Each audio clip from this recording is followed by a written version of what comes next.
Howdy, howdy.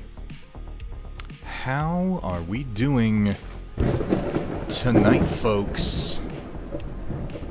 Hang on, let me... My microphone's going a little mad here. Hang on a second. I got a cheap-ass microphone arm, and I just keep using it. Hey, Sumatha, thank you so much for the resub. 11 months. God damn, where does the time go?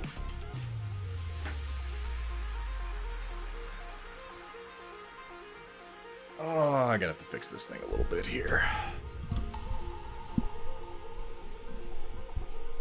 Tighten that up with a pair of pliers. There we go. That should be workable for the night. Thick Mike, how is it going, my friend? Do I have any mods? Do I have any mods in chat? If we do, could we get a shout out for Thick Mike? I should really rig my comment shout outs to buttons. I got this stream deck. I should be using it more. I saw Roland in there. We've got to square 3 months of watching already. Again, I don't know where the time goes. I really don't, but it seems to keep going someplace. So if anyone finds it, please let us know. Sumatha, again, thank you so much for the resub, my friend. It is good to see you. Colonel Matthew Steiner, good evening to you as well. Deuteronomy, Dudus Aurelius. How are things, Colonel Matthew Steiner? Got your groove back. Yeah, I saw you painted up like a whole star. A whole star of mechs. I'm really excited for that, man. I saw over on the BattleTech International. Was it BattleTech International? One of the BattleTech Facebook groups. Was it Blaine Pardo posting up their new Clan Buster plastic tester mech. The mech looks nice. No offense to Blaine Pardo, but how he managed to get such an incredibly fucking awkward and strange-looking pose out of a multi-pose plastic miniature, I have no idea. Like the parts, I look at the parts and I go, oh, these look nice, and I see what he did with them, and I'm like, oh my god, what is wrong with this Black Knight? He looks like he's trying to hitch a ride or something. I don't know.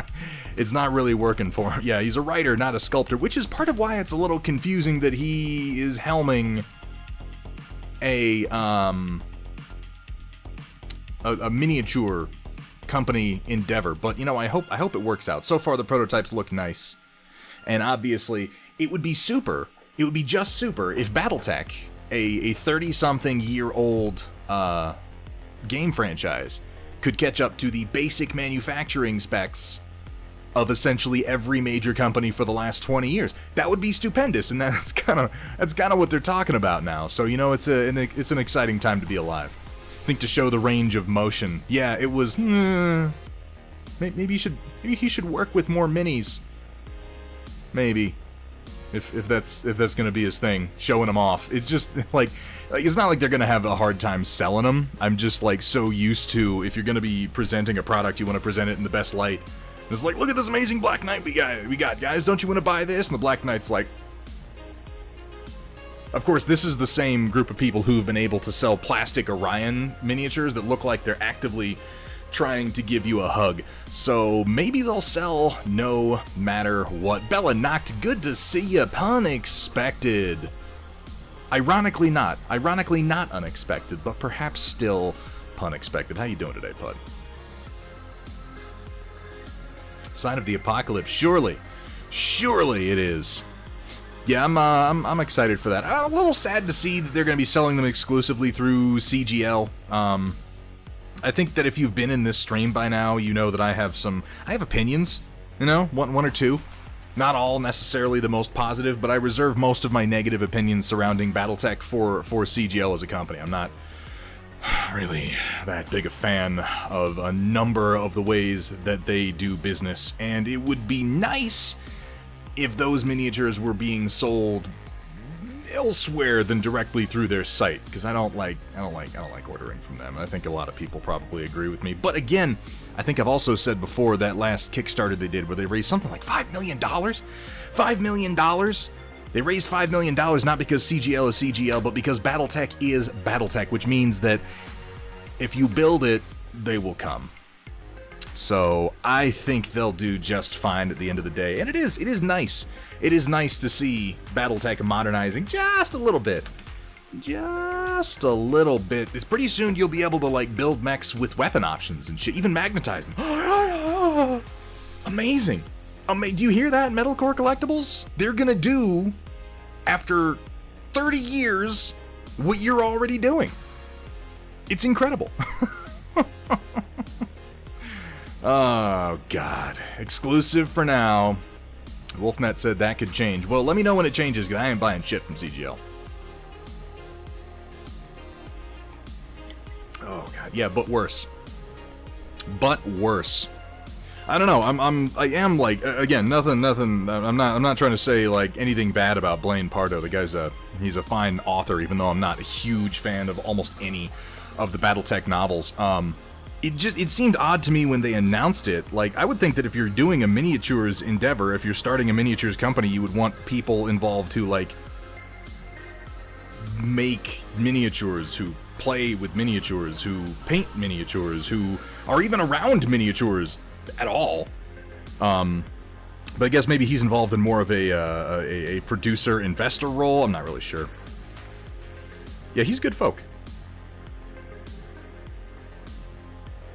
Sorry, I'm just trimming some pieces off this base here. Things are good. Putting together more plastic crack. Nice. Also doing an XCOM style game. Wait, what's an XCOM style game? Because XCOM is just a computer version of a tabletop game, and there are countless games that play almost identically to XCOM on the tabletop. What is the setting? I haven't heard anything about it. How you doing, Lunchbox? It's good to see you. Yeah, that makes sense to me, Square. He does a lot of art. But Blaine's just a writer, isn't he? I don't mean to say just a writer like he has no other talents. I'm just saying his involvement with the franchise is primarily writing, is it not? Yeah, turn-based combat, I'm like... When you say to me somebody's making a tabletop game like XCOM, what you're saying to me is somebody's making a tabletop game in the turn-based skirmish genre, of which there are hundreds of titles? Like, that's yeah. But I'm definitely curious for it. Definitely curious for it. Like Aliens from the Deep of the... like Terror from the Deep. Terror from the Deep was actually a pretty solid expansion for XCOM back in the day. That's the one that I wish that the new XCOM, you know, XCOM 2, Enemy Unknown, so on and so forth, I wish that those ones had revisited Terror from the Deep. Not that I don't like XCOM 2, I do, but I wonder when the next installment's gonna be, and Terror from the Deep is, like, really solid as far as taking the existing, gameplay and expanding it over the rest of the usable surface of the planet, or rather making the rest of the surface of the planet usable in the form of the ocean. That, and there were some really, really nasty monsters in that one. So yeah, today, we are going to be working on a little bit of Warcaster Neo Mechanika. I have been working like a lunatic for the last week to get a bunch of bases designed and printed and get all these models. Like, I just got the figures in the last couple of days, so I just got them assembled and loosely based, and now I'm going to dive into painting some metal miniatures, something that I thought once I had sworn I would never do again, but it turns out all I need is a game that I enjoy playing, and I'm pretty much in. And I gotta say, having played Warcaster a number of times, I fucking like this game, you guys. I really, really like the way that it plays. I'm trying not to cut myself here. Romeo Void, good to see you, my friend. So why don't we get to work? Wash before decals or decals before wash? Probably... That depends on what you're doing. Roland, if you're doing a wash just to shade your figure in general, you probably want to do that before you apply the decal. If you're doing a wash to weather your model, I would do the wash after the decal. Because weathering would go over the paint job, obviously. So again, it depends on your goal there. Artemis Quinn, thank you so much for the follow. Welcome to the stream. Welcome to the Storm Chasers.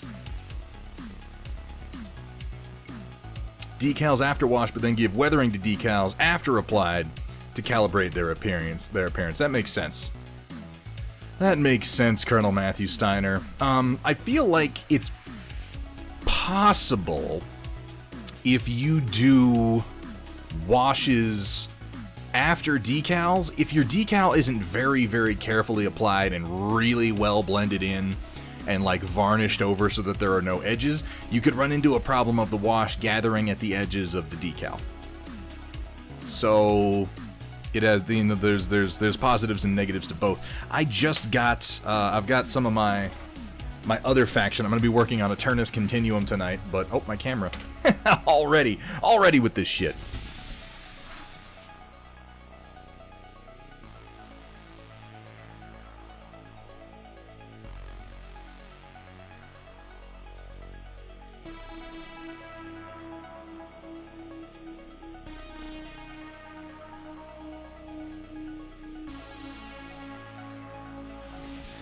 At least it's an easy fix. But yes, today I'm going to be working on some of my Aeternus Continuum figures, who, to put it as simply as I can, aesthetically and thematically, they're the Brotherhood. They're the Brotherhood of Nod. Like, I know that they're writing their own factions, and they're like, oh, but they're different from everything else.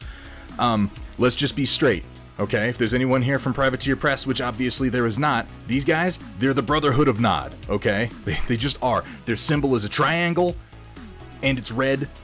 Their primary infantry unit, these guys, are like proletariat cultists that they throw at the enemy en masse with the vague promise of immortality through the mastery of a mysterious resource that everyone's trying to get. They're the Brotherhood of Nod. Yeah, they really are. About all they're also black and red are their colors. The only thing they're lacking is an actual scorpion tail. Peace through power. Cain lives in death. The technology of peace, indeed. That is precisely what attracted me to... Oh, that and their heavy-hitting unit, other than their little disposable cultists, are these big-ass cyborgs.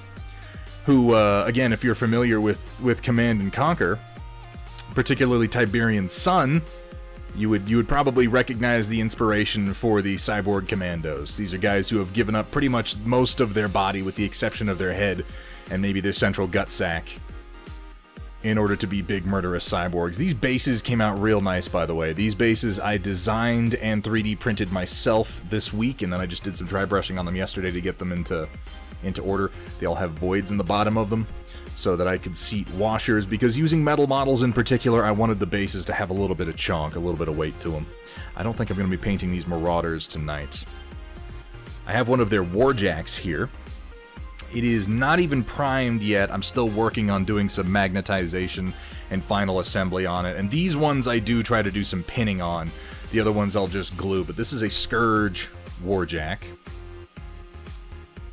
Is my white balance messing up? Yeah, it keeps shifting for some reason. It's not supposed to do that. I'll have to address that. Hamburg Tack, good to see ya.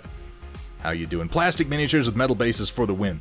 Yeah, I tend to agree. I think that it should... I would like it to serve as an endorsement of the quality of the gameplay in Warcaster Neo Mechanika, that I am willing to do this bullshit with metal models at all. Guys, I hate metal models. I hate them. I allow for it in this case because Privateer Press launched this game during the pandemic.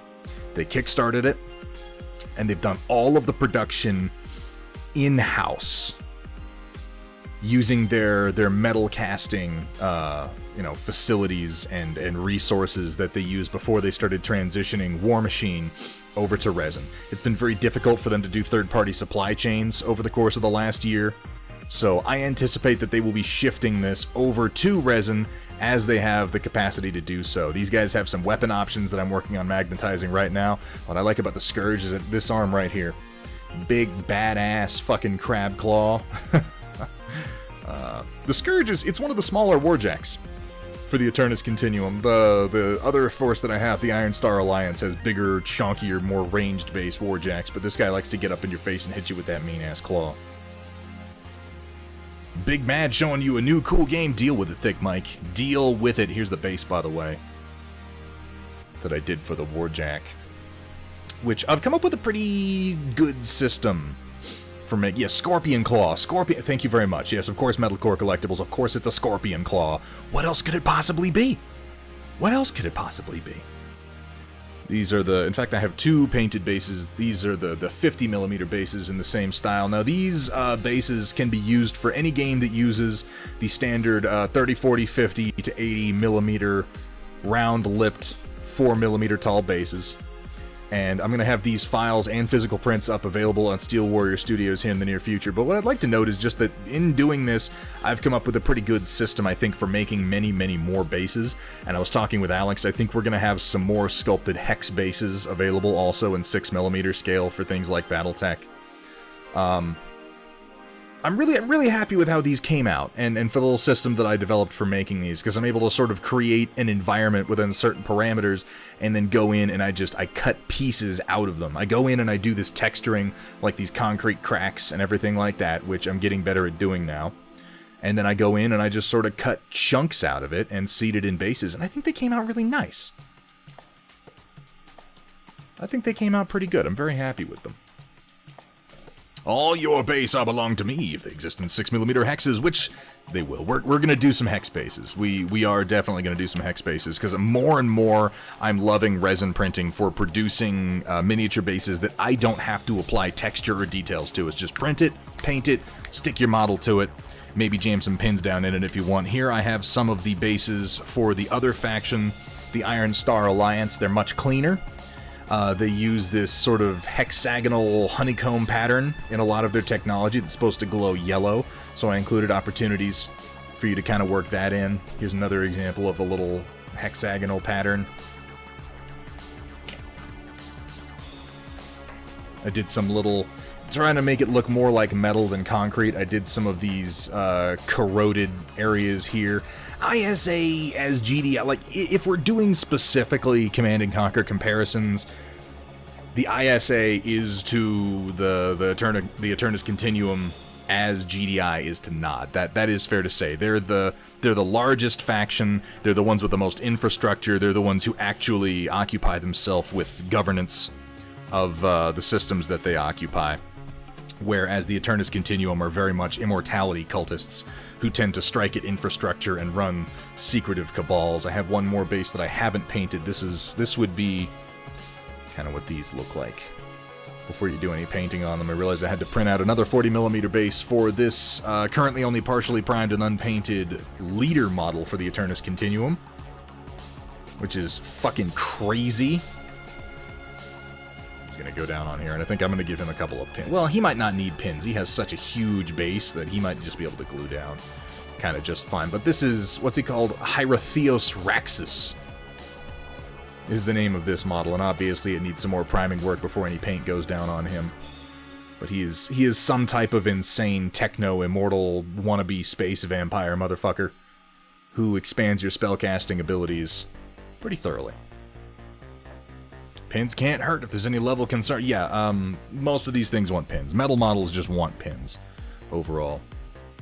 Set my Scourge over here out of the way. Here is one of the forces. He's missing his arm and his weapon, but this is one of the basic troops for the Iron Star Alliance, the Paladin Enforcers. Most models have these funny little things on their backs. In the case of the ISA, they're shaped like boomerangs, and they have those little hex designs on them. The idea being that when you're commanding your forces, you can charge them with a limited resource called Arc. So this would be the location that Arc strikes and empowers their armor and makes them better when they're on the field. The resource management of this game is one of the things I like the most about it. It gives you a limited pool of... Oh, by the way, Marmundo89, thank you so much for the follow, my friend. Welcome to the stream, and welcome to the Storm Chasers. Each Warcaster has a limited pool of a resource called Arc. You have 7 that you can arrange at any given time. And what I like most about it is that even when Arc is just sitting in your pool yet to be distributed, it still has an impact on the game. Because if you're casting Fury Ciphers, which are combat spells, then they get boosted by the amount of Arc you just have sitting in your pool and not empowering your units. It really makes you think each and every turn about where your resources are and how you're distributing them. And thank you so much for saying so, Marmundo. I think they came out nice. And then I designed these, and I'm pretty happy with how they came out. These I know are... you're really focused, Thunderhead, but your camera... It's in focus, Roland, when I hold it up to where it's supposed to be. These are... And this one has a little scratch on it, but these are void gates, which are... This is one of my favorite things about the way that the game plays. Now, they do have models for void gates. They have one single metal model that represents all void gates, but you know me, I like to have things be individualized. So I have gone ahead and done different void gates for each faction. This one over here is for the Aeternus Continuum. This one here is for the Iron Star Alliance, and you can see that same repeated aesthetic of the kind of honeycomb hex pattern. And then I've got two more. These ones are for the third faction that currently exists. Hethrir, I know, right? A year. A year! How is it even possible? These are for the Marcher Worlds, who are kind of like the rebel frontiersman faction, so their stuff is a little chonkier, a little less sleek than everybody else's. And then they've got a fourth faction coming out, I believe, next month, called the Empyrean something or other. They're the most alien of the factions so far. They're like an ancient guardian race that has been awoken by humanity plundering this new galaxy, blah, blah, blah, etc., etc. But I did these for them. Something a little bit more alien, a little bit more sleek, looks a little bit more like, you know, this is probably the race that developed this technology in the first place. But the idea with these gates, and this is something that I really like about the way that the game plays, and thank you so much for saying so, Sumitha. So if anybody who's played Warm Hordes should know that the game is very prone to snowballing and instant death. As you lose units, you lose synergies and abilities, and as you lose synergies and abilities, it becomes more likely that you're going to lose more units. And then eventually you reach a point where someone's able to kill your Warcaster regardless of what objectives you might be playing, and then boom, the game's over because your Warcaster's dead. So they solve those problems in Warcaster by first of all saying the Warcaster isn't on the field anymore, he's in a battle carrier, you're playing as him, you're overseeing the battlefield. Sweet, no more instant death. What I really, really like, though, is how they fix the snowballing mechanic, which is with these void gates. So you start with a certain number of units on the field, but not all of them. You keep some in reserve. And then there will be a fifth. There will be a fifth, Sumitha. Just not yet. Give me time, man. I've been doing this for 1 week. By the way, can I just take a moment to toot my own horn? I am incredibly pleased with how much work I've gotten done in the last week, considering all this. Like, I did all this since Monday. And I've managed to produce a few new things for Battletech, so it's been a very productive week for me, and I'm feeling very, very jazzed up.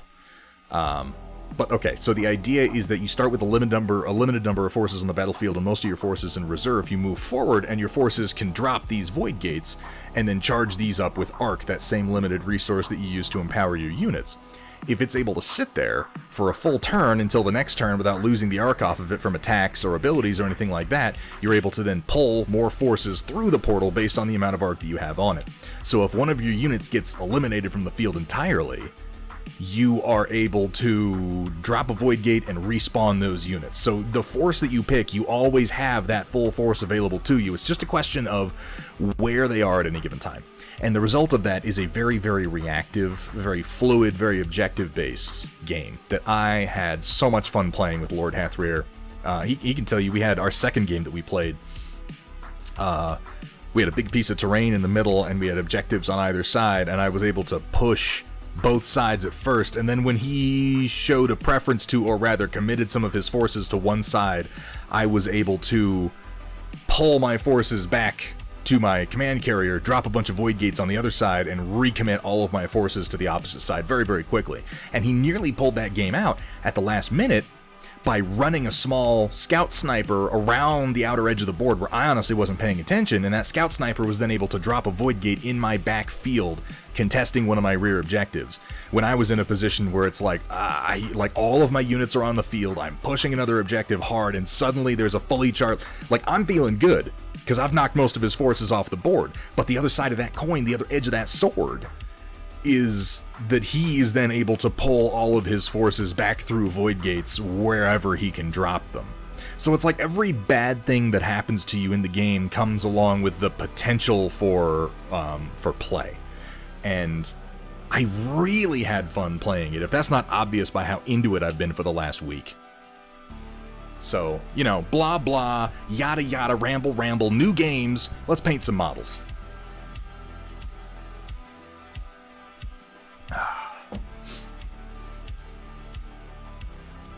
Yeah, I hated playing War Machine Sumitha because so many times I felt like, you know, I don't know every single ability on every single unit, so by the time I've learned, oh, I shouldn't let that guy get near that guy with this guy because they're gonna chain lightning and bullshit and double, you know, this, that, and the other and annihilate my forces. Like, by the time it happens, I'm like, oh, I'm fucked.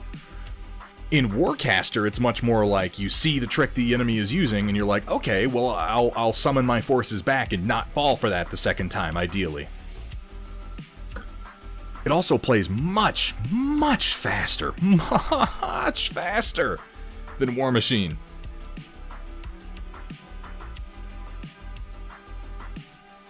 I've rarely had so much fun making decisions on a turn-by-turn basis. That's what occurred to me as I was playing it. And Hethrir, thank you so much for bringing those models and introducing me to the game. I see this being a decent competitive experience for a while. I would note, as I was telling Hethrir, it's very obvious to me that the makers of War Machine and Warcaster over at Privateer Press have spent some time playing Beyond the Gates of Antares and Maelstrom's Edge, because it borrows heavily from them both thematically, which is something that I have no problem with, because neither of those games have done particularly well, but I like them a lot. And I'm happy to see some of their themes being recycled into other games. So close to finishing Kursala's logo commission. Ooh, that's exciting. Rascal864, how you doing today, man? I am. I'm even enjoying building these damn models, even though they're metal. And, I don't love that part. I don't love the part where they're metal, but I am going to deal with it. So, let's get to that part, why don't we? Hang on, I need a piece of box art with... I'm gonna do a very standard Aeternus Continuum paint scheme based on the box art and studio models.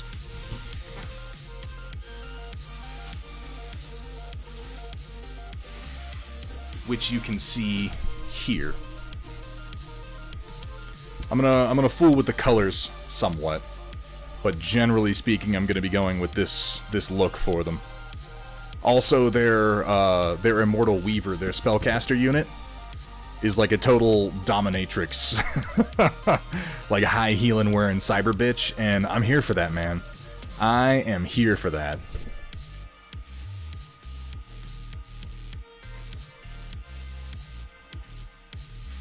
Yeah, and that's why I mentioned Maelstrom's Edge. That was one of the first games I played where it was standard to consider that your forces were meant to cycle through the battlefield. Like, oh my god, my squad got wiped out turn 1. I mean, that's no big deal. They're going to come in with reinforcements. The only real negative is I have to spend some resources on that, and I have to consider their positioning. But it's a game that isn't just like, oh, you lost that squad? Well, fuck you, which I have to admit is a dynamic that I'm really, really sick of in war games, and at this point it feels very outdated. So it is nice to see a company kind of moving past that a little bit. This is going to be my first paint to figure for Warcaster, and will probably wind up being a bit of a test piece. So thank you guys for joining me for this. I'm going to put a little bit of black in my coal black before I start putting it down. So how's everybody else doing today? What are you guys working on? I know that Roland apparently got his groove back. He's been painting some Battletech mechs like a madman.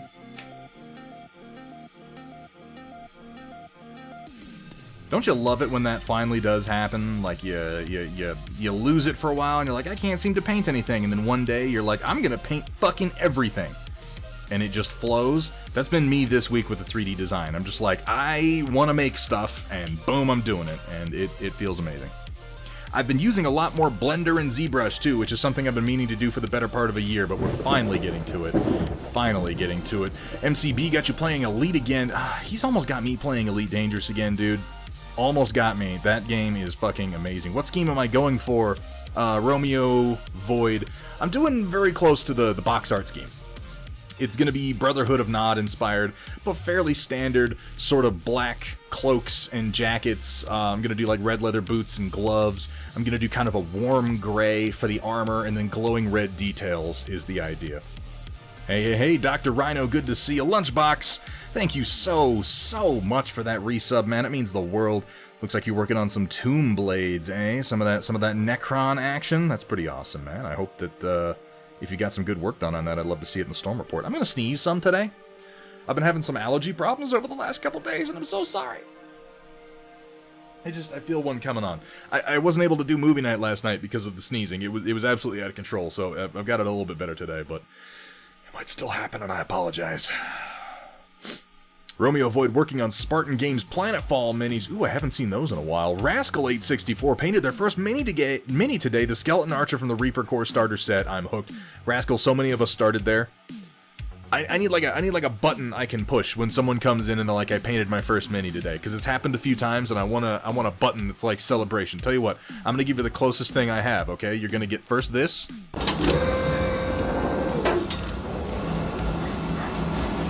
Without any context, and then you're gonna get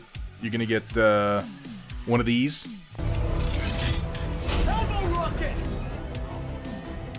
Now!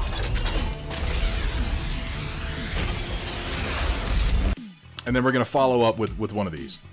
As Crackling Thunder Spunk! Yeehaw! That's your celebration, and I hope that it's everything you dreamed of. But really, man, that is fucking awesome, and I'm glad to hear it. We're starting this upcoming month to do a little program here on the stream called Thunderhead's Home for Wayward Paints, where we try to hook new painters up with supplies and paints that other painters maybe don't have as much of a use for, that are just going to sit on shelves, to try and alleviate the initial panic of like, wait, what paints do I buy? What brushes do I buy? What is it that I'm trying to do? I don't know if that would interest you at all, but if it does, you should jump on the Discord and let us know, man, because we're going to be giving away some of those kits this upcoming month. Thank you very much, Sumitha. I appreciate that. I bug someone who's in the Discord for advice. Want to get print number 5 started before I go to bed, but I'm stuck and not sure where to go from here. Amistake, I'm sure somebody could give you some advice. I'm curious what your problem is. I'm doing pretty good, Josh. Good to see you, man. No need to do for the celebratory clip for things like that. Side by side of Gypsy Danger and the Matsumoto 14 doing the fist palm. Yeah, you're right. I need to get that one set up, because right now the only one I have is this one. And I don't use it anywhere near enough. But yeah, they both do the same thing, and they should. I need to put a glove on.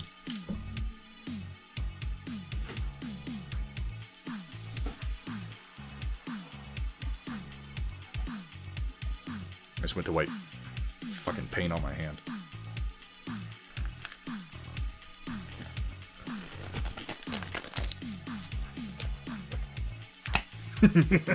Okay, yeah.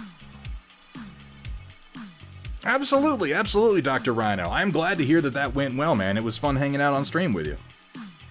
I didn't have anything particularly useful to add at any point, but, you know, we bullshitted about movies and stuff, and that was a good time, right? But thanks for having me, man. I appreciate it.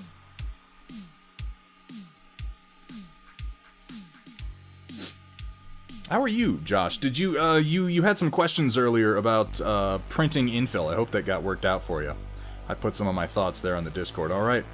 First paint to figure. First paint to figure for Warcaster. I'm excited. Are you excited? I know I am.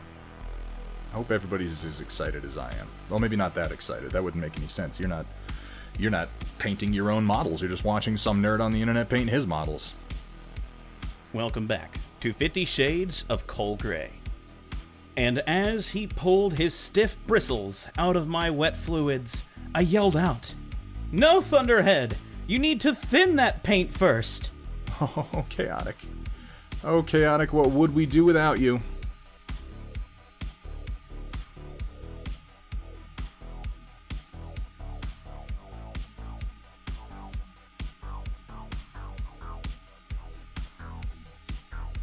Now, the box art puts glowing things all over these dudes, including in these little recesses in the coat. But I don't think they're quite that cyberpunk. I think those are just going to be slots and not glowing lights.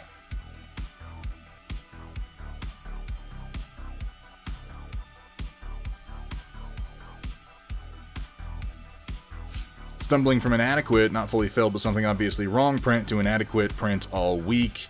Finally got the stringing and blobbing more or less under control. Now they're coming out with droopy loops on the corners. The infill and support is clearly something wrong. Ooh, I'm sorry to hear that. Oh, itchy nose. Itchy nose, you guys. This is going to be happening a lot. 3D printing a lot. 5 rolls of filament for your birthday. That is today. My God, Josh the Eruptor, happy birthday to you. And I'm glad you got something awesome associated with 3D printing for it. We don't have anything for when people announce birthdays either. God, I'm really a slouch when it comes to being prepared for my stream, you guys. But seriously, man, happy birthday to you, and I'm glad that you are continuing on with the 3D printing hobby. It is an addiction unto itself. In addition to all the hobbies and addictions that it sort of enables and provides for, it is its own obsession, its own hobby. And I'm glad to hear that you're having fun with it. It definitely takes some work, so when you come up against problems, just remember, don't get frustrated, reach out for help, and remember to take a break every now and then. I let my printers sit for almost a week not doing anything this last week after they started both clogging at the same time, and then today I got them both working again.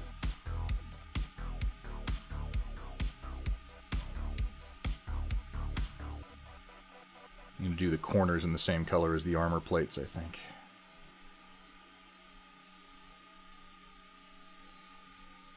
Black, white, transparent, fluorescent yellow, and glow in the dark blue. Ooh, nice. Very, very nice.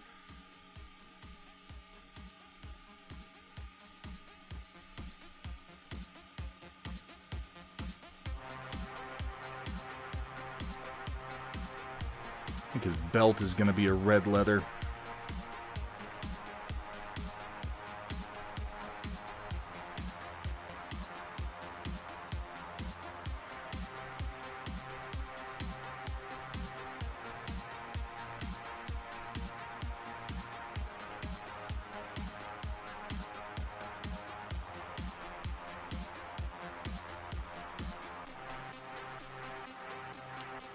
I like that this game has squad sizes of 3.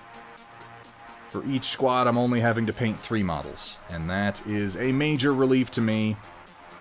I'm pretty much done with games where they're like, a standard squad size is 15 models, and you can up it to 30. I don't think I will, though. I just don't think I will. Travis GA, thank you so much for the follow, my friend. Welcome to the stream. Welcome to the Storm Chasers. We're working on some Warcaster Neo Mechanika tonight.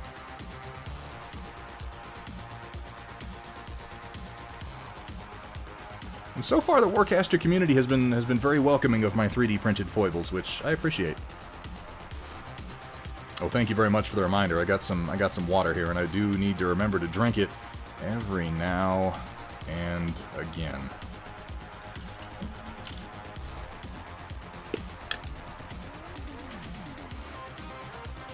3+ an attachment. Yeah, so far the only attachment that is available is for the ISA, and they have a... You can deploy a squad with an extra model, it gives them another ability, and the ISA gets one that it's a dude with like a shield generator and a forced gun, and he can give the whole squad cover, and I had fun using that one. But yeah, these guys, the Aeternus Continuum, are getting what are like big cyber guard dogs that can attach to their squads. And let me tell you, they feel pretty necessary, because these guys, these basic little mooks here, the cultist Reavers, whatever they're called, are real squishy. Real squishy. The trick is don't get them hit. They have cloaking devices, they can phase through walls, and then they've got these nasty little fusion chain axes. But if they start taking hits, they go down real fast, like. But then that works out because you can bring them back, because that's how the game is played. Know nothing of Warcaster. Well, it's a new game. It is a new game, Travis. I only just got into it myself last week. If you have any questions, please feel free to let me know. I'm always happy to talk about it. Whether it be about the game or about mini painting in general or what have you. I do a lot of stuff. I play a lot of different games.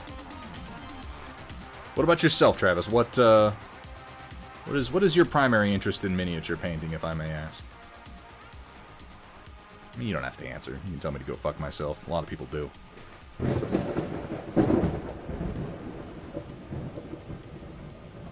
Ho! Cody the Wolf! Thank you so much for the follow. Welcome to the stream. Welcome to the Storm Chasers.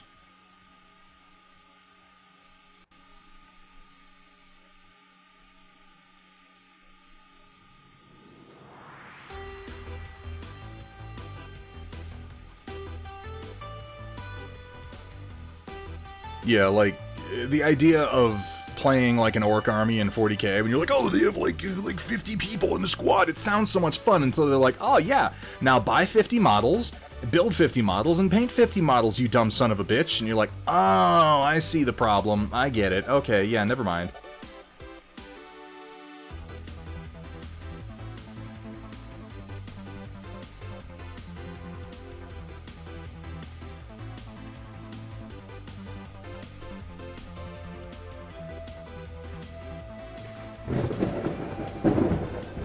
He has these sweet lapels I gotta make sure I get here, and his coat color. All in all, kind of dresses like a pimp. Good morning, Duke. Thank you so much for the follow. Welcome to the stream. Welcome to the Storm Chasers. I hope you're having fun. I know I am. It's going pretty good, Hutchback. Good to see you, man. Warhammer 40k is getting excessively expensive. Yeah, like, I can understand how you would think that if you're a fairly newcomer to it, but let me assure you, it has been expensive for a long time, and what's amazing is that it continues to get more and more expensive. And apparently that is the trajectory that it is on for the foreseeable future. I'm pretty much like, I'm done. I'm done with Warhammer games. I'm done giving Games Workshop way too much of my damn money. I'll give Privateer Press some of my money. I've got no problem with that. But between their anti-consumer practices and their constant rehashing of the same old bullshit, like, I'm pretty well done with, I'm not totally done with Games Workshop. I still play the Middle-earth strategy battle game, but I'm definitely done with Warhammer 40k. I 3D print some models to play like Kill Team with, but I don't buy official models from them.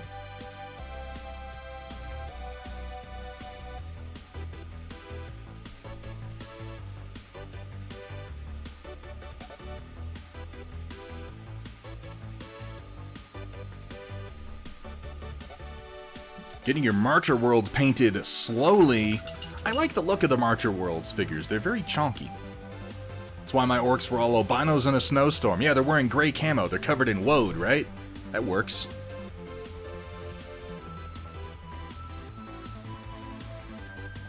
Is it heresy if I'm excited about non-Trinity City? No, bro. Wait, like what? What terrain are you excited about? You're allowed to be excited about whatever you want, man.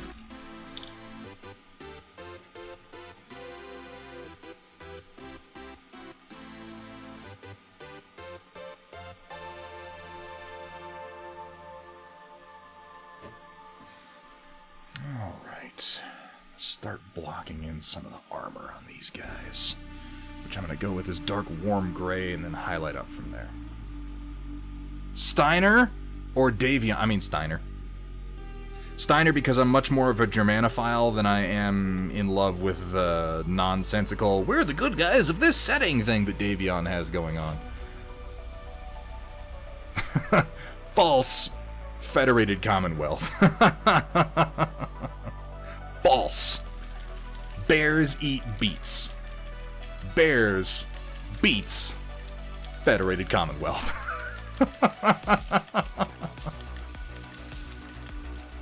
Yeah, what's his name? What's his name? God, that's mean. Hethrir was struggling with, I was playing ISA, he was playing Marcher Worlds, and he was struggling a bit with the Marcher Worlds tactics, because yeah, they're very run and gun. They're very, very run and gun. Whereas the ISA is more, come at me, bro. I was impressed at the variety of tactics that are possible with these forces, given the incredibly limited number of models available for each faction right now, though I do have to say.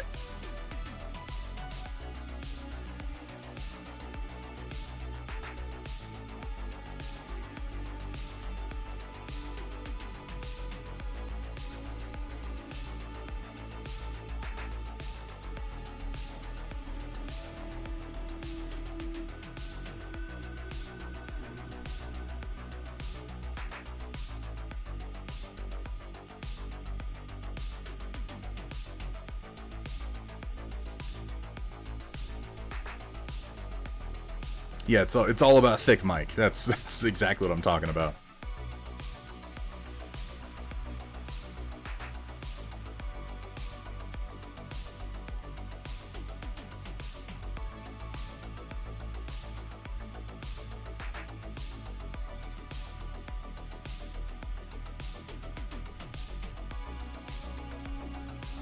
And I am trying to take it easy on myself with these ones and do something closer to tabletop level standard.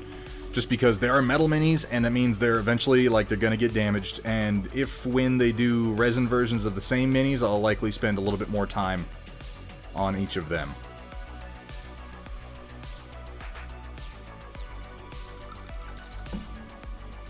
Yeah, seriously, if you don't follow us, we'll nuke you. Yeah, no, that is the word of Blake Way. You're not wrong.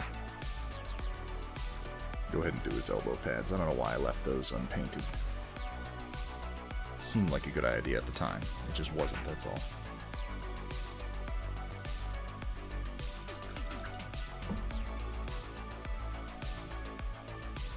Identity theft is not a joke, Thunderhead. Millions of companies suffer every year.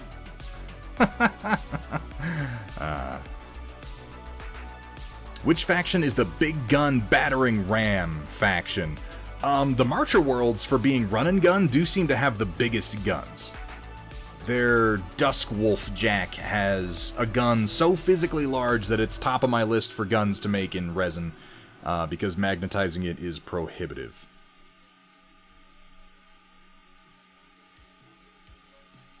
I'm going to want to do some of my red glowing bits before I go too much farther on some of these, because otherwise I'm going to regret it.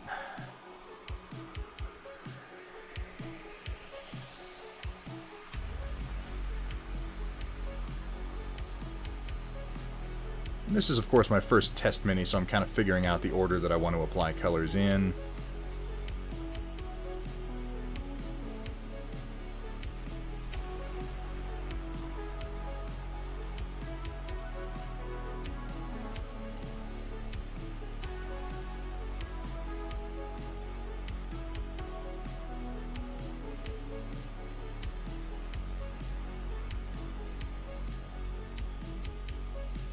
Yeah, I saw that. I'm glad to hear that.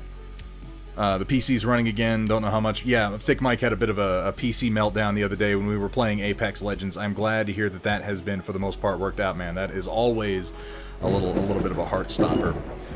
Ain't it?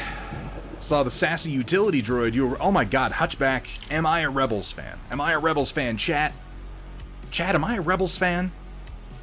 I feel like someone in chat could field this one.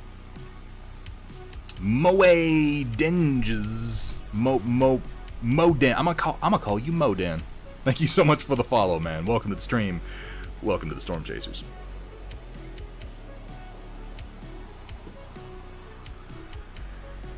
Are there any 3D printable things for Warcaster yet? I've made a bunch. There's at least one other guy who's making some parts. Mike, like I did these printable resin void gates and my printable resin bases in faction themes, and I'm doing more and more and more because I can't be stopped. I got something I want to show you on the Rebels front, just to answer the question of am I into Rebels. Where's the last one?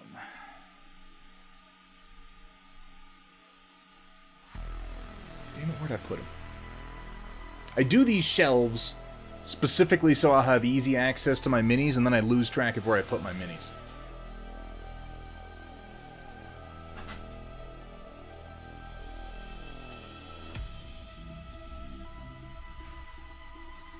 But as far as am I a fan of Rebels? Yes. Very much so. I have a whole squad of these guys that I designed and printed myself. I have an entirely 3D printed 3x6 board that is Morad Sumar's Moisture Farm from Season 1 of Rebels that I'm very, very happy with. And then, yeah, you saw the sassy utility droid. I was very, very happy with how Chopper came out. I've got him here on some Lothal grass bases.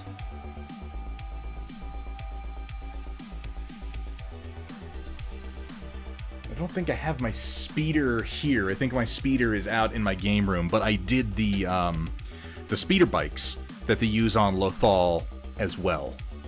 I did some prints of those. And then this file I did not design. This one is from, not Darkfire, Skullforge? But yeah, I'm a big fan of Agent Callus as well. I was pretty happy with how this mini came out. A Rebel Callus jacket. Dude, Callus as a Rebel, he dressed like a badass. Yeah, please do. I would love to see that jacket, Hutchback. Elurieli2, thank you so much for the follow. Welcome to the stream. Welcome to the Storm Chasers.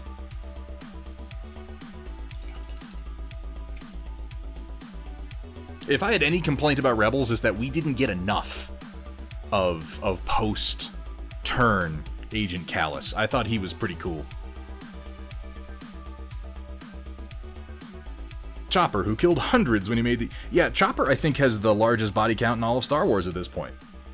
Chopper has killed an unbelievable and kind of appalling number of people. He really, really has. He is a murderous little bastard of a droid. And it seemed like he enjoyed it, too, the little sicko. But, you know, who am I to judge? Well, I'm not a mass murderer, that's who I am, so I can judge him if I want to.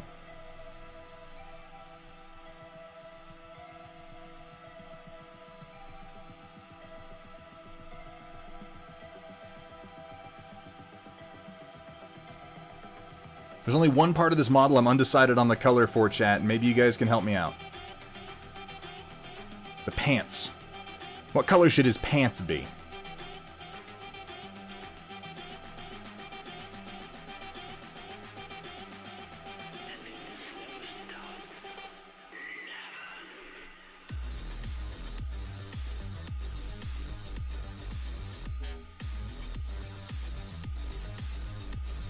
You can wait. You can wait to decide to give a suggestion until more of the rest of him has been painted. But I haven't made a decision on that at all.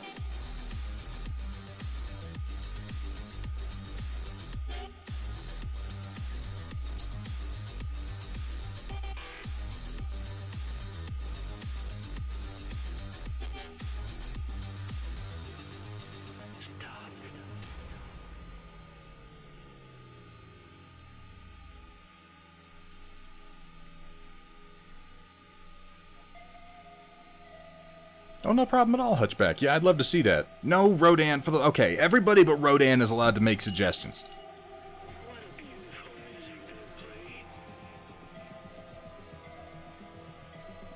See, Sumathakaki would be my go-to, but a lot of his armor is going to wind up a little bit of a warm gray khaki-ish color already. And I'm wondering if maybe green... I've already done some green down here on his base, but it's much more of a jade, so maybe like an army green could work? Possibly? Levi's blue. See, I'm already going a little bit blue-black for his coat. So I don't know if that's the direction I want to go. Speaking of which, let me go ahead and lay down a reddish base tone for his boots and gloves.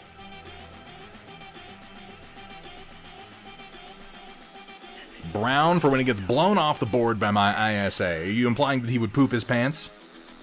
You implying that he is not happy to give his life for the Hierotheos? I resent the implication, sir. Putting down a little bit of sienna and rust brown here to get started on the boots and gloves and belt. Welcome back to 50 Shades of Cold Grey, Chapter 2. And as I lay on the cold, unforgiving table, my liquid spewing out from beneath me across the polished surface, I look up to see Thunderhead shaking his head, eyes alight with disappointment as he cleans his brush. Alight with disappointment.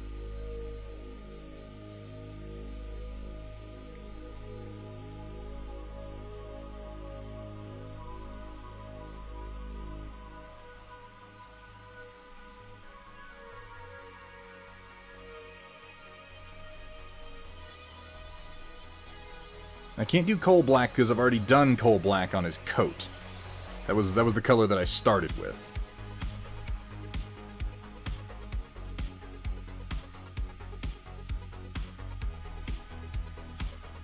Lay down my base tones, and I'm going to come back in with some reds to pick out the areas where I want there to be a red glow.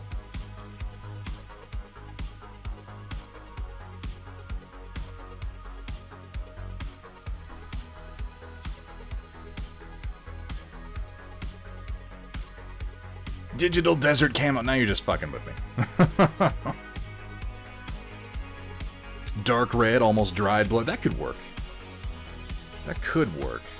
I'm still thinking I might try a green, though I could do different colors for each guy. They don't have to be uniform.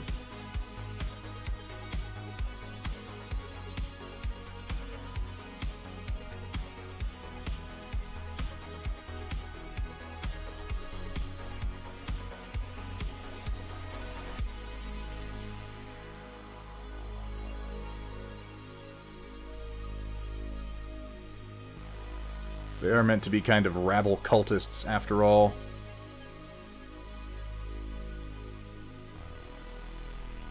Seizing the means of production with fusion chainsaws.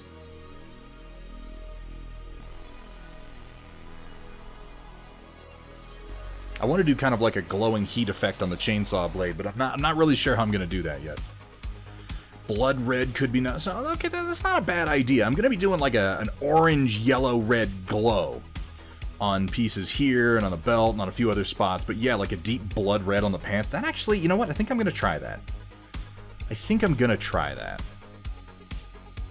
Because then I could take it more of a faded pink direction for highlighting.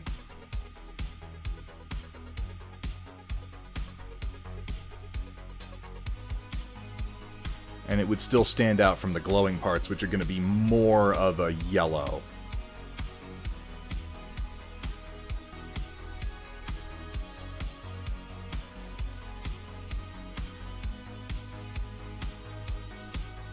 They're not going to be yellow, they're going to go from red into the yellow spectrum.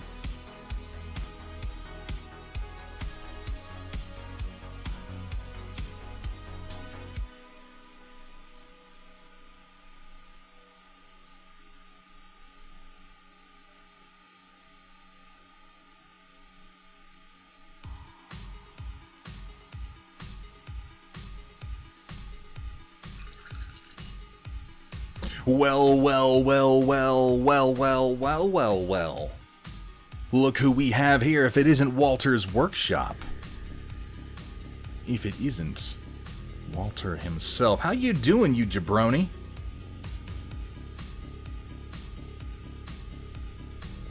I think I might be modless right now. I'm sorry, Walter. That means I'm too lazy to shout you out.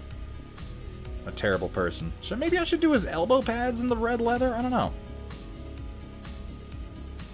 Doing the gloves like this, but the elbow pads might look good. That little bit of extra color on the arms might not hurt.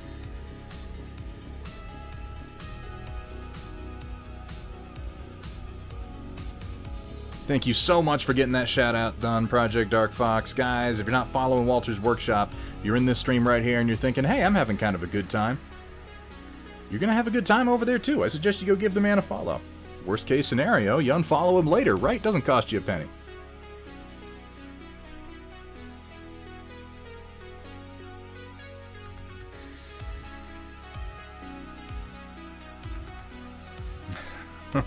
Come here to witness the glory of yet another jabroni. I can't deny that. I am very much a jabroni. I've tried to be less of a jabroni, it's never really worked out for me.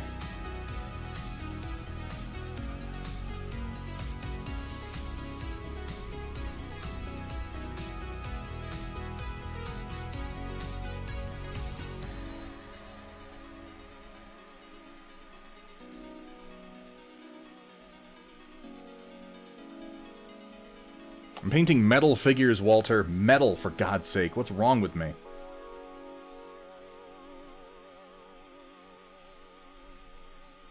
I usually avoid metal at all costs. Yet here I am. Buying it and painting it.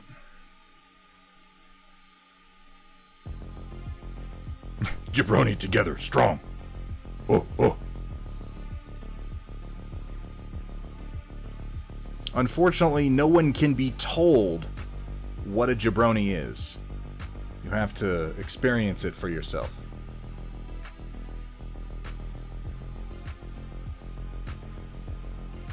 I fully expect I need to, like, enhance the magnetism on this thing, because the metal models, like, they stick down with the washer in the base, but they're heavy enough that if I were to, like, really shake it really hard, like, it might tumble off. So I got to do a stronger magnet for my holder.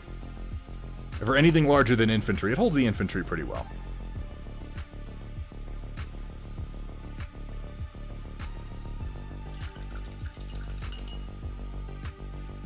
Got some infinity dudes, some other metal ones you're jamming with. Whew, well, I guess I'm in good company then.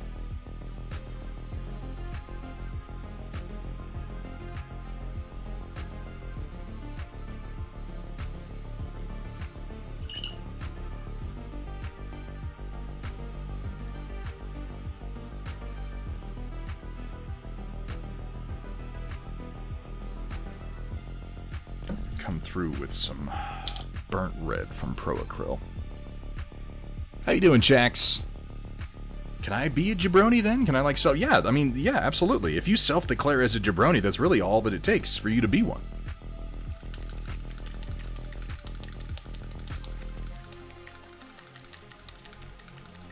Jabroni together strong. I want that on a t-shirt. I want that on a t-shirt, and I want to show it to, like, Rob McElhenney and Glenn Howerton. Jabroni together strong. That's fucking genius.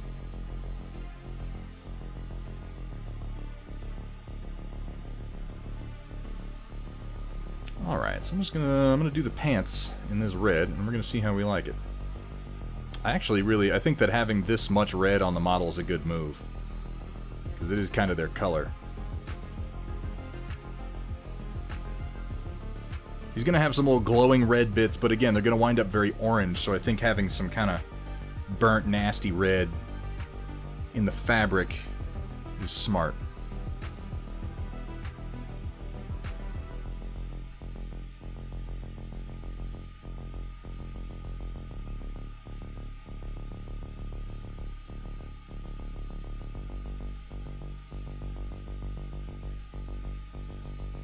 It's not really a nasty red, it's a very nice, smooth red, but you know what I mean.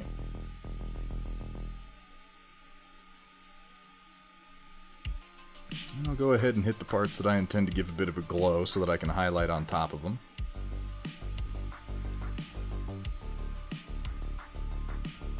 Right? I would absolutely wear that shirt. This may be one game I don't play. I don't blame you.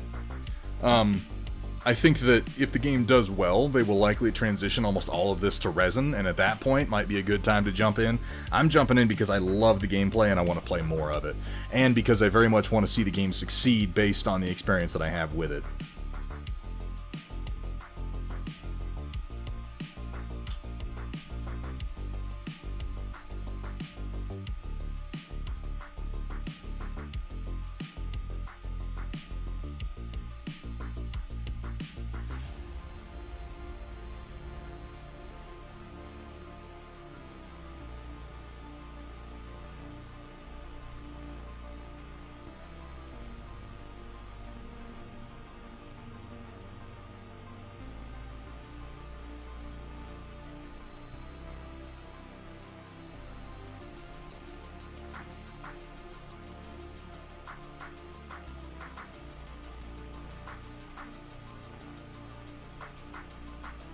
Got this these sort of crevices in his face mask. I'm going to go ahead and give those a bit of a red glow effect.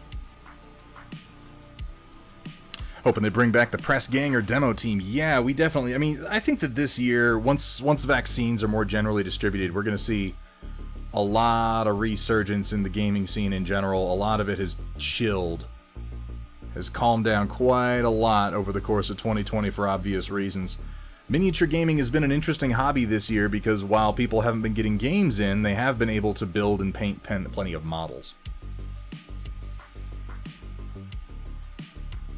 And I'm hoping that translates into a lot more games being played now that people are going to be able to again.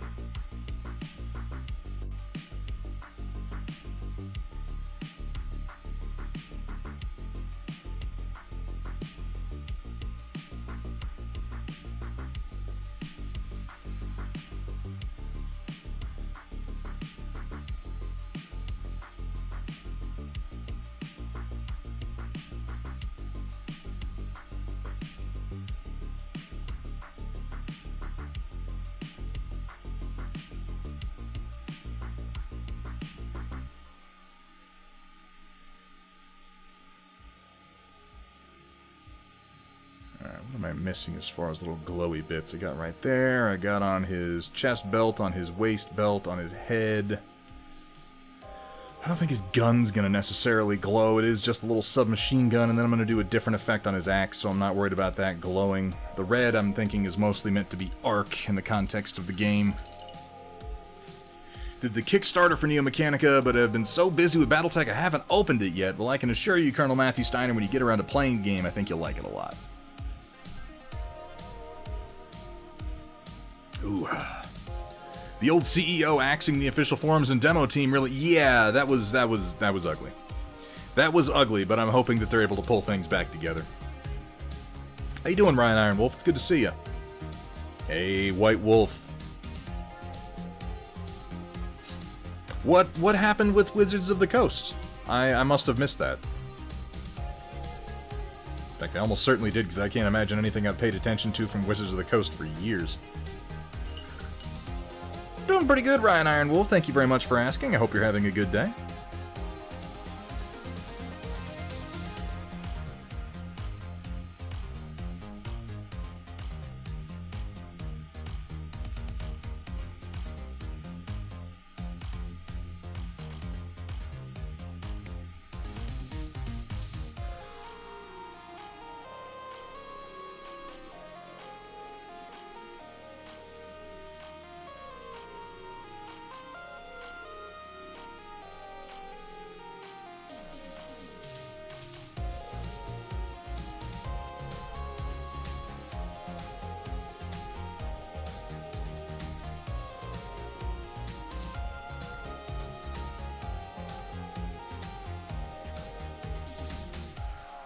I'm going to worry about the weapons for the moment because I'm kind of undecided what I want to do with them.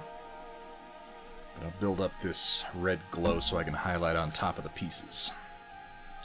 I'm just going to jump straight to Pro Acryl's Bold Pyrrole Red.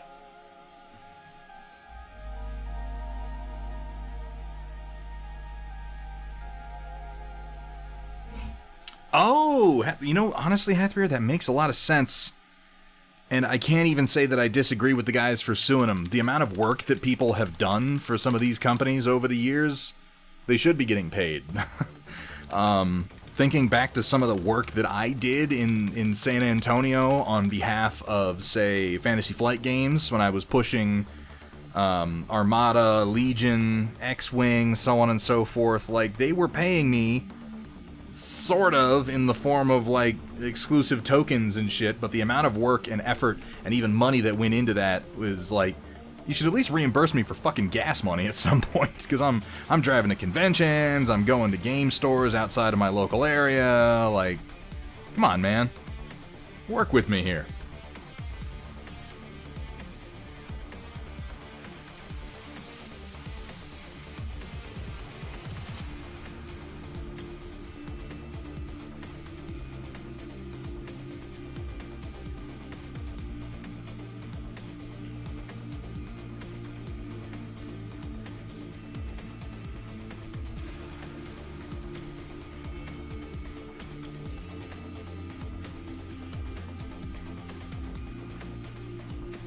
Yeah, it's a tricky one. And once that particular, you know, once Pandora's box has been opened, the monkey's out of the bottle now, man. You can't put it back in.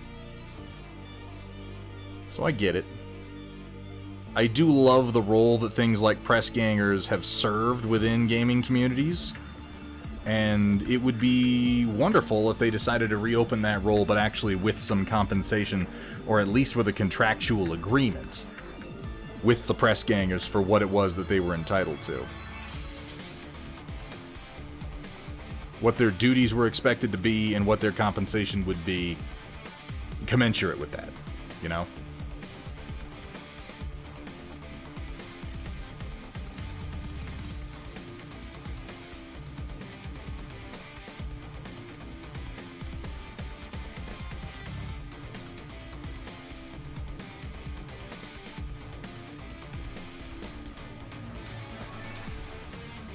I love these reds. I love these reds from Pro Acryl. They really go down so nice.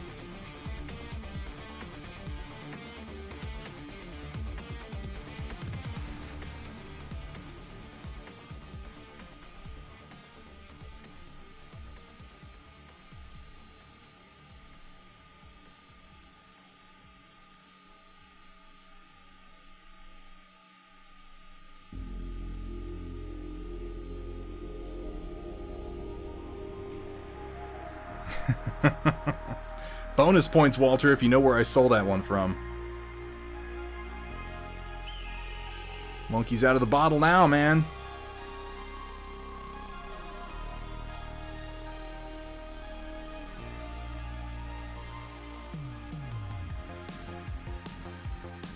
Hey, Gus Schultz, fantastic to see you, my friend. How are you? How is your incredibly nauseating project coming along?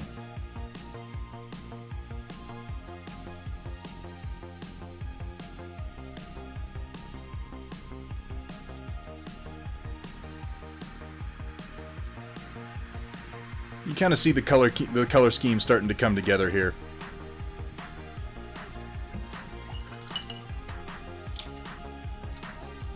But I'm going to be working my grays up a lot brighter than where they are now. And leaving the coat much darker. Yes, yes, Walter's Workshop. You get the bonus points, because I definitely took it from Pineapple Express. I love that movie. Let me tell you something about your little fucking dog and pony show you call the military. First off, a lot of dudes. Where are the boobies at, man?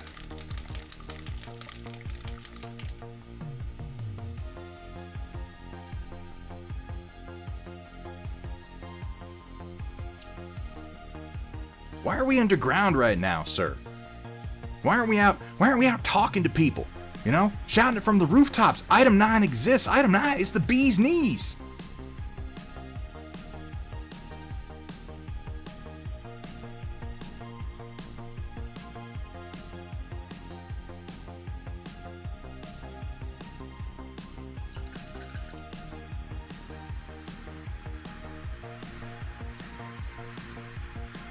Mixing together some of my light and dark warm gray here to give myself a reasonable mid-tone.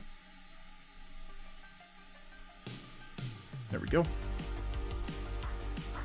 Working on it right now. Outer layer of the abdomen. Ooh, I hope we get to see some pictures of that tonight, man. I love, love, love seeing you work on that.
These parts will probably get a black wash to blend and deepen a bit. But for the moment, I can build up some basic highlights.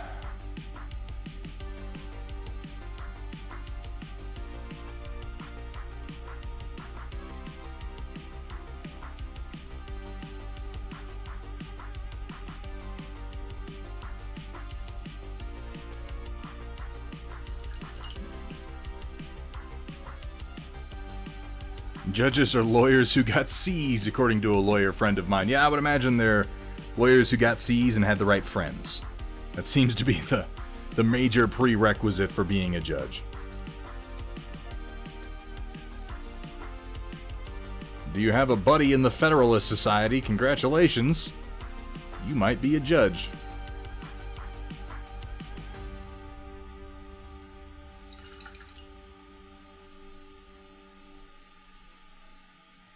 Wait, what? What happened, Amish Stig? Are you kidding? That seems like that seems like a mistake. I've never had that word censored by Twitch.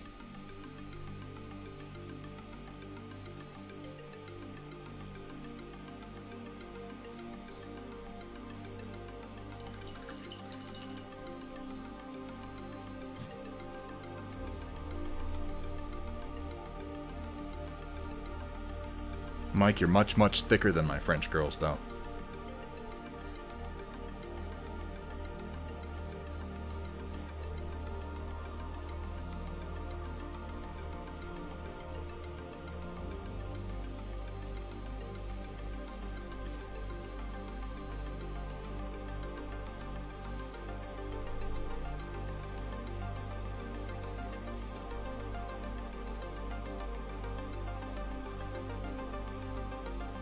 Hey, what's up, Scud24? Aeternus' message came across as, yep, one of the players is a lawyer, and as Blank said, most judges... See, I didn't see that. Huh. I'm not sure what's going on there, but... I've said way worse shit than that in Twitch chat, I can tell you that much.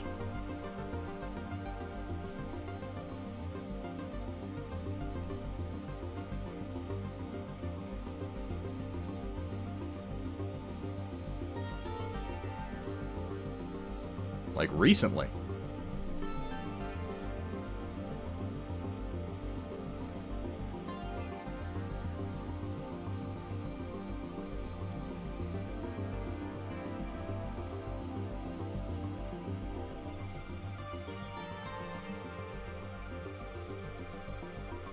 You know, I should finish doing my reds before I carry on with this highlight job.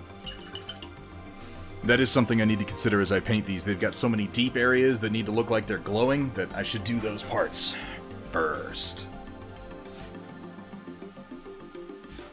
Yeah, you should check your client-side filter features, Stig, because that may be on your side. Hang on a second, let me read this here.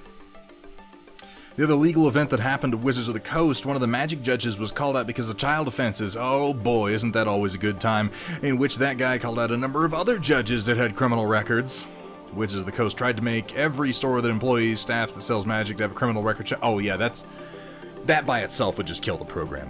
Like, even as someone who doesn't have a criminal record, if I'm like, hey, I wanna rep magic and build the community, and they were like, we need a criminal records check, I'd be like, sweet, see ya.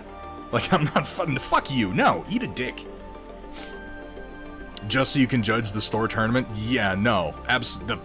God, no. I already...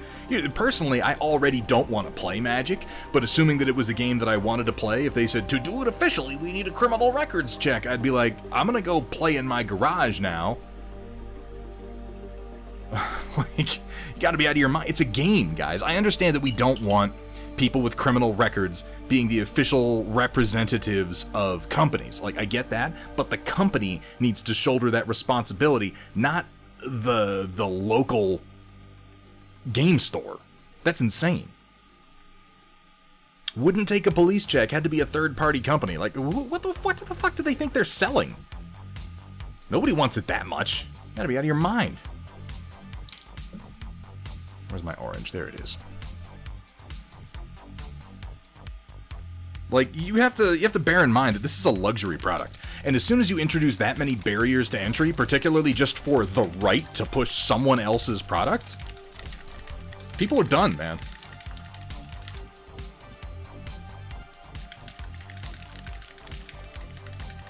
Yeah, I agree, Project Dark Fox. I think that if it's a major problem with sex offenders pushing games for kids, obviously that's something that needs to be handled, but that needs to be handled by Wizards of the Coast. Like, they need to do something like, alright, if you want to rep for us officially and judge tournaments and push the game, we will do a check. And you have to submit certain things to us and we'll do it. But saying you need to go get a third party to do a criminal records background check, like, and even then, that's gonna lose a lot of people.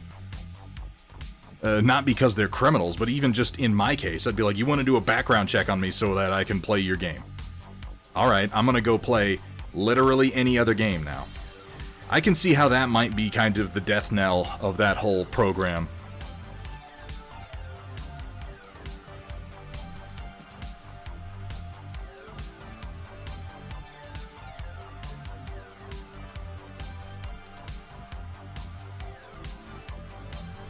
Ooh, I don't need to be using that color. Why am I mixing an orange when I've got, like, Antares red right here? Antares or Aldebaran red. One of these two.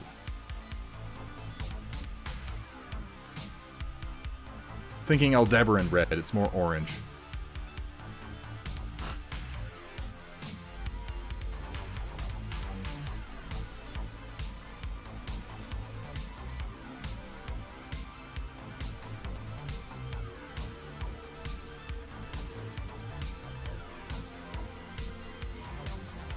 I mean, you know, here's the other thing, too. From my perspective. having run a number of tournaments. Parents need to get it through their fucking head that the friendly local game store card game tournament is not a fucking babysitter. The people who work at your local game store are not child caregivers. That's not what they're paid to do, that's not what they're trained to do, that's not what they want to do. Dropping your kid off at the store for the day is bullshit, and they still do it. And that, who they're exposed to when you drop them at some random shop in a strip mall, is not the fault of the store owner. It's the fault of the parent. I can't tell you how many times I had that happen to me when I was running tournaments for like Star Wars Legion or Armada, or some kid basically gets dropped off with me. And like you get to the end of the night and their parents haven't picked them up, what the fuck are you supposed to do at that point? You're left feeling responsible, and in actuality you are left being responsible for this child that you have nothing to do with. And that's insane. Yeah, parents think like, oh, they're like toys, they're for little children, so you'll babysit my kids, right? Like, this isn't a fucking Chuck E. Cheese. And even at a Chuck E. Cheese, you're there with your goddamn kids. Do you just drop your kids off? Do you go to Disney World and just leave your children there for the day? No.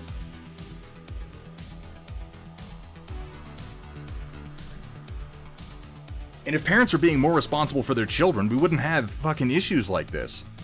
Because for me, like, if I knew, like, here's the thing. It's hard to judge people without knowing specifically what they did in their past. And just saying to me, that tournament organizer has a record, is a registered sex offender, like, I'm immediately going to be more leery about that person, yeah, but at the same time, all I'm relying on that person to do is tell me if the thing I'm trying to do with my cards is legal or not. I'm not trying to hang out with them. I'm not trying to fucking be friends with them. You shouldn't have an issue with that other than personal distaste unless you're doing something stupid, like leaving your children with that person for an extended period of time. And if you're doing that, that's your fault. And the responsibility for that shouldn't fall to the company or to the store. That's just bad parenting. And it pisses me off when they push that responsibility off onto the store, who's like, we want to sell little plastic spacemen. I don't give a shit about your kids.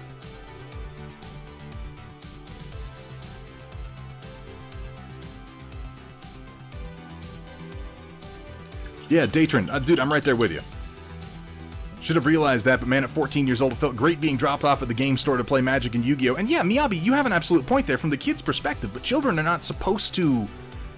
Children are not expected to understand what's best for them or what's safe. It's because they're children, man.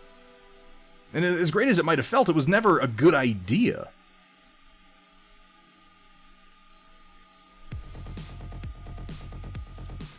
Sat down with the FBI for clearance checks, more than one TS clearance for friends, license for hazmat transports, still tell any game asking for a background check to fog. Yeah, that's the thing. Like, when it comes to me, Datron Voltari, I've held TS SCI clearances with the United States government. I know how background checks work. I've been through polygraphs. I've had my background gone through extensively with a fine-tooth comb by tight-ass motherfuckers who've never done drugs in their life, okay? I've been through that. I'm not doing that so I can play a miniature game. I'm just going to play in my garage. I'm not submitting that information to Wizards of the Coast. I was barely comfortable submitting it to the United States government.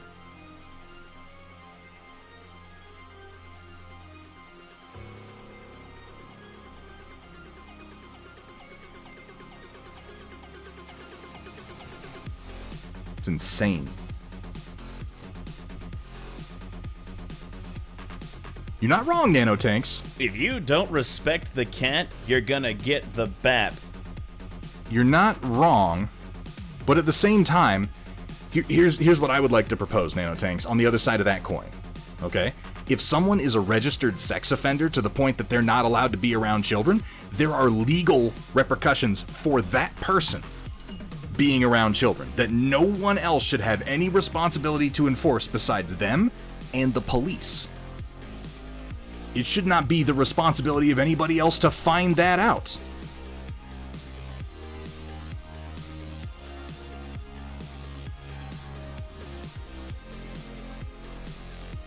I understand this is a touchy subject because of the nature of it. I'm just saying that we're very, very confused about who's responsible for what here. Of course, here we have Riot Sister. How you doing today, Riot Sister? Hello there.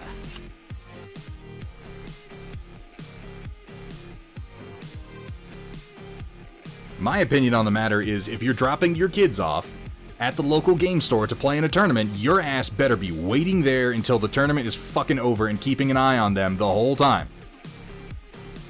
And if you're not willing to do that, don't drop them off.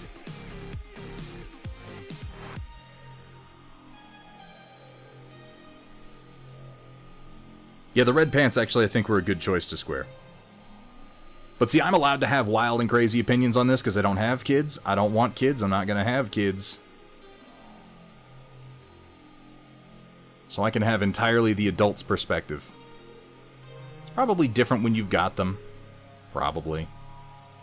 But I still don't feel like putting all that responsibility onto a company that makes trading card games makes any damn sense. Trading card, they're toys. They're toy manufacturers. Do you expect Toys R Us? Actually, Toys R Us probably does run background checks on their employees, but that's a different situation.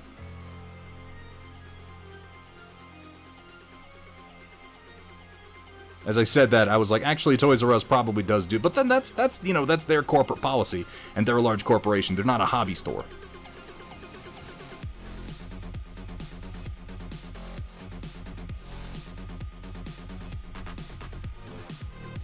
So does Dollar General and Walmart. So are we now going to expect the friendly local game store run by a struggling college student who started it up with a loan to have the resources to run background checks on all their employees and literally everyone who comes by to run games who doesn't even work for them? Because that's the differentiation there, is that the Wizards of the Coast or the P3 press ganger doesn't work for the game store that he's repping the game at.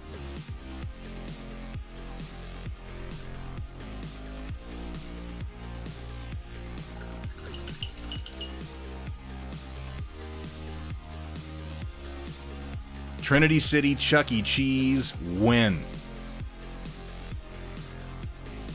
We gotta come up with a better name for it if that's what we're gonna do.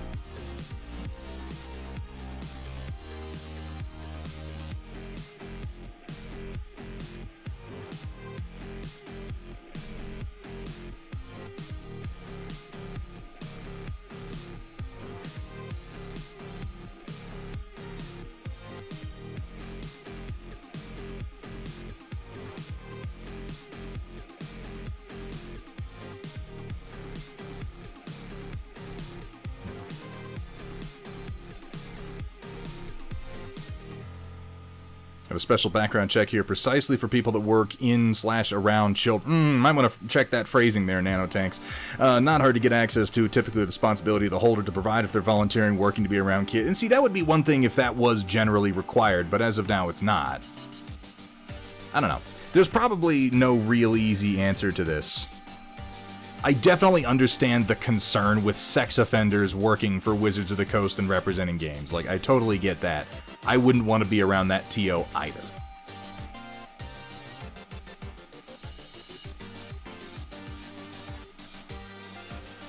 But I don't want to see more responsibilities pushed off onto struggling game store owners who don't really have much control over this crap anyway.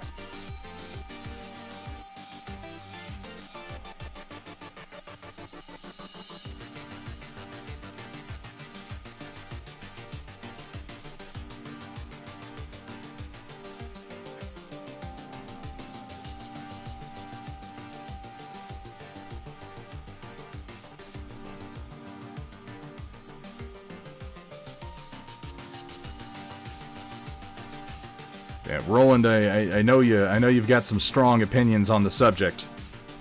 I would say that might be a little harsh, but that's more of an ideological disagreement that I'd rather not get too deep into here on the stream. I think we've already gotten fairly deep into a subject that is a little uncomfortable to discuss anyway. But that mostly had to do with why P3 isn't doing press gangers anymore, which is the part that really irritates me.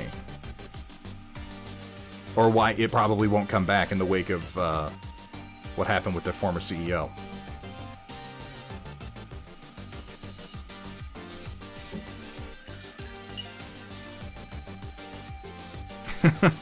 Chonk and cheese. There we go.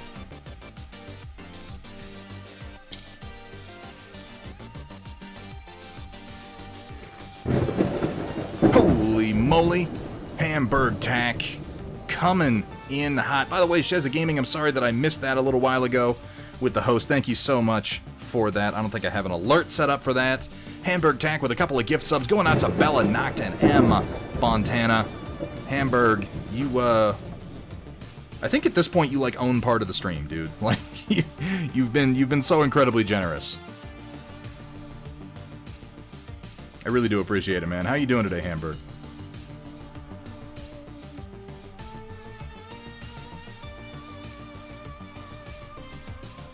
Gonna 3D print some art crystals that happen to be green colored. That's something I've considered how to work Tiberium into the game, yes. I have thought some about this. I don't have an answer precisely yet, but I have some ideas. And yeah, it's probably just gonna take the form of some terrain with crystals in it that I can paint green. Or better yet, print in green resin and then put a light beneath. How about that?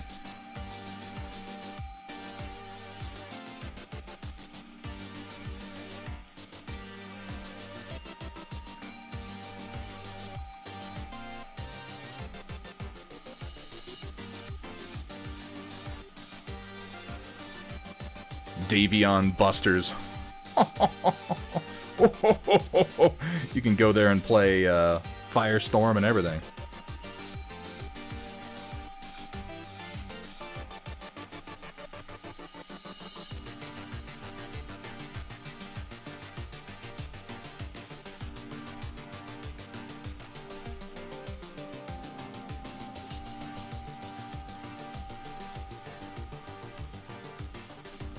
New to Wargaming, bought a few Games Workshop models, wondering if anyone knew of any easy skirmish games I could try to get my wife into. So, if you're getting into 40k, first of all, Miyabi, there's there is Battletech. Roland makes a good point. Battletech is fairly simple to get into, but for easy instructions and lowish model counts, there's always 40k Kill Team. For my money, I play Kill Team more often than I play full-size 40k.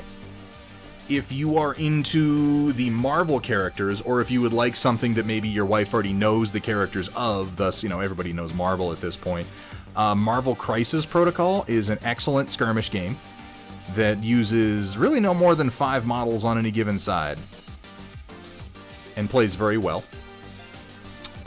There is Dead Zone from Mantic, which is still being supported, and is not terribly expensive to get into, and also plays very well with a fairly low model count. There's this game, there's Warcaster. This is I don't know if I would recommend Warcaster to someone new to the hobby. Metal figures are a little bit advanced to work with, and the rule system is maybe a little bit more dense than what you're going to find in some other easier to get into games. But I definitely suggest Kill Team, and I would definitely suggest Marvel Crisis Protocol as far as very accessible games go.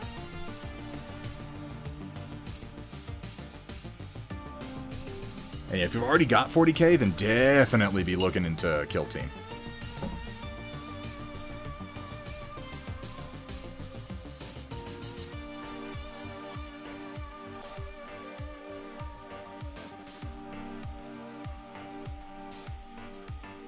I like Dead Zone. I really, really do like Dead Zone. Yeah, Marvel Crisis Protocol plays very well. It's smoother than you might expect it to be.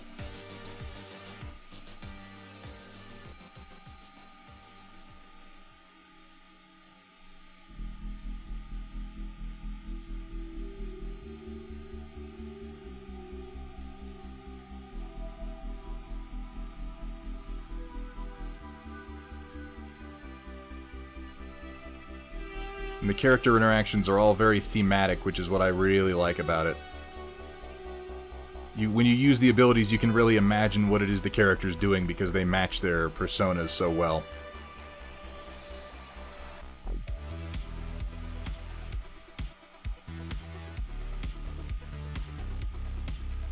There, how does that chest piece look? I think that looks pretty decent.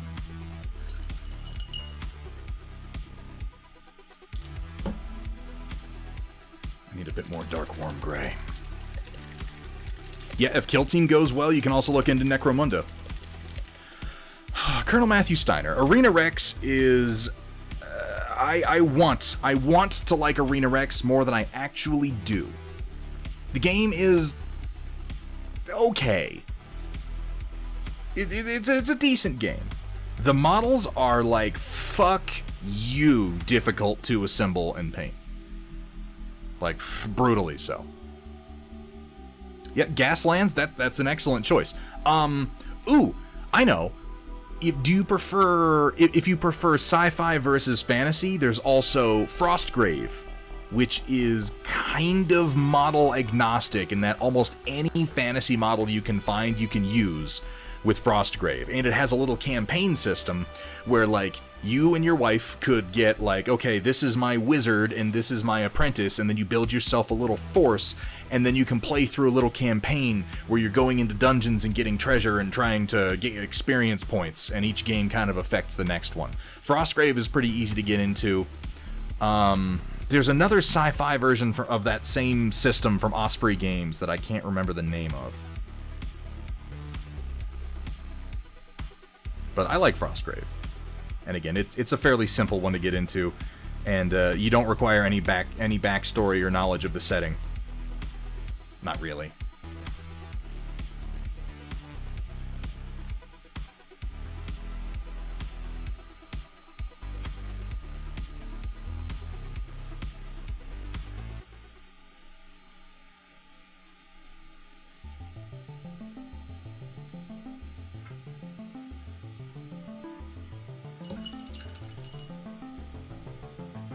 Absolutely, Miyabi. Happy to help.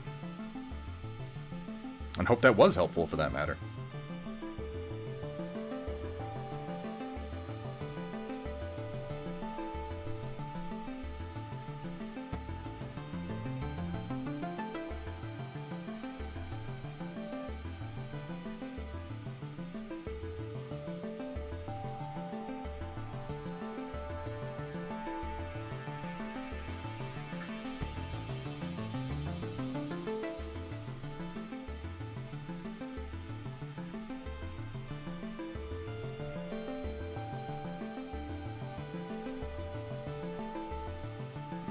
Use this to kind of try to define those glowing crevices a little bit more.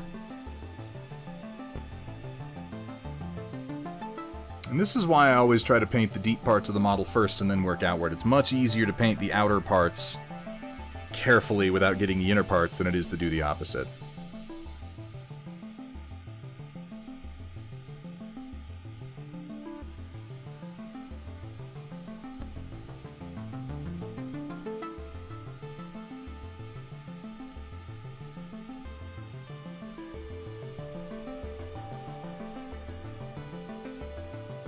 Particularly when your details are kind of shallow, which on this helmet, at least, they are.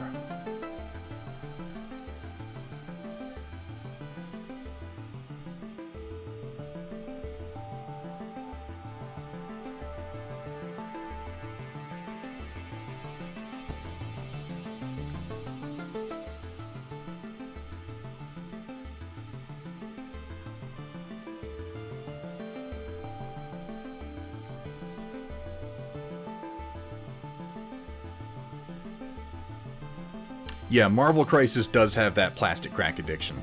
It very much does. Well, as Frostgrave is Rangers of Shadow Deep, which has solo rules as well, and is the sci-fi... Sci-fi is Stargrave. Yeah, that's a good one. There are some from Fantasy Flight Games that are pretty easy to get into. Imperial Assault, if you like Star Wars, is good for 2 or more players. And has kind of a dungeon delve feel to it.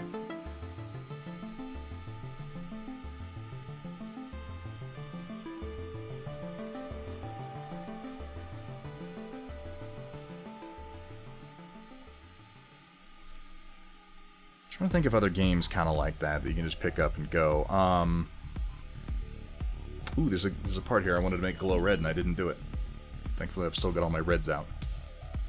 On the back of his arm here, there's a little space that's a good spot for a red detail. And I like to do the little glowing bits all along the armor if I can, because the idea is that the red glow on him, just like all the glowing bits on all the other infantry models for the other faction, you see this little backpack that he's wearing? That I've got the sort of red glow in, which actually I'm going to push a little bit more, I think. The idea seems to be that the Warcaster is able to direct this resource called Arc, ka-choom, out of his Arc projector. It's probably best not to think too much about where the arc comes from. Anyway, the point is, you're able to charge up each individual model with arcs, so this would probably be the point at which arc would hit them from behind, and then it empowers their armor and their weapons. So you do the little thing on the back, and every infantry model has a thing back here, and then you've got it glowing along their arms and legs, making them faster and stronger, etc.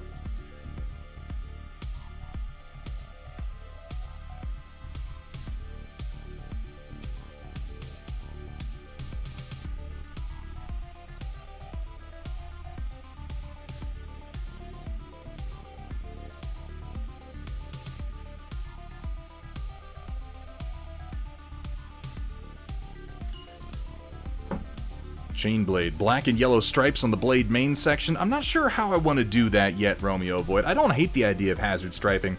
I definitely like the idea of making these guys look a little bit more industrial, because they just have like a shitty little SMG, and then I like the idea that this is kind of an industrial tool that they wield. But we shall see.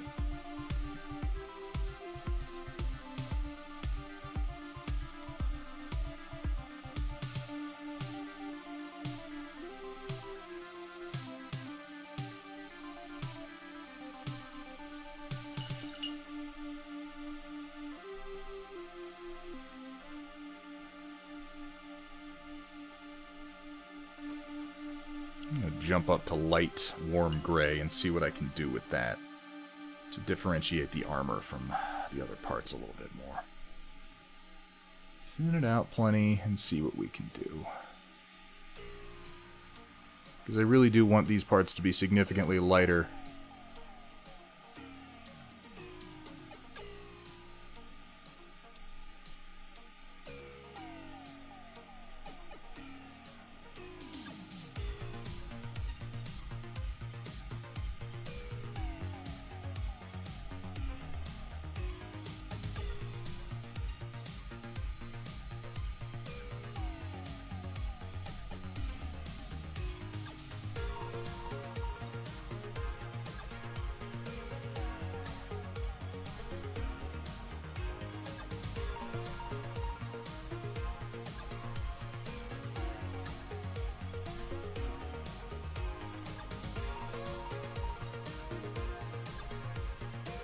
Ooh, I should do some work on the leather too, because it's lower than a lot of these parts, and I'm going to regret it if I don't get to that. This is why we do test models, is to figure out the order, well, so many things, but for me, in large part, the order that we want to approach the rest of the paint jobs in. Make our mistakes early, so we're not making them later.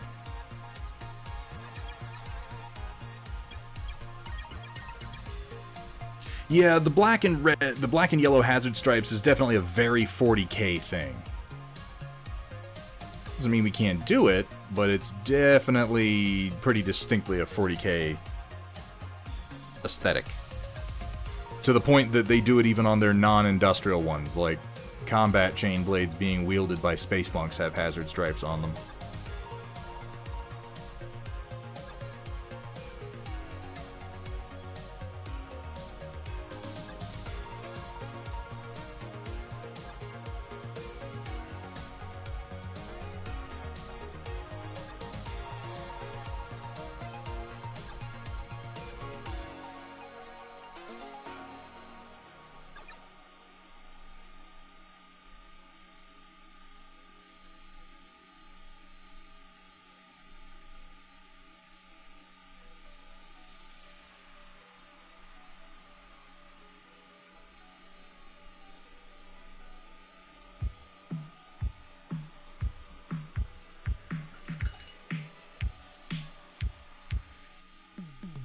Gloomhaven. Yeah, Gloomhaven is really good.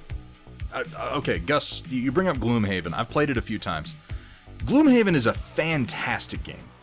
I would argue that Gloomhaven is a better Dungeons & Dragons game than actual Dungeons & Dragons, because it strips out, like, D&D over the last few years, like, its most popular iteration right now is its most popular because it has moved away from being a theater of the mind, imagination-based role-playing game and towards being a fairly chunky, crunchy skirmish combat game. That's kind of what differentiates Dungeons & Dragons for me now, is that it is very crunchy and very combat-based as opposed to a lot of other tabletop role-playing games that are still more role-playing based. And to my mind, Gloomhaven does everything that D&D does, but better. It still allows you to kind of role-play as a character. It still allows you to have fun with little adventures and mini-stories and side quests and choose where you're going next and etc., etc. But it strips out a lot of the kind of awkward role-playing that isn't really supported that much by the system anymore. At least that's my opinion on it. As far as the direction D&D has been going for the last few years, Gloomhaven kind of does it better.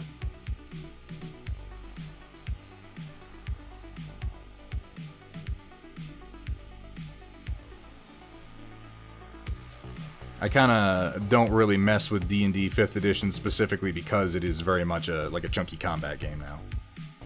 Not entirely, I'm sure some people would disagree with me, but more so than it used to be, certainly. It really shines when you're like, ye find yeself in yon dungeon, ye see a flask. How many goblins are you gonna kill?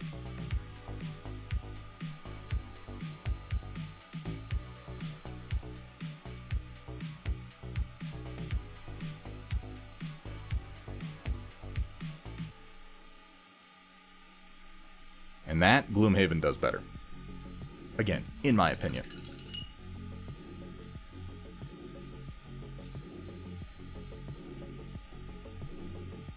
No, Project Dark Fox, you can't get Ye Flask.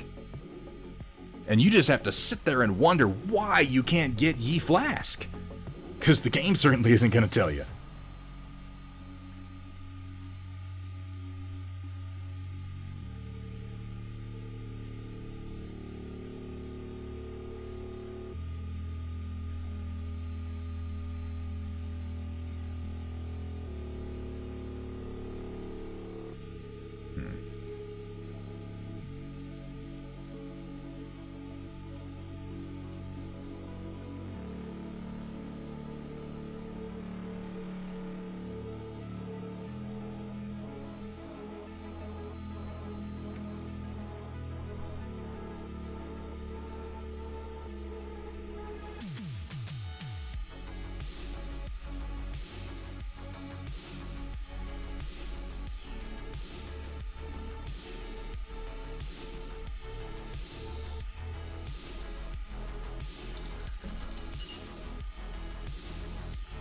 I'm glad that I'm not the only person who remembers Homestar Runner. And obviously I couldn't be the only person. It was immensely popular, but still, it seems largely forgotten today.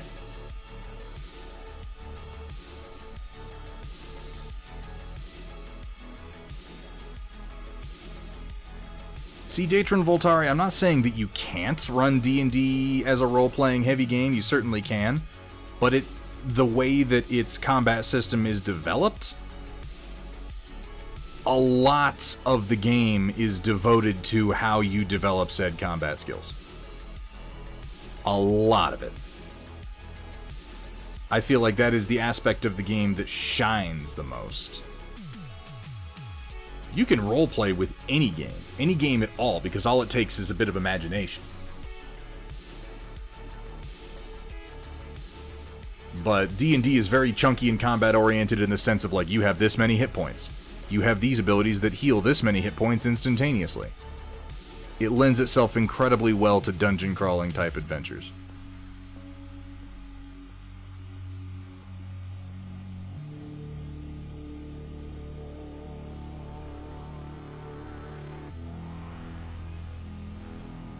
And towards speed of play. This isn't to say D&D's a bad game, it's a great game. But I feel like most of what it does, Gloomhaven kind of does better.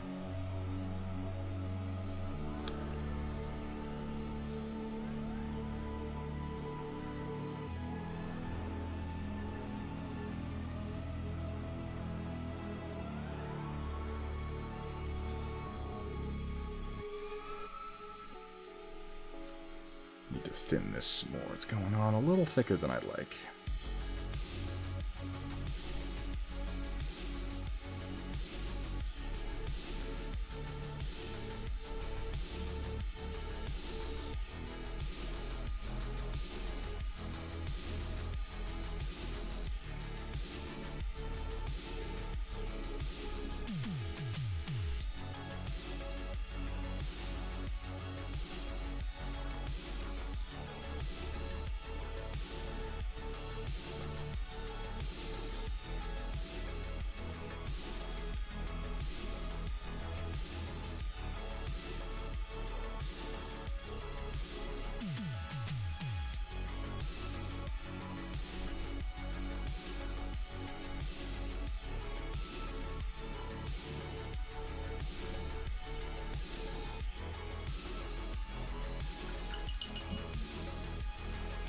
They put everything on YouTube, and the Homestar guys are still doing cartoons? I had no idea.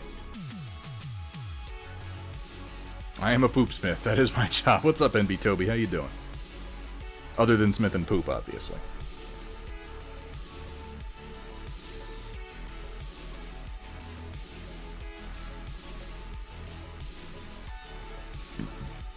Excuse me.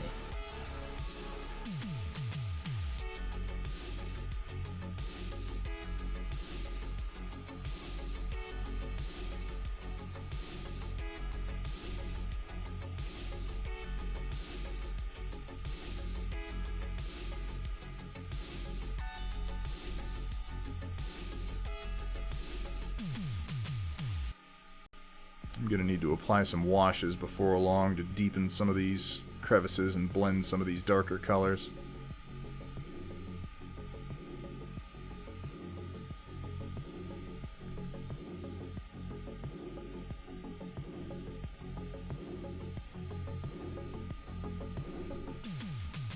Ooh, I didn't continue doing my red, and I should have.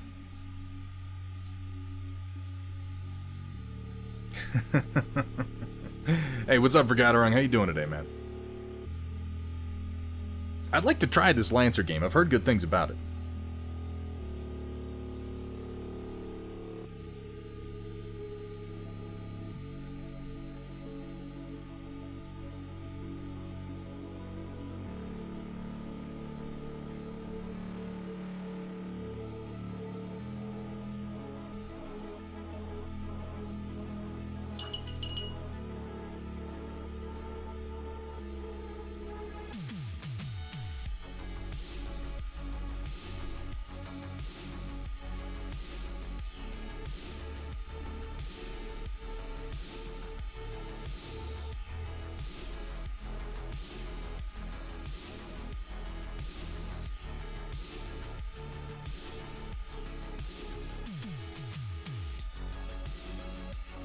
Oh, just like a little slash in the back of his helmet that I completely missed. Oh well, it's painted now. I'm ignoring it.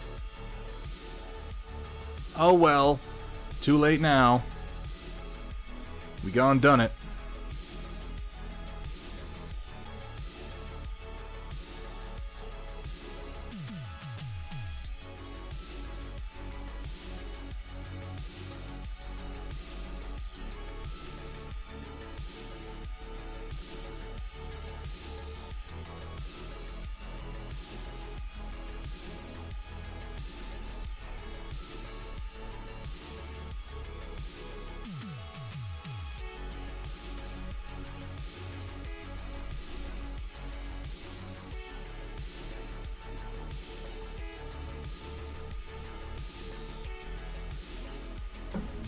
Phantom Brigade also update. Yeah, I've been waiting for more updates on Phantom Brigade.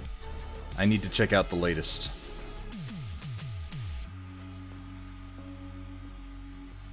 Because Phantom Brigade is a lot of fun.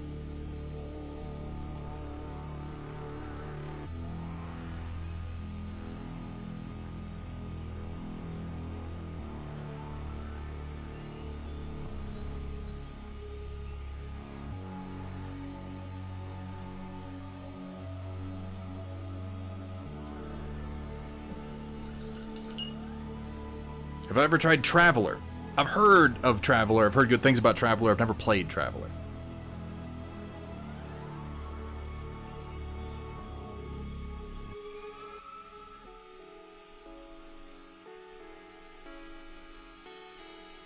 I've heard that it's very, very open-ended, though.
Did Pretzel seriously decide to play 2080 twice? I felt like this song has been going on a while, did it? Whoopsies.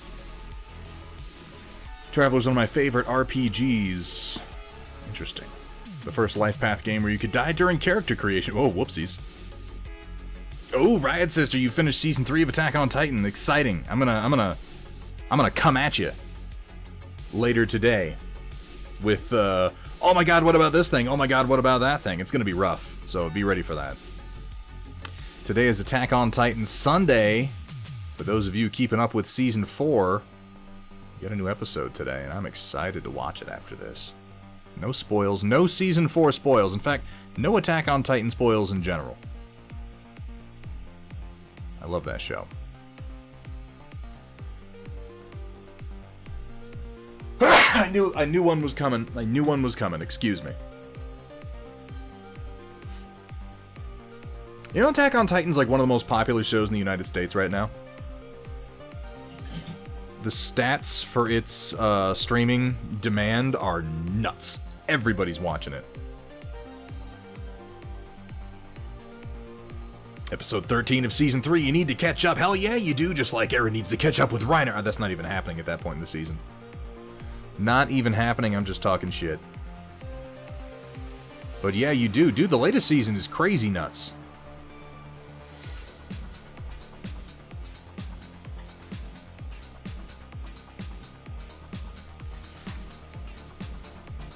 I'm not a huge fan of the new animation studio they went with for Season 4, but I'm so into the story at this point that it's like, whatever.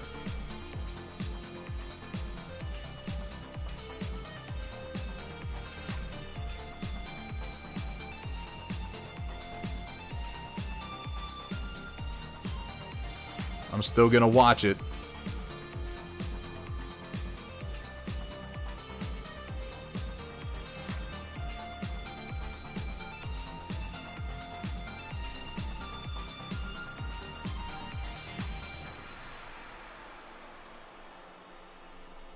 Alright, Verg.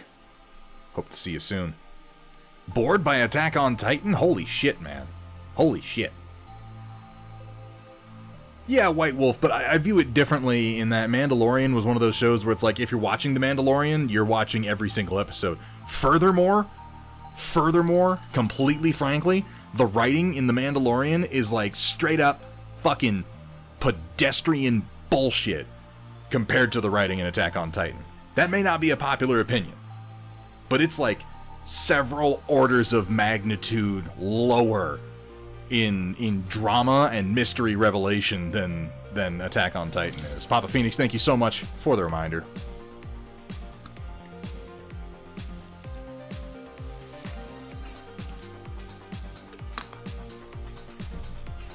See, I don't expect people, and thank you also for the reminder to check my damn pillow. I don't really expect people to necessarily be into, like, Attack on Titan. It really has to, the hook of watching that show is watching the first season, the first few episodes of the first season, and just being like, what the fuck is going on? What is any of the, why are there giant naked people? Why do they eat human beings whole and alive? What the fuck is going on? And the next 3 seasons only take place over the course of about not 4 months. There's a 5-year gap in there. But then the real meat of the next 3 seasons occurs over the span of a 4-month period in these characters' lives. And it's a show with a lot of payoff. As you watch it, you're probably thinking to yourself, like, this shit better pay off. And honestly, it does. They come back around to basically every detail, and I really like the way that they present action sequences, because the total number of, like, really huge physical confrontations in the show is only a handful. There's a handful of really major events that take place in Attack on Titan. But what they do is they have the event happen, and you're like, oh my god, that's shocking. And then the show's like, let's pause for a moment, and now let's rewind like 8 times and examine those events from the perspective of each and every character and what happened to them before it, leading into, like, it has an incredible way of presenting. Like in season 1, the Battle of Trost is one of the first big events. And you don't really know everything that took place during the Battle of Trost for like a season and a half. There's still mysteries until season 3, when it's like, oh, and by the way, this is what happened to that one guy, and this is why he wound up where he did, and you're like, oh shit, that actually changes a lot of stuff. It's an incredibly well-written show. And I understand why it might seem, when you first start, yeah, and then there's Attack on Titan Junior High, which I didn't give a chance until recently. It's actually pretty funny. It's just, Attack on Titan Junior High is just making fun of it. It's like a satire of Attack on Titan with all the same character beats and with a weird amount of spoilers. Like, they don't seem like spoilers, they seem like cutesy shit, but then when you watch the show, you're like, oh, that actually did happen. Oh, okay. In a Traveler RPG group, and then occasionally ad hoc play online games. Maybe I should try Traveler out. Everybody seems to like it. Not into Japanimation, but Attack on Titan was raw. Yeah, the animation for Attack on Titan seasons 1 through 3 is fucking incredibly good. It's so detailed. The latest season, I know that it got done. The animation got done a lot faster than previous seasons had, and I haven't been as into the animation. They use a lot more CGI for the Titans that I'm not as into as the hand-drawn animation. But then again, I was spoiled.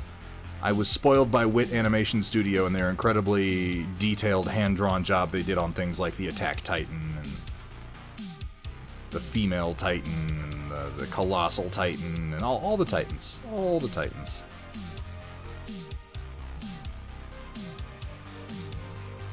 If you're gonna watch the show, though, seriously, don't look online. It is so hard to be on the internet if you're into Attack on Titan and not have major plot elements spoiled for you. It happens so easily and so rapidly, and the show really plays best if you have no clue what's going on, if you just roll with it. And it's one of those that once you've gotten into it, it gets better with each rewatch, because there's a lot of nuance to the character development. Things that maybe don't make sense the first time you see them, but do make sense after another season's worth of revelation. Yeah, the story is very powerful, and incredibly emotional.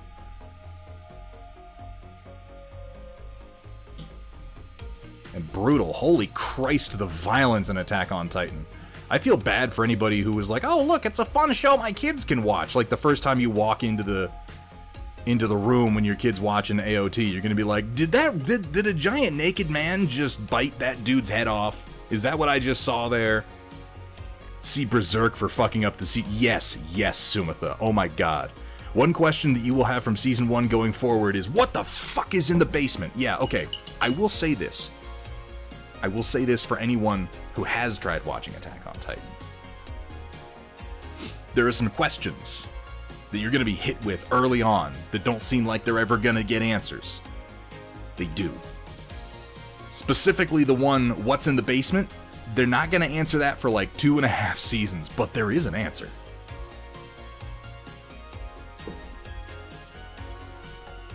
Yeah, right? Like, that's what got me Walter's Workshop. That, and I'm just going to say this right now, the ODM gear, like, one of the core premises of the show is that these people use what they call omnidirectional maneuvering gear to fight these giant things called Titans, because they've got, like, medieval level technology. They have cannons, and they have swords. And the only way that you can kill these horrible things called Titans, because if you blow them to pieces, they just regenerate. They just come right back. You have to cut out this little part on the back of their neck. You have to separate it from their body, and then they die. And the best way to do that is with a pair of swords. And first you have to get up there to do it, because they're like 10 meters tall. And the omnidirectional maneuvering gear that lets them shoot out these grappling hooks and swing around like Spider-Man is just so fucking cool. It's just cool. Yeah, it does. It reminds me a lot of the grappling hook in Titanfall. I find myself, like, singing the theme song to Attack on Titan when I'm zipping around in Titanfall a lot of the time.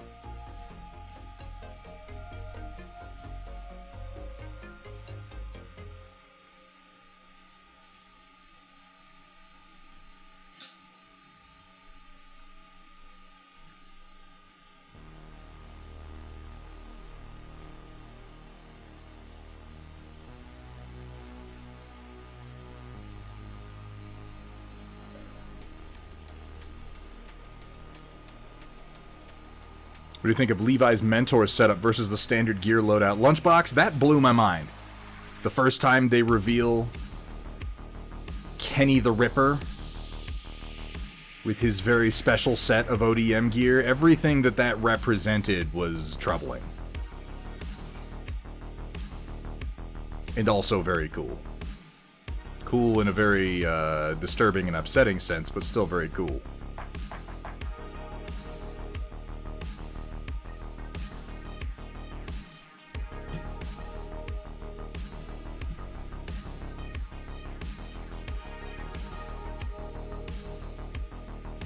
Trying to remember that I'm trying to develop a painting scheme here that I can do fairly quickly across a number of units, so I'm not gonna...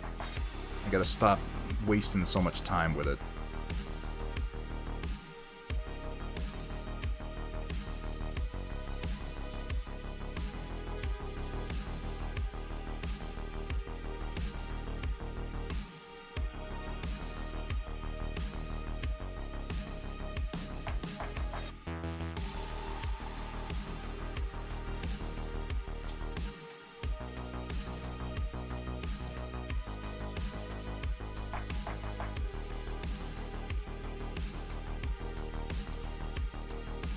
Was there really? I would play... Yeah, they are giant box cutters. Yeah. They have, like, the blades they use have snap-off. What are those? That wouldn't be a serration. That would be a score mark. Whatever it would be. But the blades snap off, which makes sense if you're flying, like, insofar as flying around through the air with a pair of swords can possibly make sense. If they were to get caught in something, you certainly you would not want to be caught along with them. You would want them to break off very easily.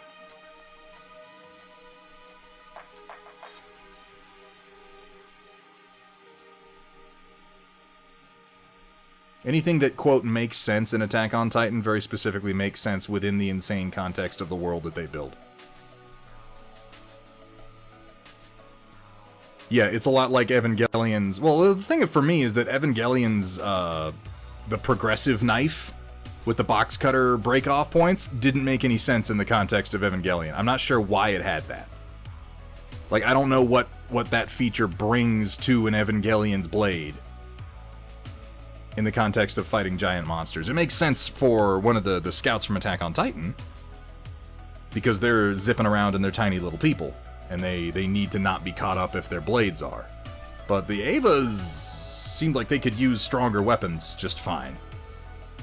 Because they could physically grapple with their opponents a lot of the time.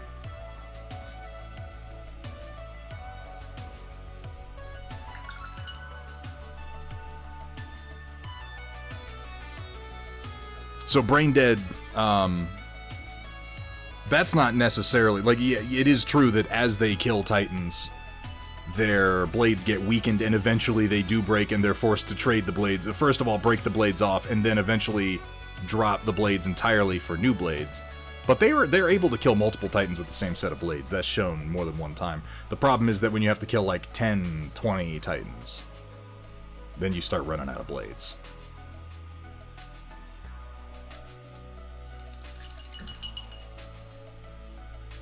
Where do we watch Season 4?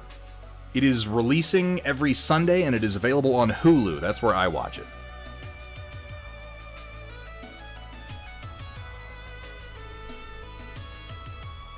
I still haven't gotten around to watching that one, Sumitha. Oh, thank you, Rascal. Yeah, I think it's coming together decently, considering we started with just a basic Prime job in the beginning. I need to highlight the leather some, so that can start to come out. But what do you guys think of the paint scheme so far? Going for this kind of bone armor and undersuit look. The red pants. I haven't really done anything on the jacket. I need to do another coat of the coal black on it. And then eventually figure out what I'm going to do for the weapons.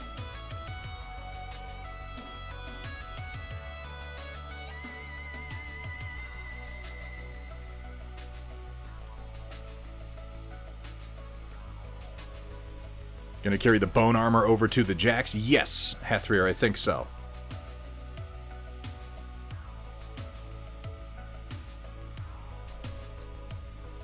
I think that's gonna be kind of the unifying scheme here. Oops. And I'm gonna take a break from working on the light gray and the bone parts. I'm going to throw a little black wash over them to kind of blend them together and give me the opportunity for some high highlights of the same color. And then I'm going to work on highlighting the leather a little bit. This is why we do test models, because sometimes the scheme we want to do doesn't emerge until we really start putting paint down.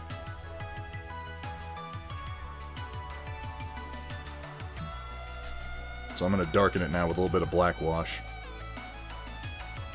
And then I'll come back in and bring it back up. But I don't think I went deep enough on the shadows the first time. And instead of doing this step on the later ones, I think what I'm going to do is start darker. To give them a little bit more depth.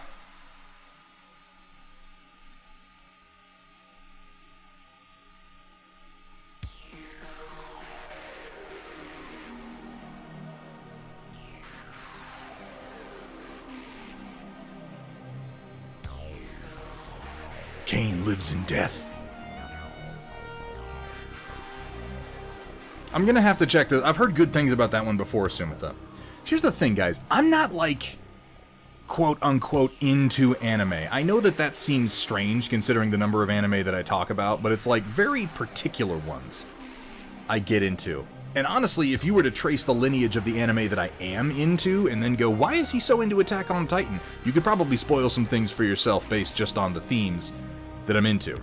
Because it does fit into a genre, even though it doesn't seem like it does. But generally speaking, most anime genres, like, I'm not interested in at all.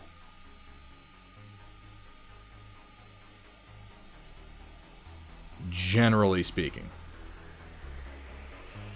Some, but not many. Like I said, particular ones. Psychopath, Steins Gate,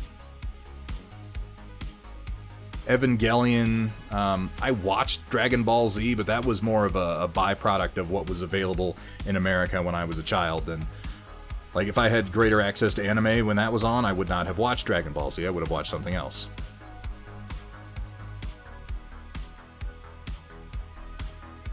I just like comedy in general. Has a cyberpunk-ish look to it. I'm glad you like it, Rascal. Yeah, I really wanted to kind of emphasize the glowing lines on the helmet for that reason, because they do have a very cyberpunk-esque aesthetic to them overall. And some of them, like, this guy has his head out, but like some of them, like this dude here, are wearing hoods. And I'll be able to do some more shadowed stuff with them. If I can just get mostly through this test piece tonight, I think I'll be able to dig into the rest of them over the course of the week.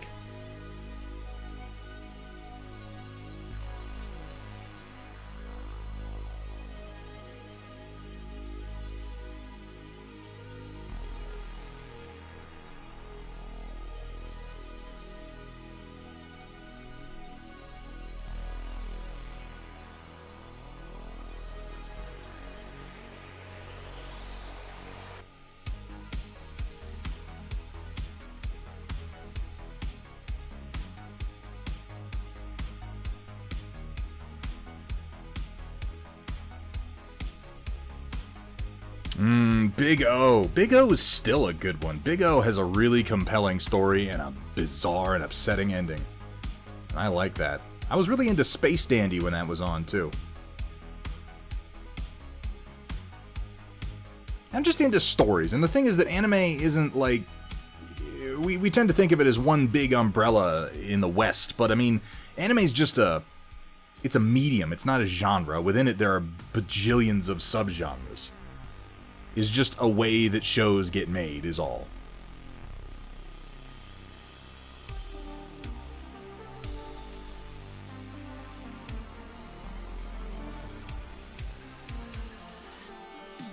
Doesn't have the same connotations that we have over here, where we're like, shows are for kids. Cartoons are for children. Some of them are very much not for children. Like I said, I would never put a child down and be like, here, watch Attack on Titan. This will be good for your brain. It won't be. Where'd my Russ Brown go? There it is. The booty song sold... what sold me was that you had Space Dandy in the first episode, like, giving a passionate explanation for why butts were the best thing that a woman had. That the booty was superior to all other things.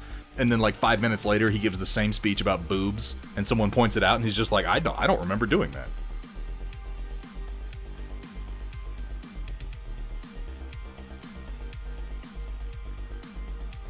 That and the fact that his teleporter takes like 30 minutes to work and he still felt the need to strike a pose.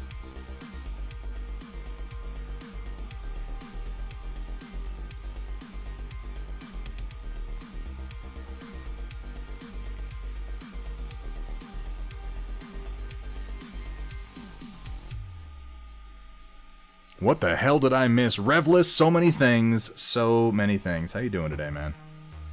I just started talking a little bit about Space Dandy, which if you've never seen it, I highly recommend it. That show is pretty amazing.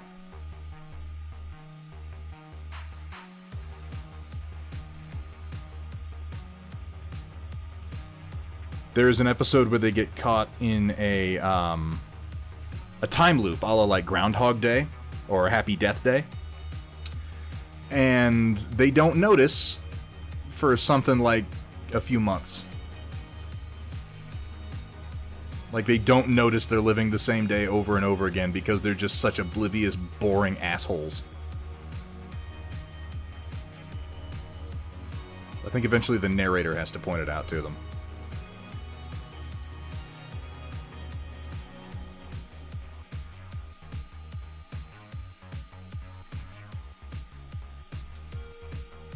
Run out of coffee, so I settle for tea.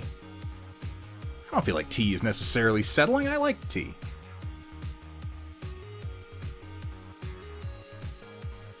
I guess it depends on the tea.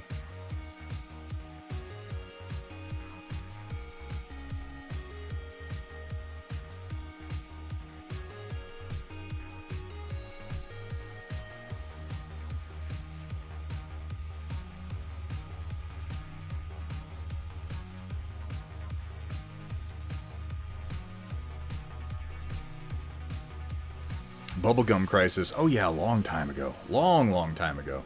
Still enjoy the reaction you get when you say that Neon Genesis... Yeah, Neon Genesis Evangelion, like, it was a lot of people's intro to anime, but it's not a good one. Like, I'm glad that it worked out for so many people, but Neon Genesis Evangelion, it's like, it's a meta-anime. Oh, huge parts of it only really make sense or work in their full capacity if you're already familiar with the tropes that it is sort of poking fun at and deconstructing.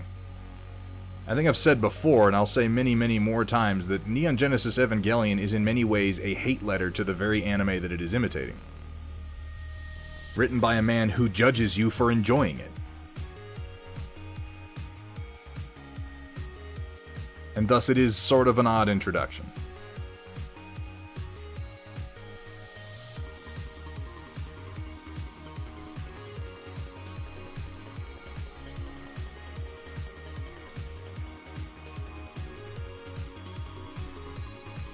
Yeah, Akira is a classic.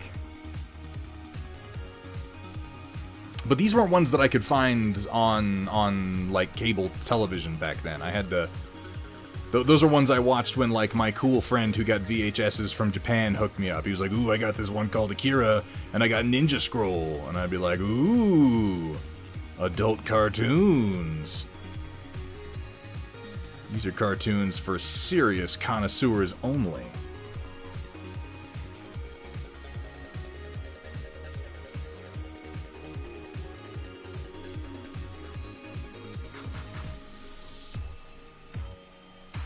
I was into Lupin the Third back in the day. I like Lupin the Third. But I feel like if you're into Outlaw Star, you should generally be into a lot of Lupin the Third. Maybe not all of it.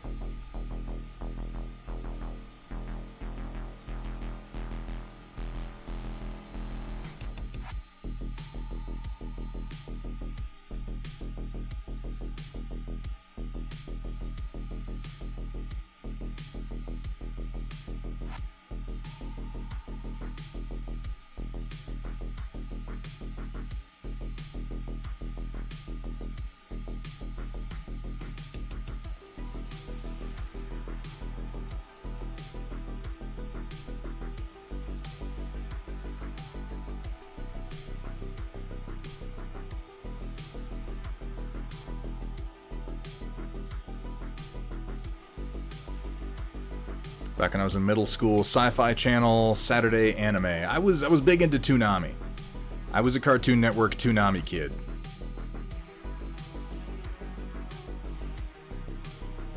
Which is why I wound up watching Dragon Ball Z. What can I say? It's what was on. I would not willingly watch Dragon Ball Z again. But at the time, it's what was available, so I watched it.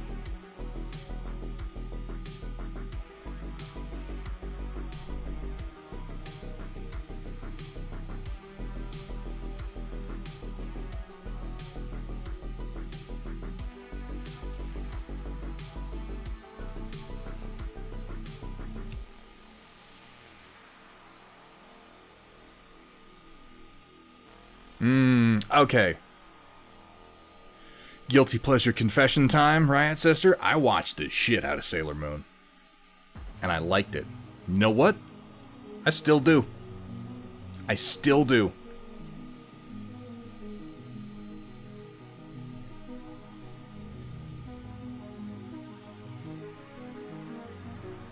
No regrets.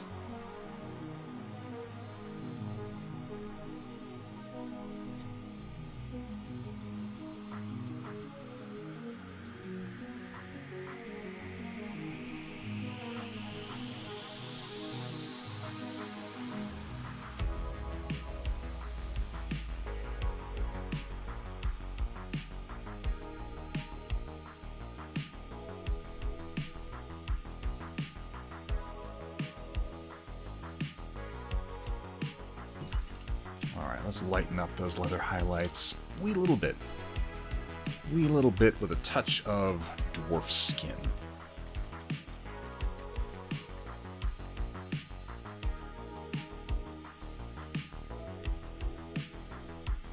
Yeah, that would be my next remark on the subject, Walter's Workshop, is I realized later I was into Sailor Moon because I fucking love Power Rangers. And the similarities are kind of hard to deny. They're the same genre.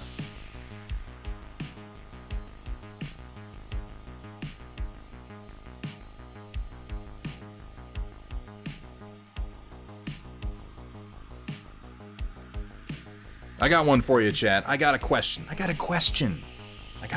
for chat. You ready? You ready? What was the best American series of Power Rangers? You know, I'm going to rephrase that. I'm going to rephrase that one. I don't want to ask what's the best, because that's no good. That's no good. And what's this I hear about you inducting my wife into the jabroni, bro? She did that to herself. She self-declared as a jabroni. And I'm sorry to tell you this, Charles, but you are, in fact, married to a jabroni. Roland. Roland is correct. Fucking Lightspeed Rescue. Oh my god, that one was amazing. This is why I'm saying I don't want to say what's the best, because the best, that's argument fuel. I just want to know what's your favorite.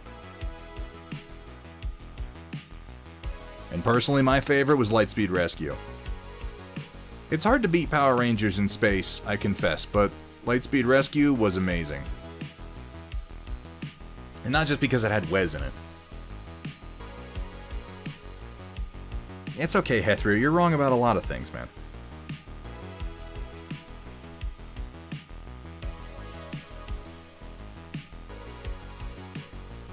Couldn't get into Power Rangers. Who hurt you? What happened to make you this way, Charles? Oh, but yeah, shit, Charles, help me out. Help me out with the actor's name, because I can't remember. I should remember it, but he played Wes in The Road Warrior. You know. We go in, we kill, losers, losers wait. Vern something. Vernon Wells. Vernon Wells is his name. Thank you, Walter's Workshop. Yes, he played the bad guy in Lightspeed Rescue. And he's amazing. Yes, and also Commando. Yes, he was also the paunchy Special Forces villain in Commando. That Arnold Schwarzenegger's like, he was a member of my elite unit, and I'm thinking, well, apparently right after he quit, he went and he just started eating Pringles and watching Oprah all day long.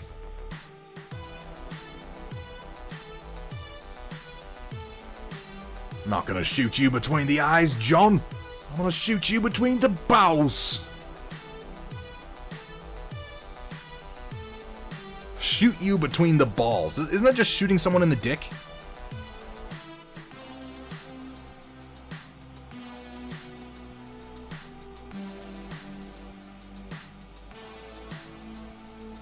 So Charles, tell us, what does it feel like to be married to a jabroni? Inquiring minds want to know.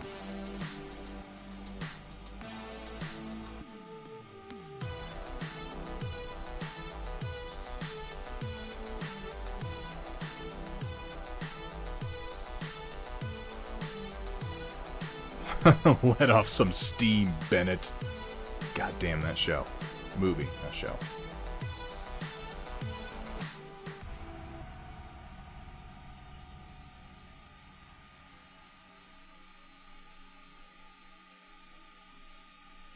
RPM is my favorite. It's the best story overall. It's self-contained. Also broke a lot of the rules of Power Rangers. Main character wasn't the Red Ranger. That is nice. Also made the entire concept of Power Rangers make sense by having them be an elite fighting force in the last surviving human city against a robot army like Mad Max missed with Terminator. Yeah, you make some good points. You do.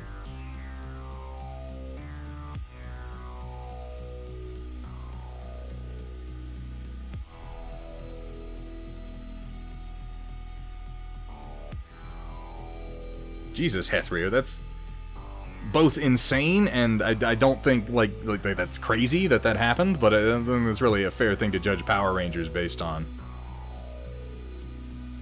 If a couple of kids were playing and beat another child to death, it wouldn't really matter what it was they were playing. It sounds like they were aiming for that problem in the first place. If it wasn't Power Rangers, it was going to be fucking Captain Planet.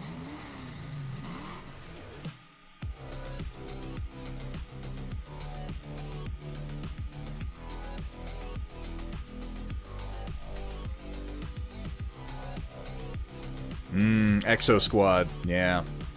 That's some classic business there. I had a bunch of Exo Squad toys when I was a kid, too.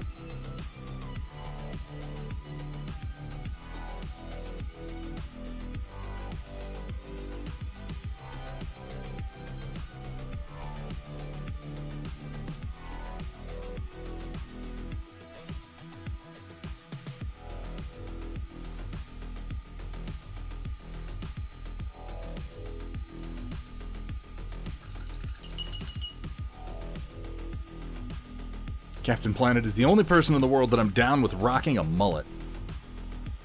And that's understandable, Hethrir, but that's...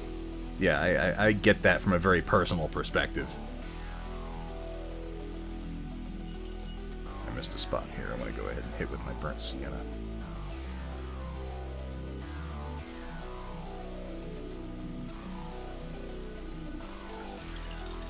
But only if it's Don Cheadle.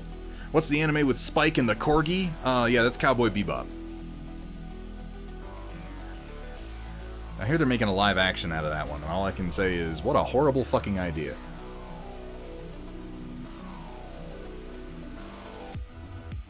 The whole notion of making live-action versions of anime says to me that somebody thinks anime isn't good enough and making it into a live-action is somehow doing it a favor, and I challenge that whole assumption.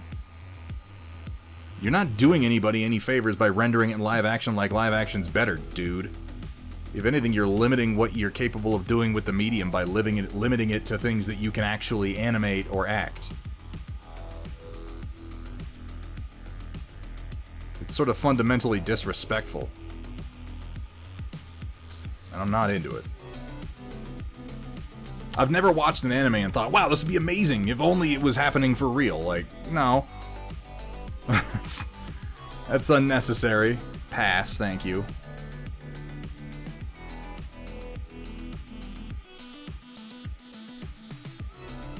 Would Evangelion be that much better if there was an actress playing Shinji's mom that he, was climbing inside of periodically? I don't think that would have improved it. Yeah, I can't think of any good examples.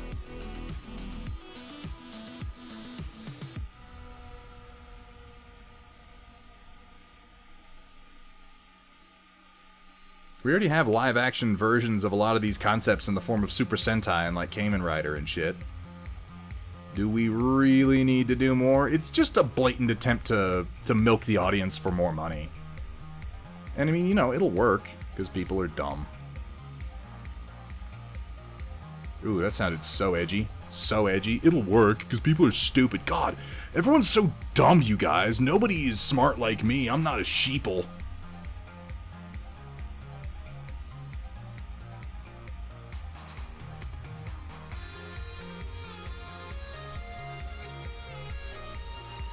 Let me work a little bit of red in his pants here.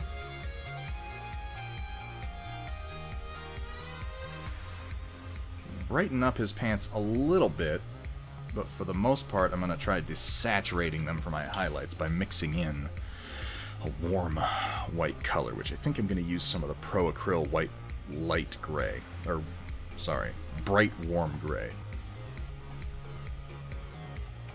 Yeah, stop recycling my childhood. Stop it.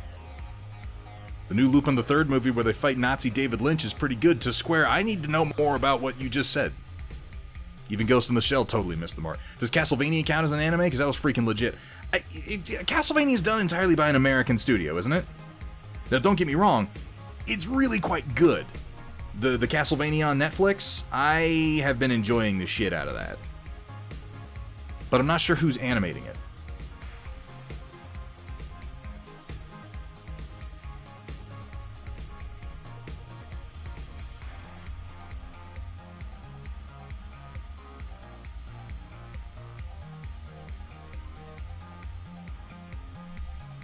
Yeah, the fights in Castlevania are so good. So good, and the use of the classic music, mwah, mwah. And Bloody Tears starts playing, man, oh my god. And some incredible voice actors, just amazing.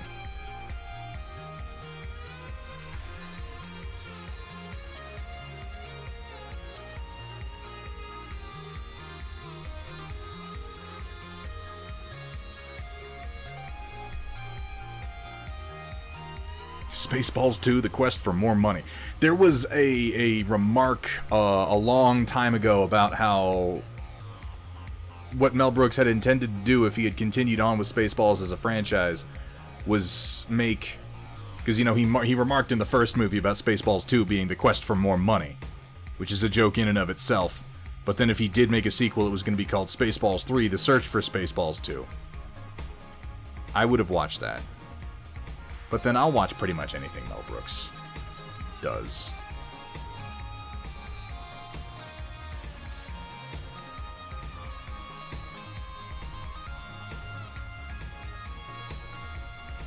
Been a fan of the Castlevania games. While the Netflix show does go off those rails, does so in a very entertaining way. And the thing, Trotsky, is that I've been a big fan of the Castlevania games over the years too.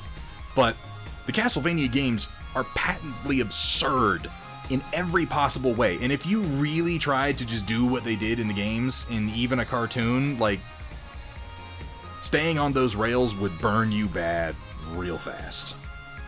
because it's insane. It's crazy. It's they had to rewrite the story into something coherent that wasn't saved by the fact that it had fun gameplay, because it's not gonna, because it's a show.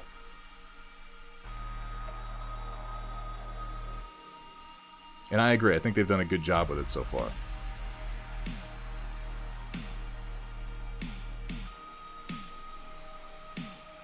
They've woven a lot of the characters from the games into a compelling narrative.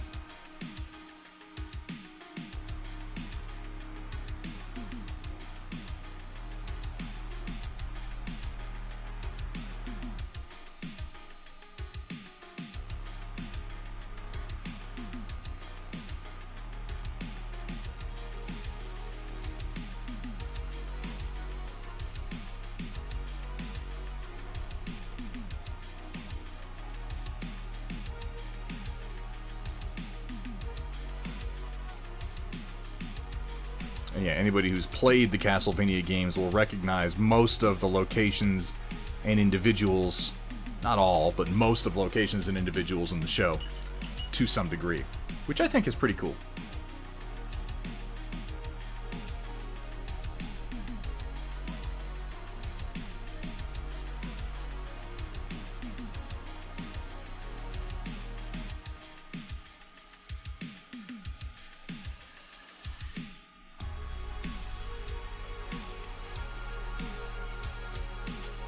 Oh, yeah, that. Yeah, it's a very adult cartoon in that sense, Trotsky. I appreciate that they use those to inform the narrative as opposed to just throwing them in without any context at the very least.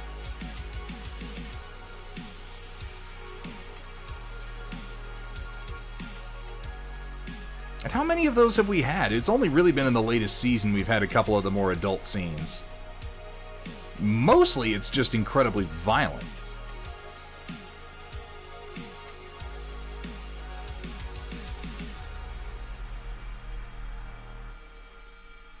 You know, demons shoving their fingers into people's eye sockets and ripping their faces off and shit. And I'm totally into that.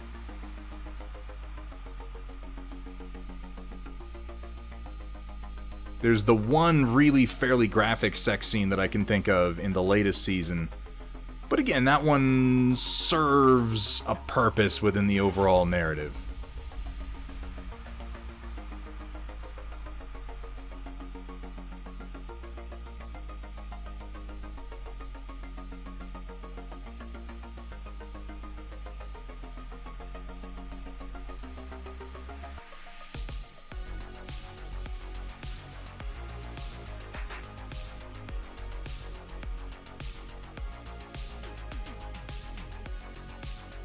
And that's all I really ask. That's all I really ask of a writer when they write a sex scene into a show, is please have it at least make sense. Don't just do it because you're feeling like, oh, it's an adult show, I better put some sex in it. Not really necessary.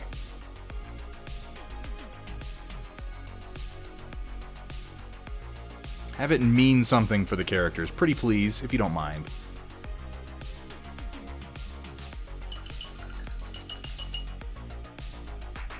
But that's the HBO business model, yeah.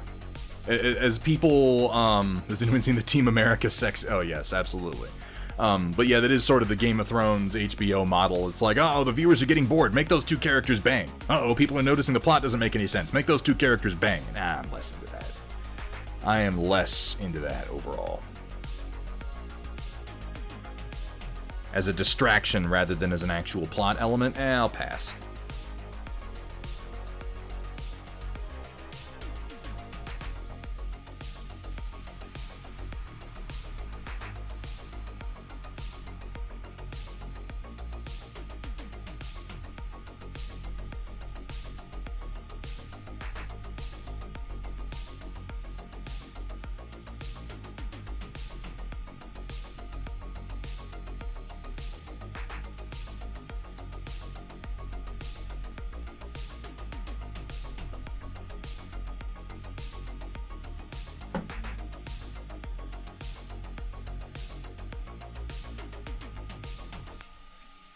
Check out Blood of Zeus, Clash of Titans done by the Castlevania animators. Ooh, and Elias Tufexis.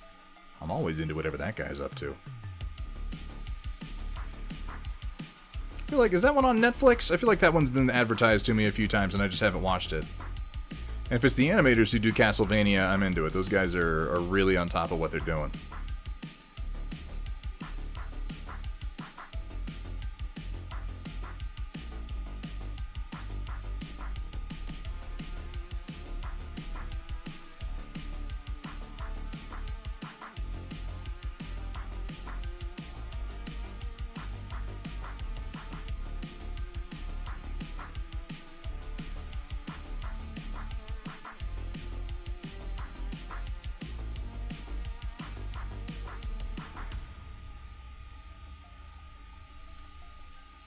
Been watching Age of Samurai on Netflix. Yeah, that one's been advertised to me a few times. To answer your RJ McCready question, yes, the big... Oh, absolutely. Wonderful, Charles. That makes me very happy. If you're gonna do McCready, you gotta wear the hat. And if you really wanna dial it up, you get your wife to dress as a computer and you periodically pour a drink into the port on top of her head. Cheating bitch.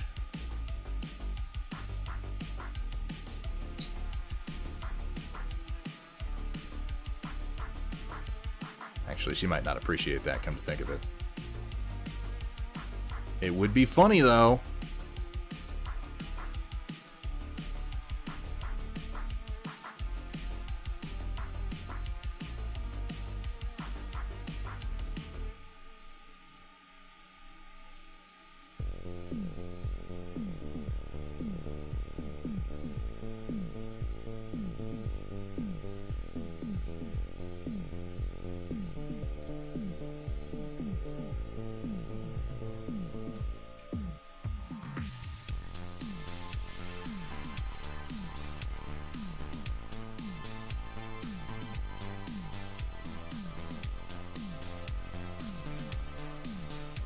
I thought you were going to say floppy drive. No, it's all about the floppy hat.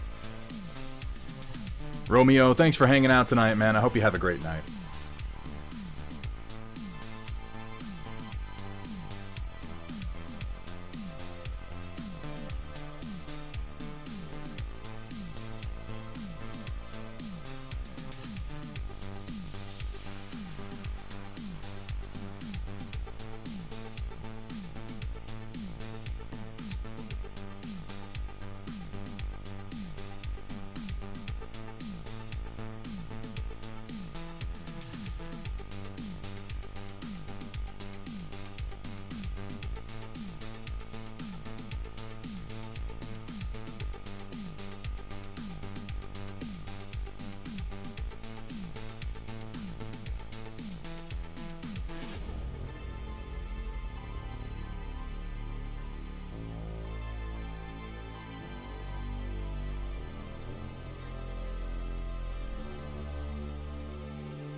Is that Age of Samurai show, like, good?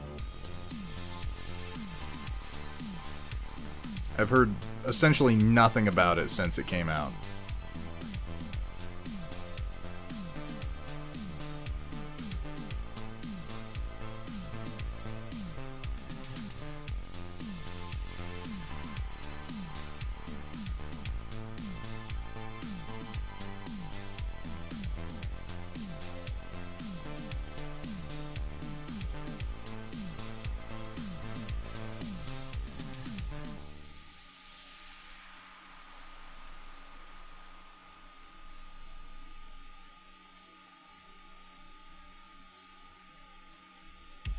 A lot of military historians, well researched. I mean, I'm already into it just based on that.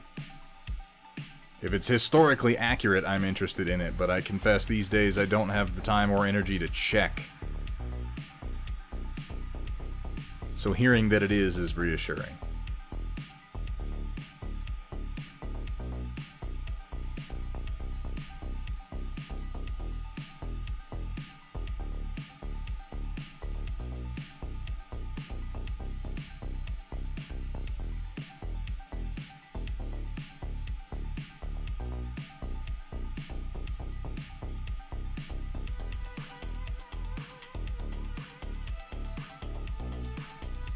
I'm going to want to simplify this paint scheme a little bit for application to the rest of the guys, but I'm liking where it's going so far at any rate.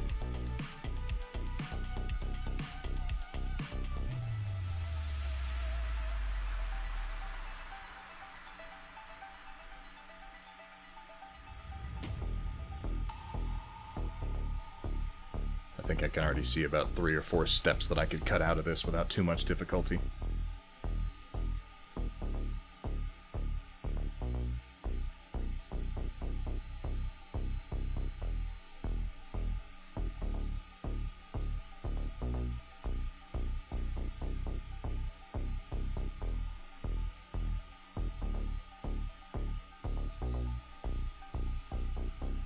I got a shout out for the Hell's Horses? Hell yeah, Roland. They're an amazing looking. Amazing looking. Set that you've been working on. I caught a glimpse at it before the stream.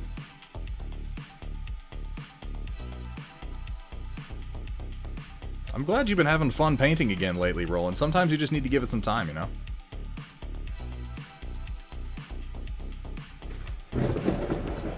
Holy moly. Thrillo-Vision, thank you so much for the follow. Welcome to the stream. Welcome to the Storm Chasers.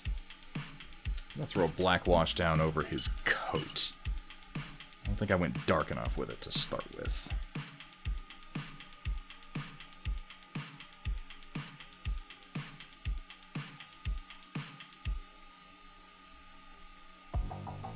And that way I can come in and highlight with coal black.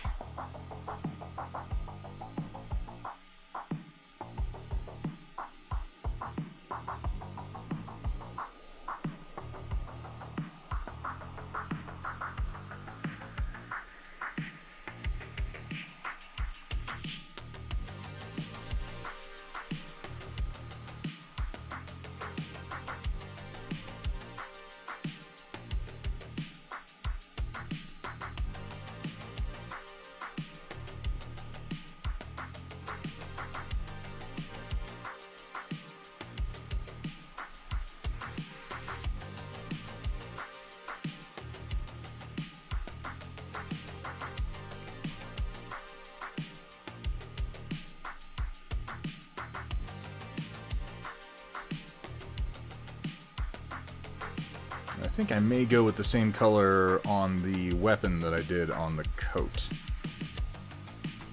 Go into coal black and then blue highlights to bring it up.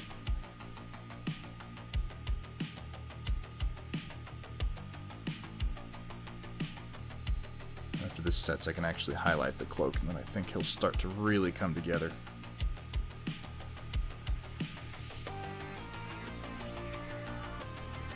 But I'm liking the overall arrangement of colors at this point. Sticking to mostly warm colors on the figure because I've got a lot of nice cool colors on the base, and I think they contrast well.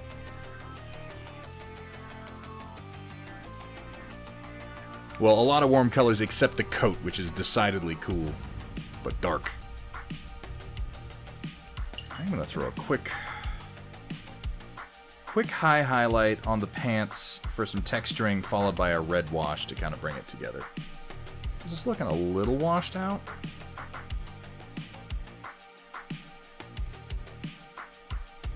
Which isn't entirely bad. I want it to look like fabric.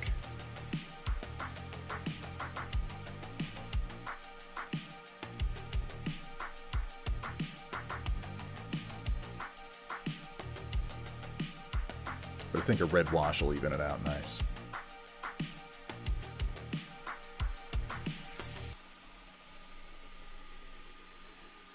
Because it's a little abrupt. It's a little abrupt.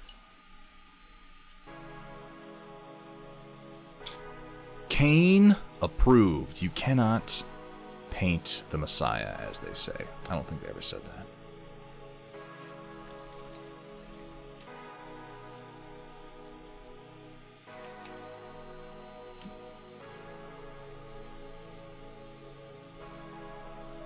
Thin this with a little touch of distilled water. Not much. Still want the pants to be fairly dark. As we said, more of a blood red than anything else. And I'll use the highlights on the coat to kind of contrast.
touch up down here isn't gonna hurt anything.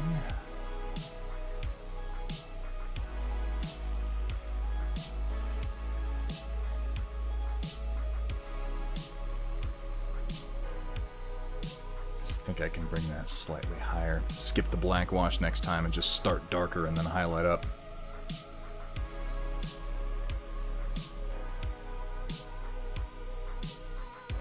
I did miss a detail on his helmet, but at this point, fuck it. I'm just gonna carry right on ahead and not worry too much about it.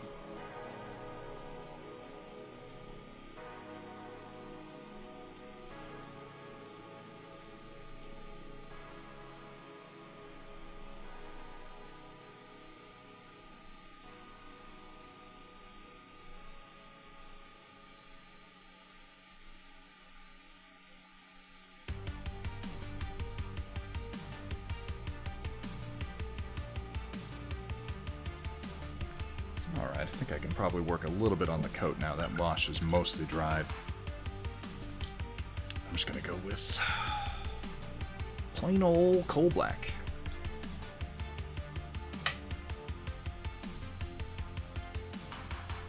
Dude, if they made CNC Minis game, I'd try, right? That would require Electronic Arts to not be an incompetent bunch of assholes, though, and, you know, that's a long wait for a train that's not coming. To Square, I showed you the those CNC Minis that I did, right? I didn't do many of them, but I kind of started to make a little force of them.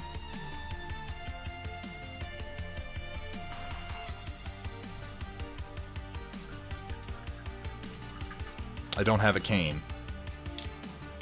I did make a little Slavic, though.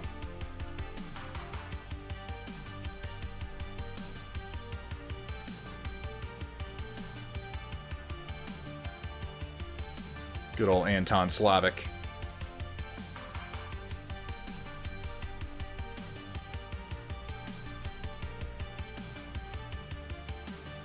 And then I did just a couple. Oh, where's the one with the highlights?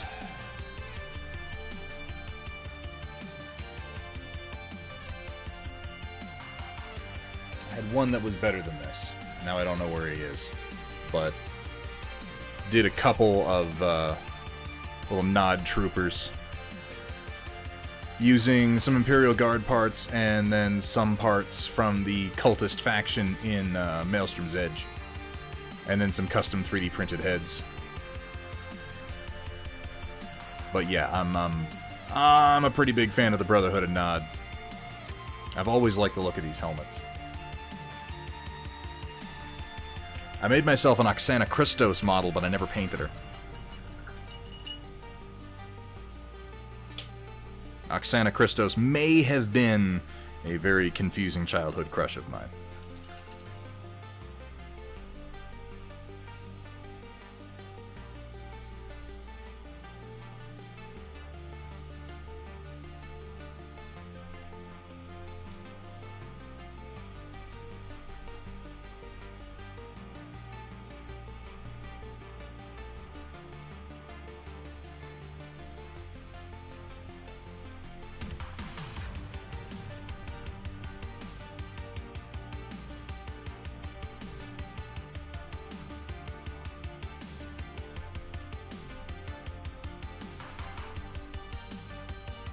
Is it wrong to prefer to use GDI, but for the glory of Nod?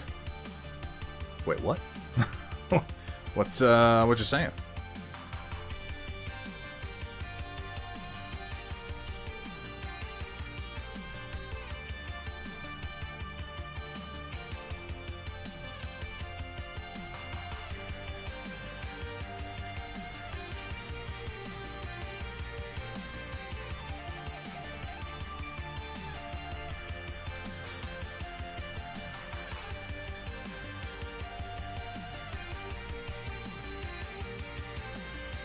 GDI did generally have better troops, and I like their big mechs that they got in the later games. And by later games, I mean 2 and 3, because 4 can fuck right off.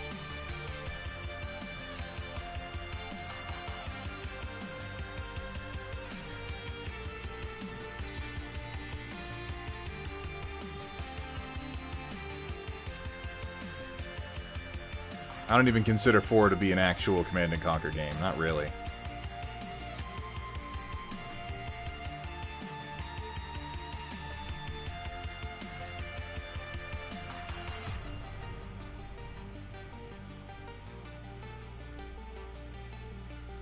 Let me get this in here because I'm going to lean more heavily on the blue to contrast with all the warm colors that I have going on in this figure. The coat needs to be much more blue.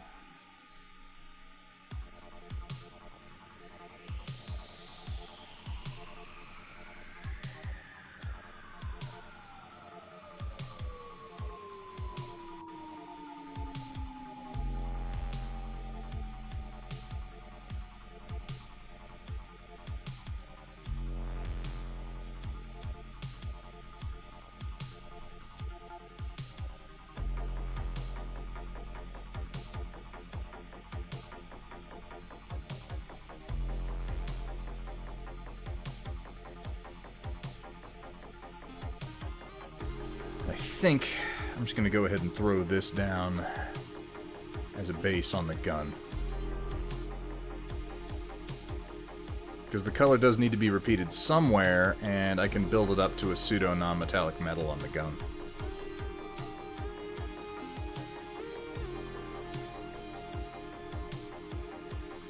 It's not much of a gun, these little nailer SMGs. But then these are not very expensive or elite troops. They are meant to serve as meat shields for cyborgs.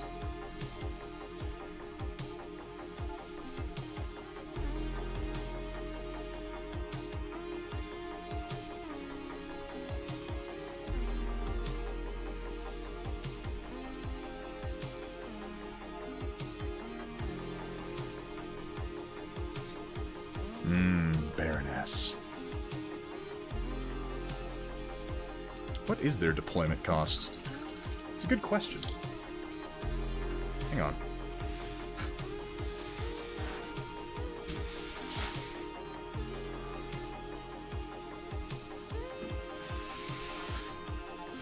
Let's see.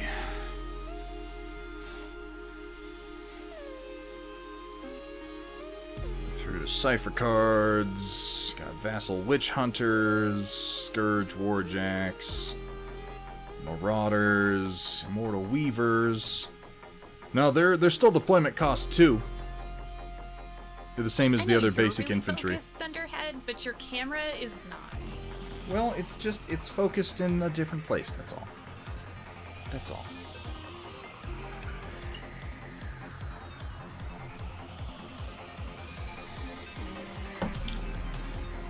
Go ahead and start lightening this.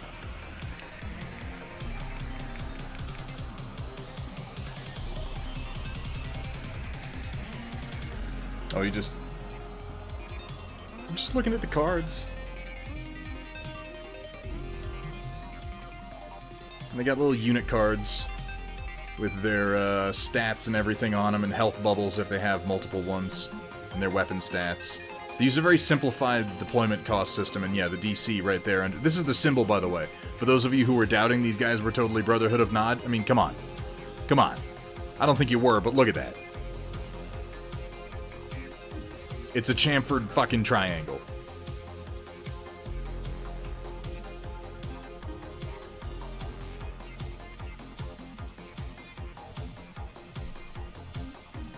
Where did my Ghost Gray, though, go? There it is.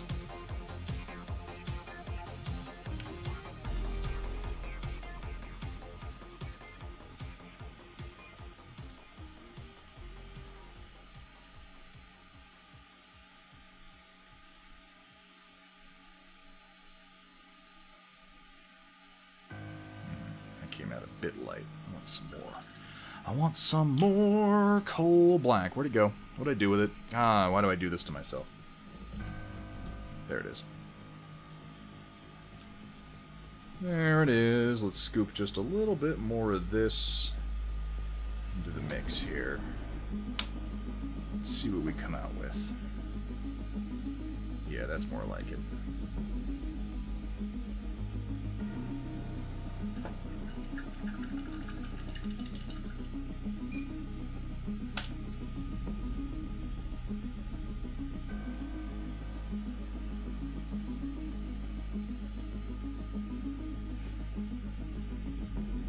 Oop, right, sister, thank you so much for the reminder.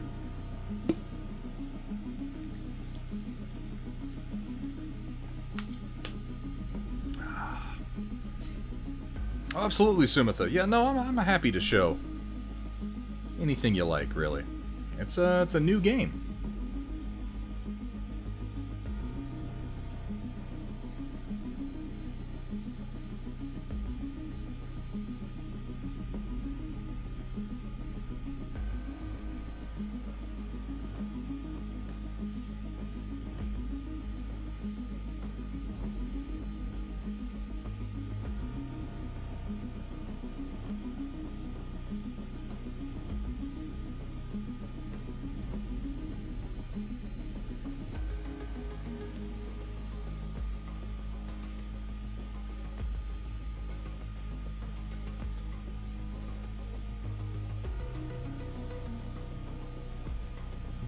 This up too much. I might just stick to edges. Raise spots.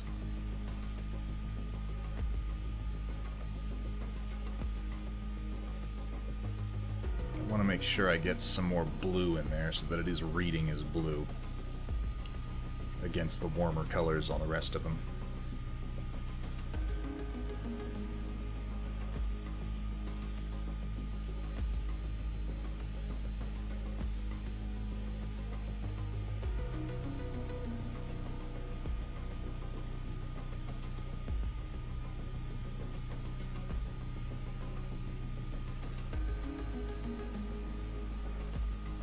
That's not too bad. The square, thank you for the reminder. Oh, absolutely not. Yeah, Project Dark Fox. They're so not, it's kind of silly. But I can think of way worse places to draw inspiration from. If they want to make a faction that's basically Nod, I'm gonna play them. Since the actual Command and Conquer isn't gonna deliver any Nod to me anytime soon. Or anything worth playing at all, for that matter. That isn't some free-to-play Chinese cash grab loot box game. God, I just can't stand. Just can't stand it, you guys. What is it, CNC Rivals? It's the... Oh, yeah. Not for me. Not so much.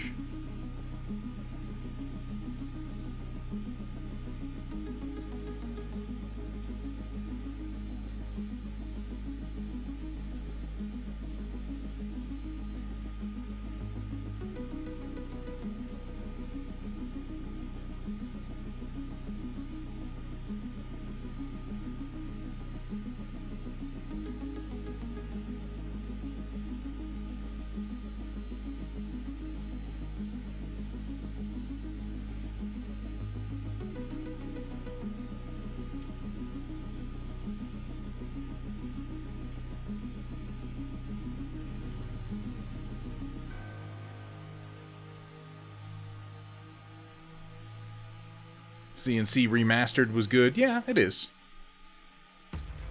Oh, Riot Sister. Yeah, I didn't have a chance to comment on that one yet. Sorry, I got distracted. But yes. The extra attention that you paid to the eyes, I think, really pays off.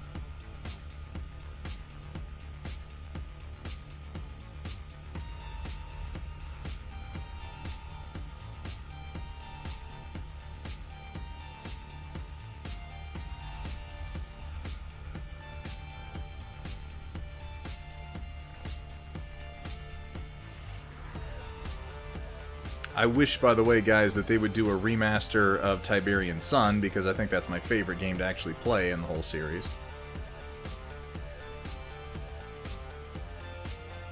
One where you get to play as Michael Bain if you're playing as GDI. I mean, come on, that's awesome. Yeah, I'll take a closer look at that a little bit later, Riot Sister, and give you some more thoughts on it, but I think that the extra attention you paid really, really paid off.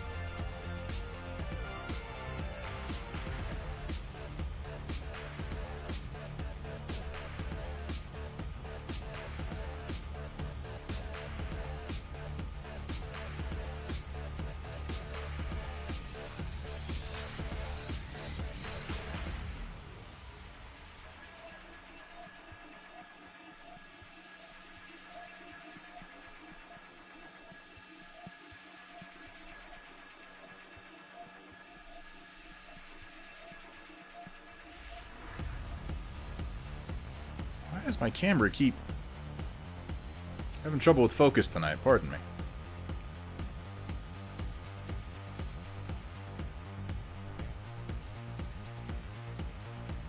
Maybe I'm shifting up and down too much. Maybe that's the problem.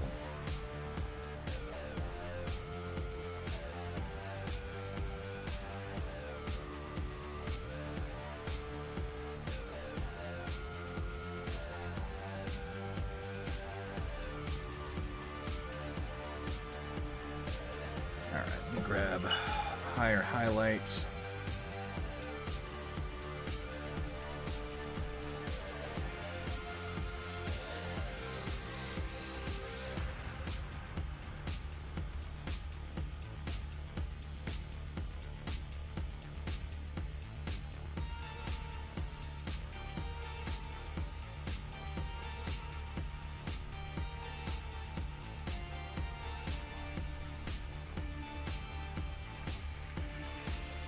A little bit more than that. A little bit more than that. I accidentally mixed one of my washes into the paint that I was using, so now I get to remix it because I am a buffoon.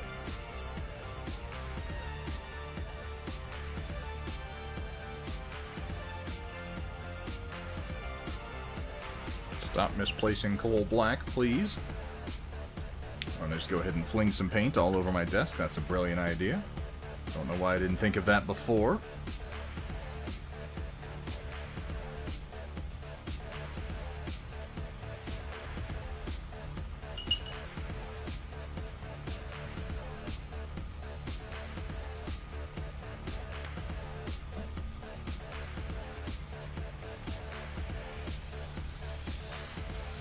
There we go. That is more like what I'm thinking, to kind of try to sell this as leather with just a little bit of sheen to it.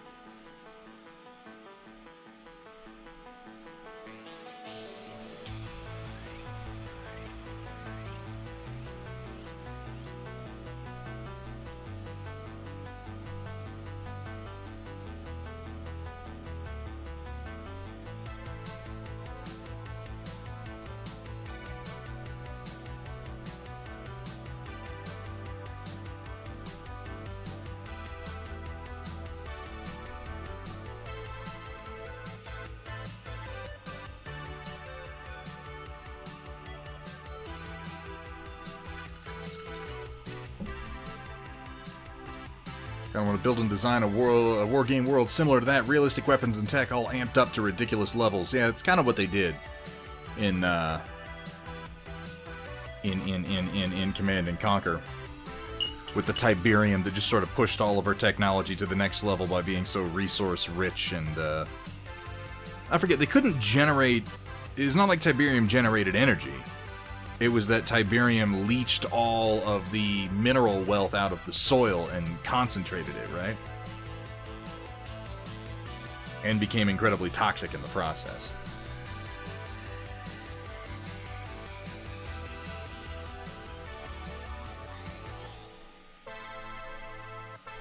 Yeah, that's what I thought.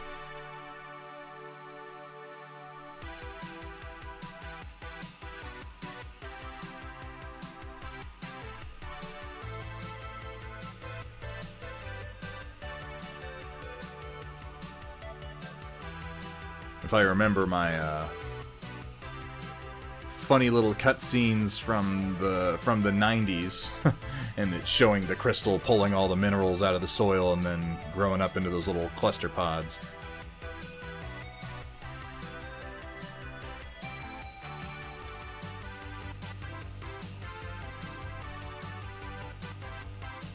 What in God's name are you playing, Pretzel? How do I make it go the fuck away? Stop it. Heyo, Vergadarung is back. How you doing, Verg?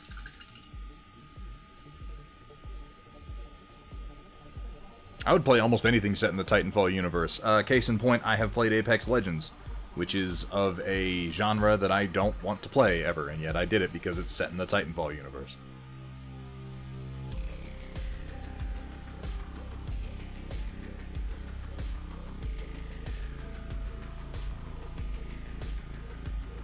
Playing a little bit of Apex made me somewhat concerned for Titanfall 3 because they have definitely moved that universe in a very cartoony direction in Apex Legends.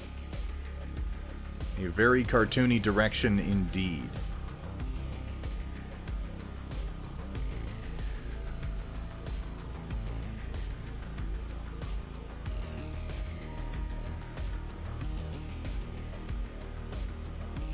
I hope that's not a direction that they continue if they do a Titanfall 3, because I don't want it to be a fucking cartoon, please.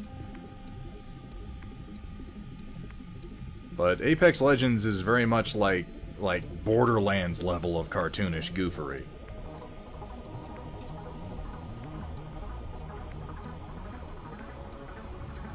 It went okay. I guess it's a fun game if you like Battle Royales. I don't understand the appeal of the gameplay of the Battle Royale. I really do not.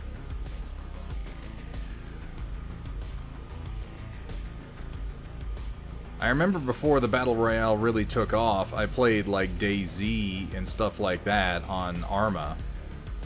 And I kind of understood the appeal of that because it was survival, but it was mostly a simulator or a learning experience and how not to and why not to ever trust anyone ever again. And then someone was like, yeah, but what if it was cute and fun? And, well, I guess it's a good way to sell loot boxes to children.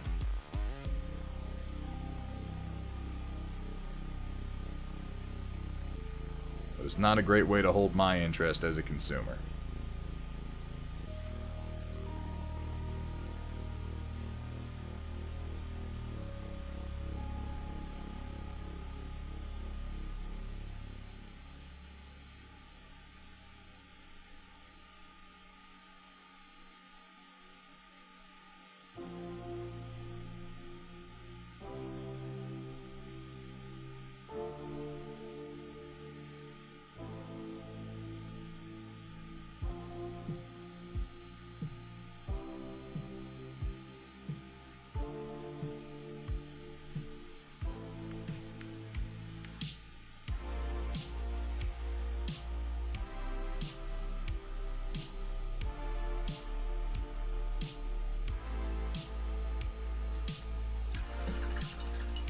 Just seeing what Apex Legends did, I had a feeling Titanfall 3 was doomed to either not exist or be horrible. Really want another Titanfall 2 experience. Yeah, I know what you mean. Rascal864, thank you so much for the reminder. Ugh, I let my lumbar pillow slide down way too easily. Spent this afternoon helping my friend and his teenage daughter get started playing Path of Exile. That game is fucking dark. That game is so dark. That game is like Diablo 1 dark, and I love it.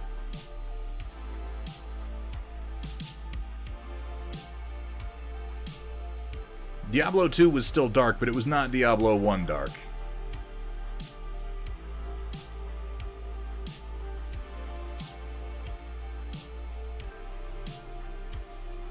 I haven't played Path of Exile in a while, but when I did play it, I quite enjoyed it. My problem is always keeping up with the meta. I'm not so good at that part.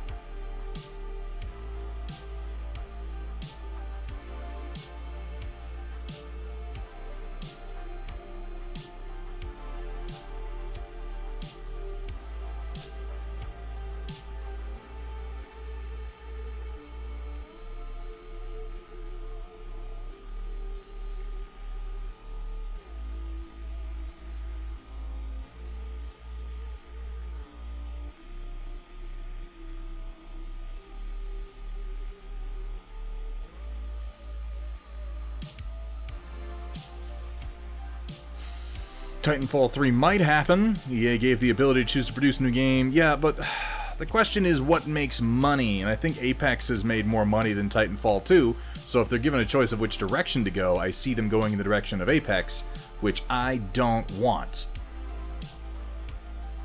The problem that we're having here is that these games are not beholden to me personally. If they were, we'd get better games. Or at least games that are really, really narrowly focused on what I want to do at any given time, which is basically the same thing.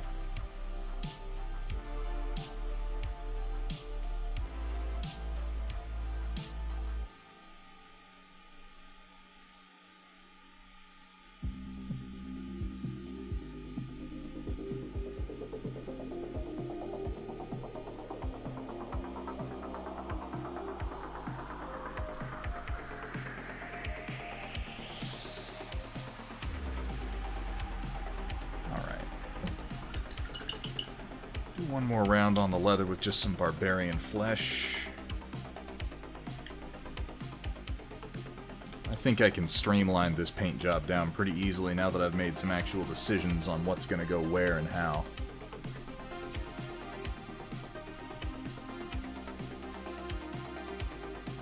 So much of the first test model is always deciding, what color do I want to make this anyway? Oh, I didn't do the inside of his coat. I'll get to that.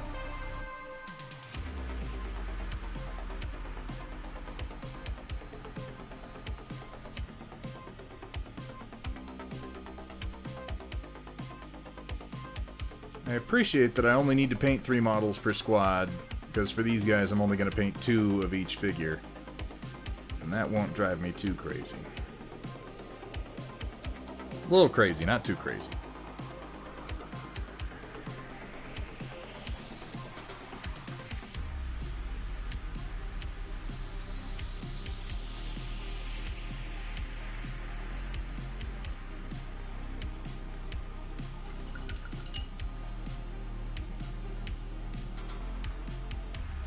Hey, what's up, Puck Duncher? How you doing?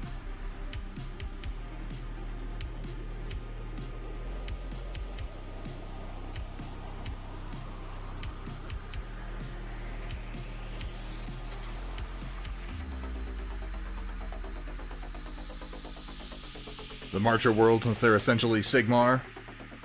I haven't looked that closely at that. I know they have a very mobile and very hard-hitting playstyle.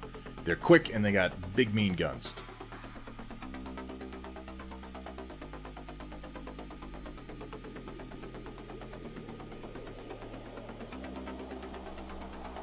These guys, the Aeternus Continuum, have lots of stealth, lots of phase-shifting movement bullshit, and some fairly disposable infantry backed up by some very hard-hitting cyborgs.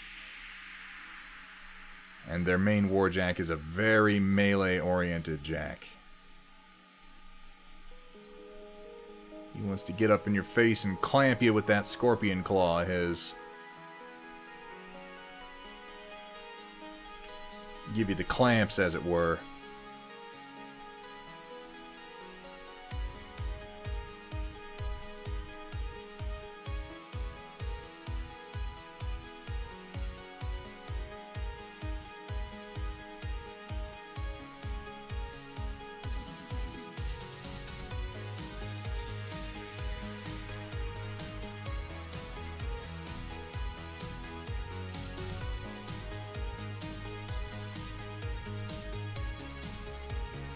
Don't forget corrosion out the wazoo. Yeah, Aeternus Continuum has a lot of the corrosive weapon effects, which is pretty powerful.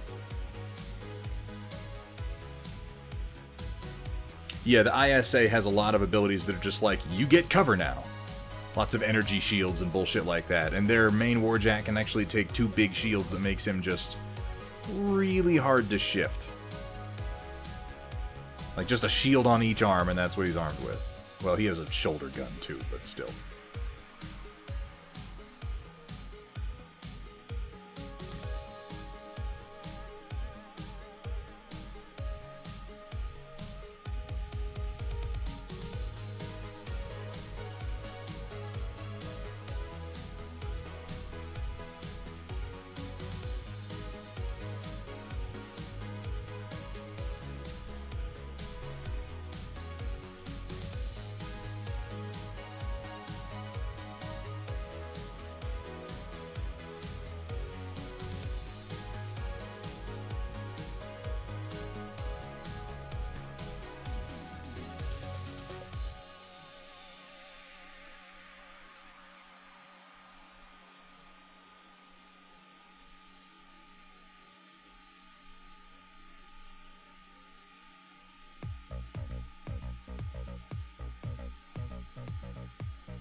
I'm feeling pretty good about these colors overall. The first test mini for me always takes the longest because I'm deciding what the hell it is I actually want to do. But yeah, I'm feeling pretty good about this color scheme with the red fabric, the sort of blue-black coat. Need to do the weapons still, obviously. Hethrir, thank you so much for being here today, dude, and thank you for introducing me to the game. Puck Duncher, we're painting some Warcaster Neo Mechanika figures from Privateer Press.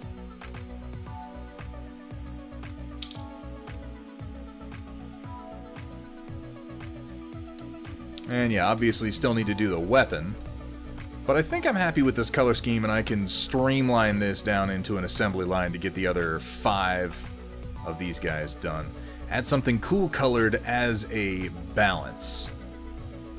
So, the coat is cool. The entirety of the coat is cool colored, and then its base is very, very cool. So I'm mostly working in the splashes of warm colors for the most part. I may need to push the coat a little bit more into the blue. And then I figure the weapon will probably be cool for most of the plating, and then very, very warm for the fusion saw edge. I'd like to do kind of a glow effect on that. Yeah, I'm pretty pleased with the helmet, Sumitha. I think of all the pieces that I've painted on this guy today, the helmet is really what I'm happiest with. I think the armor color along with the little red glows really works pretty well.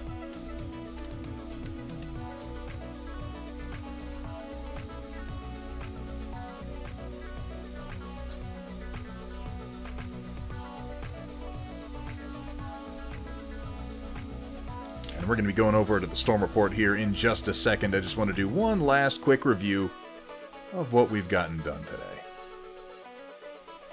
And bear in mind, like, I've done a few washes on this, so he's a little bit glossy, too. So you're not really getting, like, you can see the light shifting across his coat there.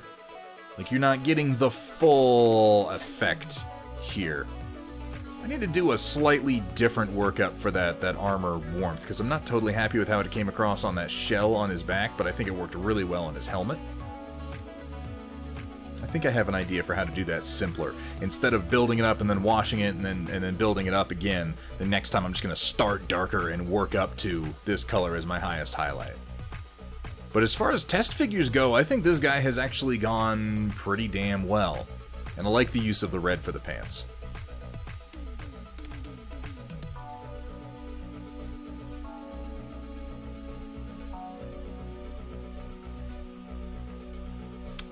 Verg, yeah. For this, I'm gonna try to do like a heat glow, because it's supposed to be, I think it's called a fusion saw on the unit profile. So yeah, I'm gonna try to do like an orange heat glow on it, I think. I don't want to see. I thought about working in green as my glow color for these guys to play up the Brotherhood of Nod thing, but the thing about that is, there's a very solid chance that they're going to release a faction that has green as their primary art glow color, and I'm just going to confuse myself at that point. For games like this that are heavily story-oriented, like from Privateer Press, I do like to use canon and studio color schemes for the most part. Or at least color schemes that are close enough to the studio official color schemes that I don't confuse myself later on, and it's very easy for me to pick my color schemes based on the faction. I'm not totally sold on the coat yet. I don't know. I'm going to fool with this a little bit more later.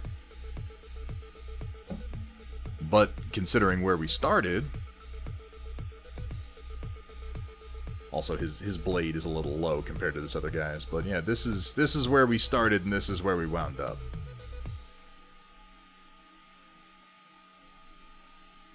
Looked like the blades from that one Jaeger in the... There was no second Pacific Rim movie. I'm not sure what you're talking about.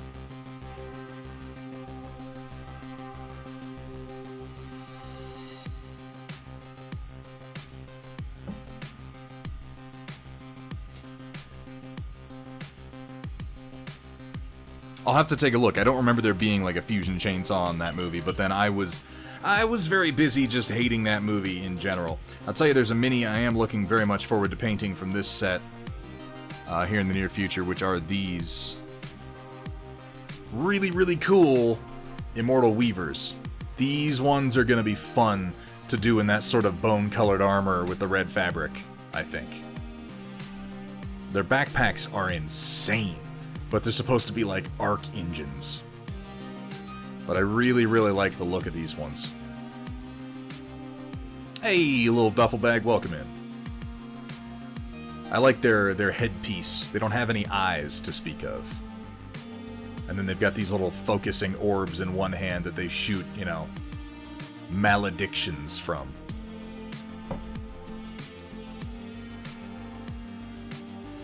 And once I get the Reavers together and I get the Immortal Weavers together, then I'm going to be doing these here Marauder Cyborgs, which are the real sort of heavy-hitting, heavy infantry of the Aeternus Continuum faction with these big hydraulic claws and massive chain guns. And you can see they're very similar in that they have this backpack thing that is apparently designed to receive arc energy from their Warcaster.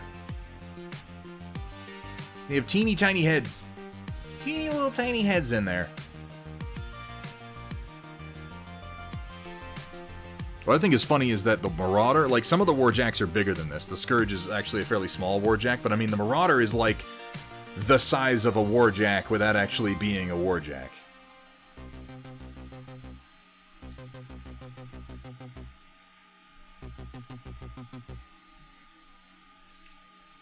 Alright, let me box up my paint palette here.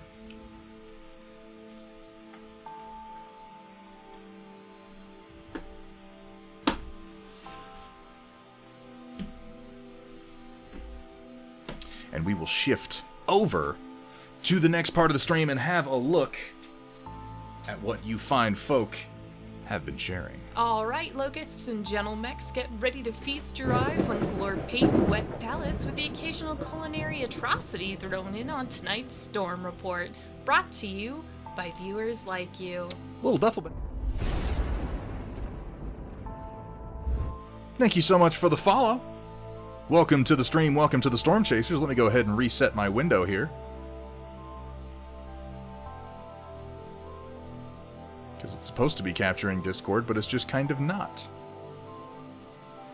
And it's because we were doing Cyberpunk Red last time is why. There we go. That's the one I'm looking for. Let me put a couple of my paints away here so I don't make a mess. Any more than I already have, that is.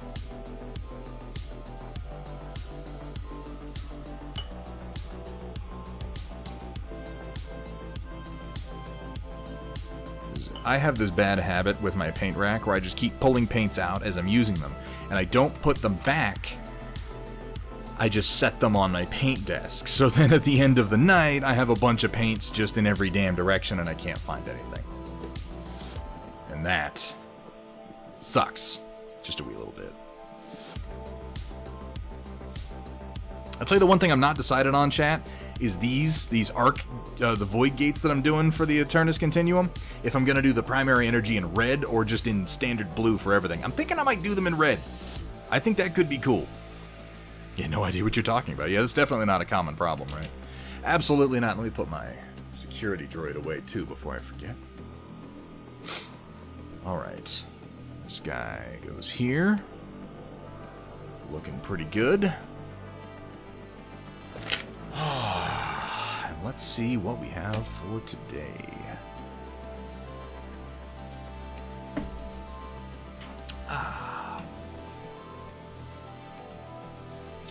Up first, here we have from To Square. He has printed off some of Carl Strieger's Epona models using the HP Multi-Jet printer. You're qualifying at work. Oh, that's pretty cool. You got a 3D printer at work? I'm into it. A lack of tacos, that's a shame. That's a decent looking print. Carl Strieger does some really nice work. I know he's designed, I believe he's designed a number of the things for, what's it called? Revelations from White Light Media. I'm pretty sure that's him that has done a number of those for Revelations. They've got some very nice looking prints. Perfectly organized racks of paint. That just means you're not painting enough, Puck Duncher. Paint more minis. Sprays down layers of plastic powder and then planes and sprays a binder fluid that holds everything together before it uses infrared to bake each layer to get... Yeah, that basically does sound like magic. That's insane. They're gonna wind up making all my... Oh, that objective marker's almost done printing, you guys. Up here, on the upper right. Oh, I'm excited about that. I haven't been looking at it. It printed much faster than I expected it to. So, I just want to say real quick. the way, I mean, okay, so if you've played like Warhammer Hordes, you know that it's a very, people wind up playing it on like a flat board. I heard you liked battle mechs. I do. So I put a battle mech in your battle mech, and now Thunderhead's 3D printer is broken. And that's just a horrific tragedy every single time I hear it. But so the objective markers, right? There's a lot of objectives in the book for skirmish and for full-size games, and it's like, place one objective marker at this spot. And you're like, okay, cool. It's a little 20mm round token. And then it has a 1-inch control halo around it, and it's like, this represents a comm tower that you're fighting over. And I'm like, sweet, I'm gonna make some terrain for that, right? But how the fuck do you make a comm tower that's only 20mm wide for gameplay purposes? How do you make a gravity anchor that's only 20mm wide? How do you make an arc geyser cap that's only 20mm wide? It's fucking tiny. So, I had this thought. What if, for lore purposes, for explaining what the objective actually is, the Warcaster in their battle carrier identifies targets on the field and then fires torpedoes that embed themselves into the ground and serve as command and control platforms to sort of seize control of local networks and to mark resources for later retrieval, and then the troops move up to them, and that's what you're controlling, are these torpedoes that, bang, hit the ground and deploy this little control platform. And then nearby you can put a piece of terrain that represents whatever it is you're supposed to be controlling. Like, a grav anchor, or, those are the basic examples. Grav anchor, dig site, stuff like that. Because one of them is, like, it's supposed to be an archaeological dig site. Like, an archaeological dig site that's this fucking big, that's insane. That's crazy. I'd rather have, like, here's the control piece, and then there's an archaeological dig site nearby, and that's what you're actually controlling. It is like a dud missile. It is meant to be a missile that hit the ground, and then two little legs deploy and lock into the ground around it. And that little ring on the bottom, that's featureless right now, but my plan is to sculpt that so that it looks like a ring of broken ground, like where it, hit and broke the dirt up. And that ring is going to be the control halo. So if you have that on the field and you move a model up and you touch the broken ground, you're controlling. You are now controlling that objective. You don't have to measure, you don't have to do any bullshit like that. And the torpedo is only 20mm in diameter. It was the only thing I could think of that would both be narrow enough to fit within the tiny little objective token zone, and also tall enough that if you're putting a warjack behind it, it can count as cover, because a lot of the strategic objectives are supposed to count as cover. It's just like a little pillar thing. And they released some images of like, oh, you can get, resin objective markers for your different factions, and they're like these funny little monoliths. I'm like, that doesn't really make any sense. What is this? An objective for ants? Needs to be at least 3 times bigger than this. But anyway, that's what's printing, and so far it looks like it's coming together wonderfully, so I'm very, very excited about that. I just whipped that up today. So let's continue down the Storm Report and see what we are sharing. Here we have from Lore Friendly, feels good to be back at it. I'm glad you are back at it. Got texture paint on the Black Lantern and Pegasus bases.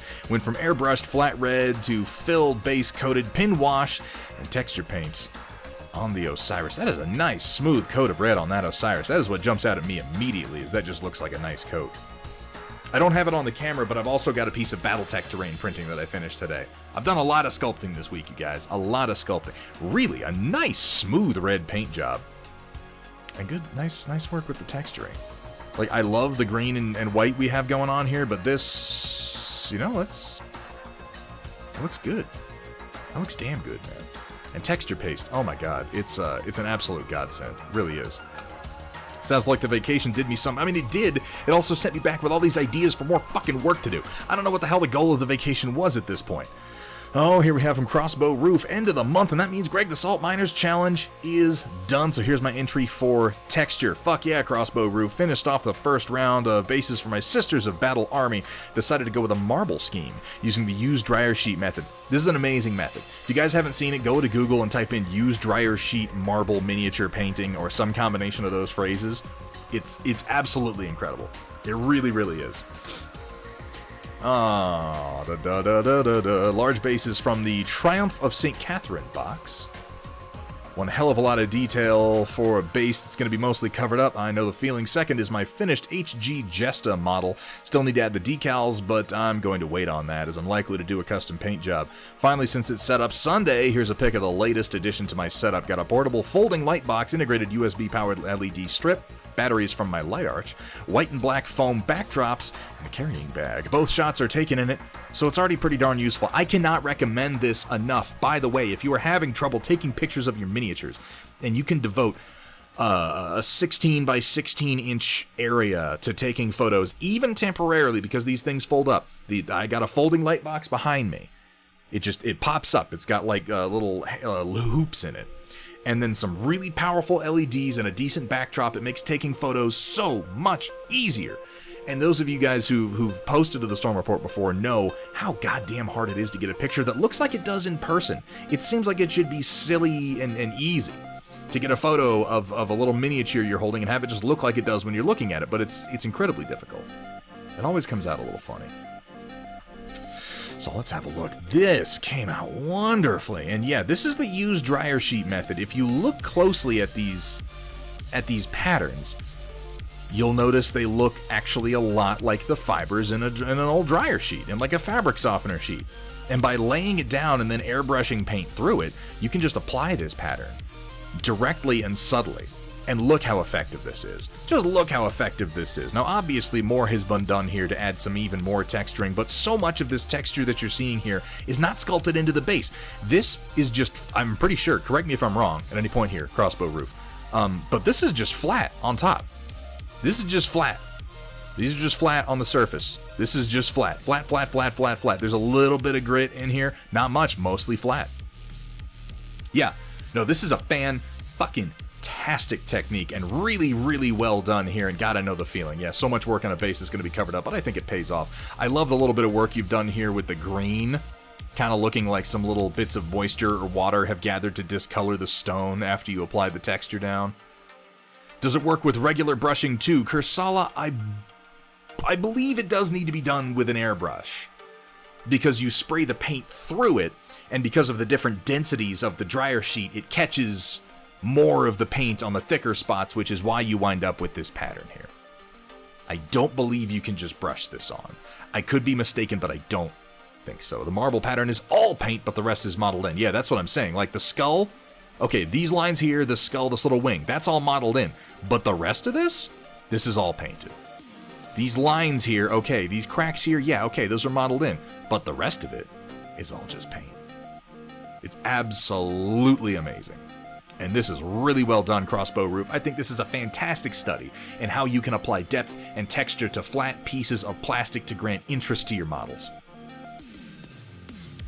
And we got some proper photos taken in the new light box. It really just, it simplifies the whole thing. I've just I use my light box, use my super bright LEDs, I set up my tripod, I put my camera on it, like it makes taking photos so much easier. I like these ones. I've seen these ones on Amazon. You fold them out, you kind of button them together, they stand up, you have a little built-in LED. I think these are fantastic if you don't have a whole lot of space and you just want to take some simple photos every now and then. These are great. I like the black velvet backdrop. I never managed to keep it clean. Every time I take a photo of a mini, I'm like, oh look, there's some random bits of grit and dirt in there. Whatever. I got a dusty office. You know, what are you gonna do? Wonderful looking light box though, Crossbow Roof, and thank you so much for sharing that with us today.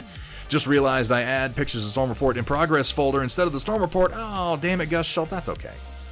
That's okay. What is my light box? It's, I don't remember the brand, but it's just like pieces of synthetic fabric over some like pop-out hoops. You know, like those sort of, what do people make? Not tents. But you know those, like, you got a piece of fabric and there's like a foldable hoop in it and you twist it and it kind of compacts into a circle and then you release it and it goes boing and it springs open. It's kind of like that, but it's got 4 walls. It's a terrible description. A terrible description. Yeah, I'll put it in, ping me if you don't mind, Puck Duncher, ping me to remind me and I'll get that posted in general so you guys can see what I've got. Yeah, they make laundry baskets out of it, that's true. Here we have from Lore Friendly. Again, glad to have this trio finished finally. Just need to be varnished. Next up is an accompanying Stinger and Shadowcat, so I have a Lance done. Then I'll probably do some heavier mechs. None of those words are right if you're making a Lance. Filthy Clan Max. It's okay, though. I forgive you. That really is a nice smooth red that you got put down there. Very, very nice indeed. And good job on the texturing. Looks like a little bit of dry brushing to bring that out. Looks like you went over this guy a couple more times, too, because his color is nice and smooth. Very, very well done, Lore Friendly. Look at that little Osiris there. It's called salvage. We don't salvage inferior clan mechs. It's called junk. You junk them. I love these kind of classic old boxy designs. But then I'm a grog and I'm a sucker for the good old days. Really fantastically done, Lore Friendly, and thank you for sharing with us today. Here we have from Vergatarung, finished up my Merrick Militia. I haven't had a chance to take a close look at this one yet, Verg, so I'm glad you posted this. Finished up the Merrick Militia, King Crab, KGC, Quad, 0, entering this in PMW's February painting competition. Yeah, because it's one of his, isn't it? Also works for the texture submission as well, since it has a slight bit of dust on the feet. A textured base and other terrain has a couple types of textures. Yeah, you can see now. I like the little pilot, by the way, here, the little single infantryman. These crystal forests have come out wonderfully. I think these are just cool as hell. But yeah, we got some subtle dusting here on the feet. I think that a lot of what Polygon Masterworks does that makes his model so good is he just deepens and sharpens so many of these details that wind up muddy on things like the simple translations. Sylogy did a decent job in his translations of a lot of these files, but they just needed some more love than a lot of people were generally willing to give. Great use of the various panels for the red and blue, doubled up on the Merrick Militia. I think you're still hand doing these the chickens for the Merrick Militia sigil for the Free Worlds League, and man, you got bigger balls than I do. That looks pretty damn fantastic. Very, very sharp. I look forward to hearing how it does in the painting competition, man, because that is a fucking fantastic paint job. Coming down here, we have from Rodan, 60 zombies done and 1 necromancer, so that makes so far 140 models painted up this year. Oh, fuck. 140 this year? Oh, I am so glad I didn't say I was doing 365 this year, because I would feel fucking bad, man. It's cheating if you do zombies. It's cheating if you are like, I'm gonna do a zombie army, or I'm gonna do a fucking, like a Nurgle army, or I'm gonna do a bunch of goblins. You're cheating if you do 365 then. You sneaky bastard, Rodan. I love the necromancer, though. Sort of pulling the zombie up out of the ground. Also looks a little bit like he's humping the back of his head. But then if I was a necromancer, you know, I'd probably get up to some weird stuff. Love the kind of jade green that you have on the stone.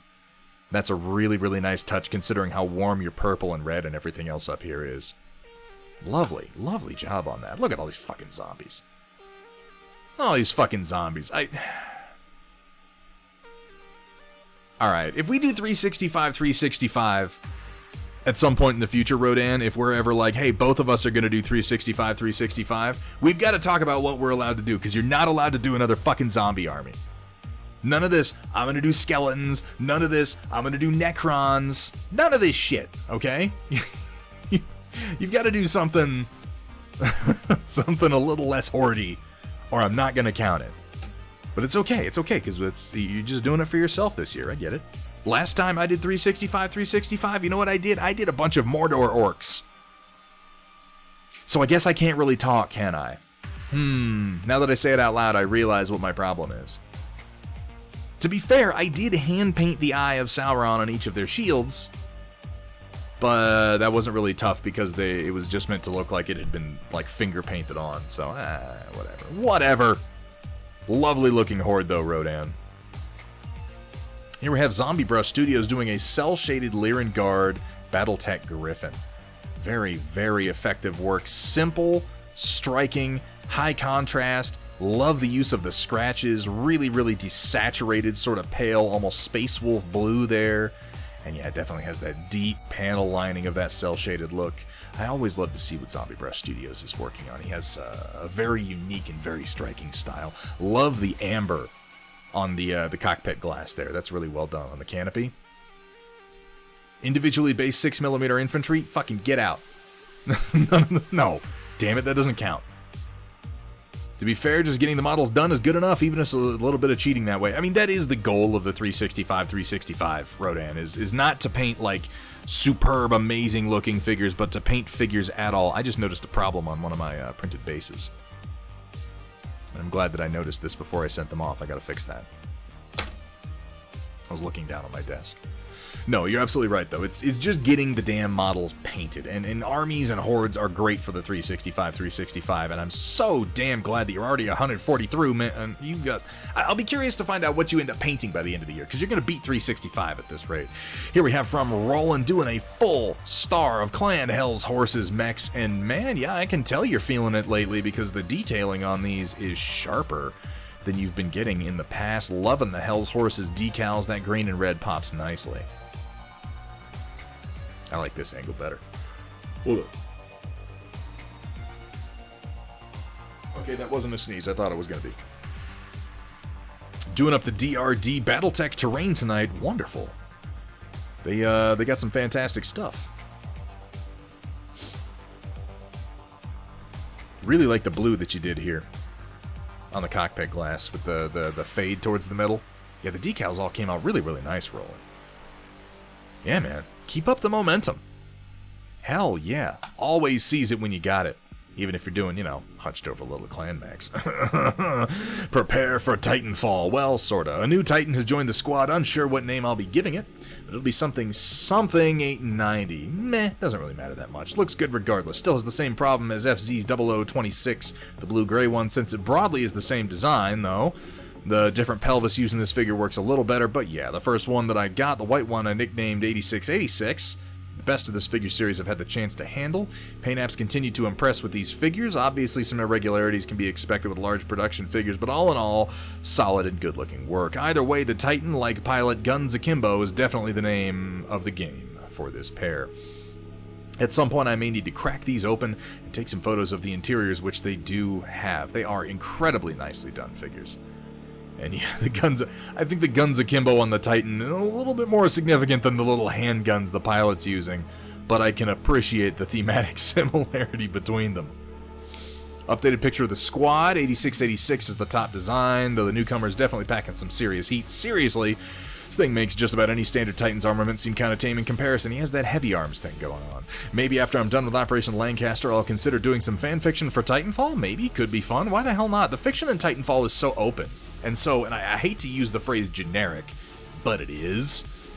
And I think that's honestly the strength of Titanfall, is the lore is fairly generic, space, sci-fi, frontiersman bullshit, but then they focus that story in on being about Jack Cooper and BT-7274.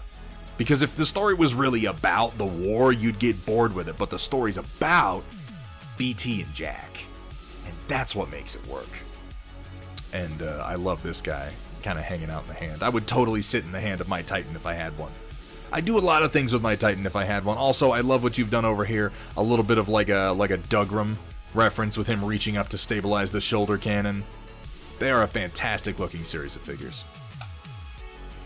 I'd read it, Sumitha. Hey, Drax, how we doing today? Guys, can I get a mod to please give a shout out for Drax01, fantastic and sort of a staple of the Twitch painting community. If you are in the stream right now and you have enjoyed anything you've seen today, please give that man a follow. I think that you will be very, very pleased. Very welcoming community, very, very friendly painter, very talented painter, and as far as I've been able to tell, always willing to talk about what he's doing, which I really appreciate. If you run out of ammo, you can use them as tonfa. Hey, how you doing, Kevin Kitsuni? It's good to see you, man. Had a feeling you'd catch... Yeah, I can't... If it's a Dougram reference, I'm generally gonna catch it. Is the single player worthwhile for the game? Drax, if you're talking about Titanfall 2, yes.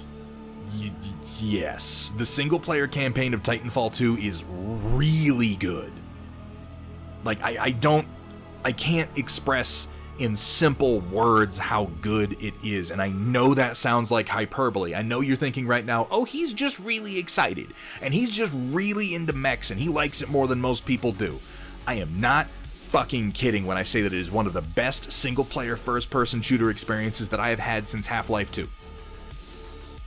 I think I enjoy it more than Half-Life 2. I would almost disagree with Project Dark Fox. He says it's tragically short. It is short, but I think it's short in a way that it knows how to not overstay its welcome. Because Titanfall 2's single-player campaign never feels like it drags. You're going from place to place to place to place. Things are happening very rapidly. And, it's an experience. It has a flow. It's like putting on a good album. You know when you put on a good album that's written to be an album, and each track just flows very naturally into the next one. It develops a rhythm, it develops a beat that you kind of follow along with, and that's very much the Titanfall 2 campaign. Yeah, I tend to agree, Sumitha. Like, I don't give a shit if a game is long, if it's not entertaining me that whole time.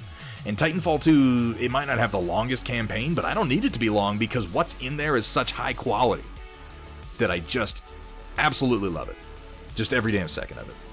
I'm really, God, I was looking at this, I'm just so disappointed in myself that I cut this piece of a detail off on my base, you guys. Why did I do this? I'm gonna have to go back and reprint this. Fuck. I'm glad I noticed it before I started painting it. So, let's come down and see what Teal Security has to share with us, where the magic happens, sharing with us for Setup Sunday. Ooh, look at that.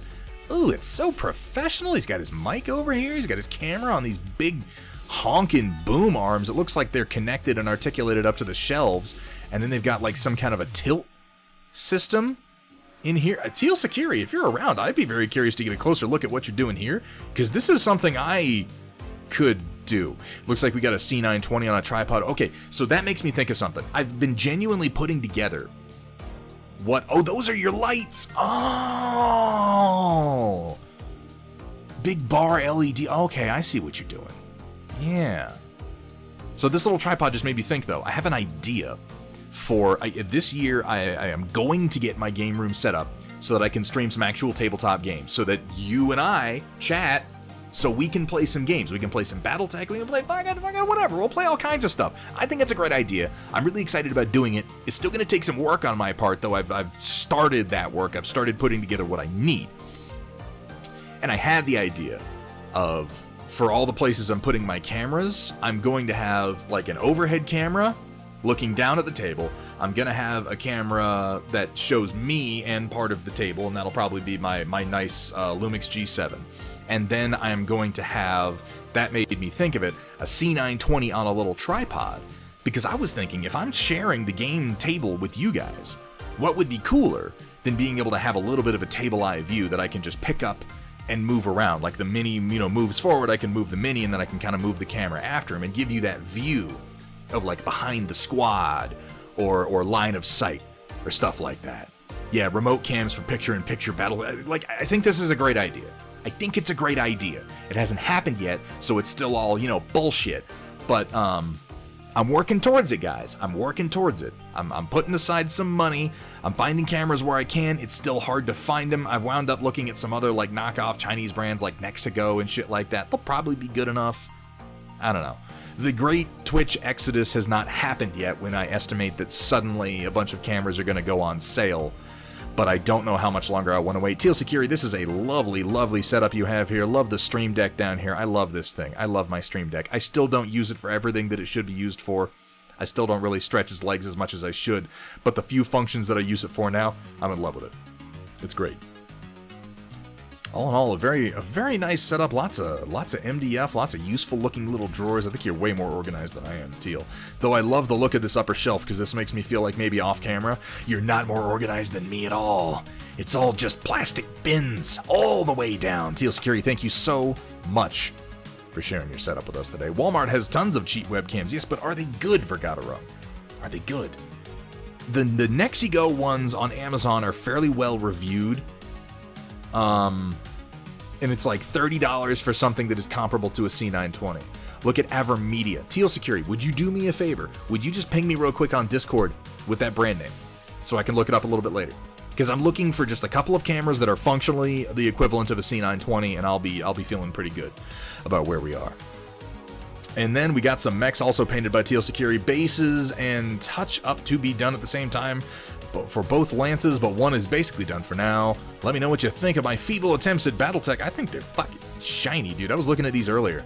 Your cockpit canopies are so damn smooth. The edge highlighting is on point. A real subtle deep kind of charcoal for this half here. I love the gold highlights. I'm gonna point out one thing. Didn't specify they had to be good. God damn it, Vergata Rung. They have a Costco? I do. Yes. Yeah, the purple canopy color is glorious, and I'm just going to point out that this is not the canopy on the Thunderbolt. And I know you don't want to hear that. I know you don't want to hear that. Yeah, Colonel Matthew Steiner doesn't even want me to say it, but this is not the canopy on the Thunderbolt.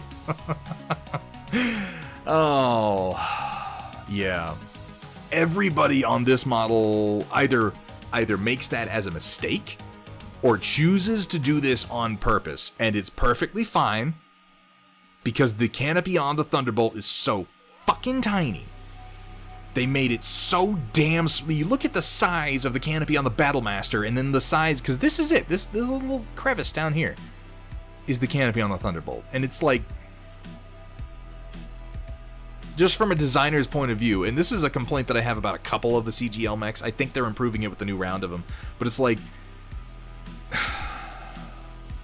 It's like you don't want people to paint your fucking models. Come on, man. You chose, as long as you knew what you were doing when you did it. In fact, not even as long as. There's nothing wrong with it one way or the other. I just feel the need to point it out, and I only point it out because the Thunderbolt does have a direct lineage from Dougram, and that's always where the cockpit glass was. But I think this still looks pretty goddamn badass. The gradient that you got on the purple is, oh, it's so nice. It's so nice. Oh, look at that. Look at that Wolverine. You've made that Locust look pretty sexy. That teal came out nice. I would love to know what base colors you used for your Jade there, Teal Security, because that came out wonderfully. I wouldn't mind knowing what purples you used for that matter, because that gradient is beautiful. Teal Security, thank you so much for sharing this lance with us today. This lance, by the way, being done in accordance with the wishes of the Armed Painter from AMP Services. Also one of the designers from Death Ray Designs, some people, him and Austin over there, we've been talking with them a lot lately. I don't want to speak for anyone, and I'm not going to. I'm just going to say as a disclaimer, don't take anything that I'm saying as indicative of any commitment on anyone's part. I'm just going to say that we've had a lot of conversations lately, and the chances of there being some collaborative efforts in the near future between Death Ray Designs, Steel Warrior Studios, and Thunderhead Studio are very, very high. I think. Possibly. Depends on how things go for the next little while. Limit Break Customs, thank you so much for the follow. Welcome to the stream. Welcome to the Storm Chasers. Yeah, we've been getting along pretty well, and we've been pitching a lot of ideas back and forth. And Austin over at Death Ray Designs uses Fusion 360 just like I do. And it's really hard to find other designers using Fusion. But the thing is, we can cloud share our projects. And that has both of us excited. We'll see. We'll see where that goes. He is. Yeah, Austin's a fucking good dude. And I get the impression from him that he's a lot like me. We're both just like, I just want to make stuff. Like, if you guys want to make money that's sweet and all, I like the money because it justifies me spending the time that I need to spend. But, yeah. It's all CAD. It's a really powerful CAD, Puck Duncher. Yeah, all CAD all the way down. I've been using more Blender and ZBrush lately, but even when I use the features of Blender or ZBrush to do texturing, I do my main work in Fusion. I feel like people miss something when it comes to CAD as far as designing things for 3D printing, which is, if you're just designing sculptures or 3D models, yeah, ZBrush, Blender are fantastic for that sort of thing. If you're designing something that has to physically exist in real 3D material space, you will benefit from using a CAD program so that you can get very precise measurements when you're designing specifically for 3D printing. And again, I feel like that is an underutilized application. Here we have from Firestarter, behold, the Federation Starship Voyager. Yeah, you said you were printing this one, man, and that Voyager came out nice. Very, very nice. I can hear the nacelles rotating upward. Measure it in Blender solves that. It really doesn't. It really doesn't, Puck Duncher. Like, I know that it's possible to get some fairly precise... Blender is not capable of doing the type of mechanical drafting that I do in Fusion. Or if it is, it's capable through such a goddamn wall of learning curve that I don't care. It doesn't have the sketch and extrude capacity either. Don't get me wrong, it's powerful, but most of its functions are focused on something very different than what I'm trying to do. And ultimately, it doesn't matter what software you're using. What matters is how does your brain interface with the it's how you think about things. And so many people that are designing for 3D printing right now are coming at it from an artistic point of view or from a 3D design point of view, and I'm coming at it from more of an engineering point of view, and particularly for hard surfaces that just works incredibly well, starting in Fusion and then working outwards. But it's all about, what makes the most sense to you. Extrude Dong. Puck Duncher, thank you so much for your eternally insightful commentary. Always glad to have you. That print came out really, really nice, though, Firestarter. You're making this for your dad, right? I think you'll like that. It's a nice, clean print. Here we have from Kursala, work in progress shot of the Barrel Harrier. Oh, I see what you did there. Sporting one of my freshly bottled paint colors as yet unnamed. Maybe something to do with jade and birds. The prints have actually come out really quite nice on these guys. I wasn't entirely sure what to expect with how very detailed you made it, but I think that ultimately all that work has paid off, because the panel lining really shows. Very nicely done, Kursala. I like his little combat reach and his balancing hand there. Hawk Jade Green, there we go. Crossbow Roof, thank you so much for being here today. You have a fantastic night, my friend, and I hope to see you again. We'll be back on Tuesday. Kursala with a busy day of mixing and bottling some paint. This is exciting. This is exciting. I know that I have not been the most helpful test bed for the few that you have sent out, Kursala, but I want your paint. I want to use it very, very much so. And it's exciting to see you making more and more of it. Ramzoos, yeah. We're in the last section here, man. But it's always good to see you. There's always VOD. Ramzoos. Look at them boxes of paint. Here we have from Hethrir, Tiberium Marauder. Okay, I didn't know you had this model.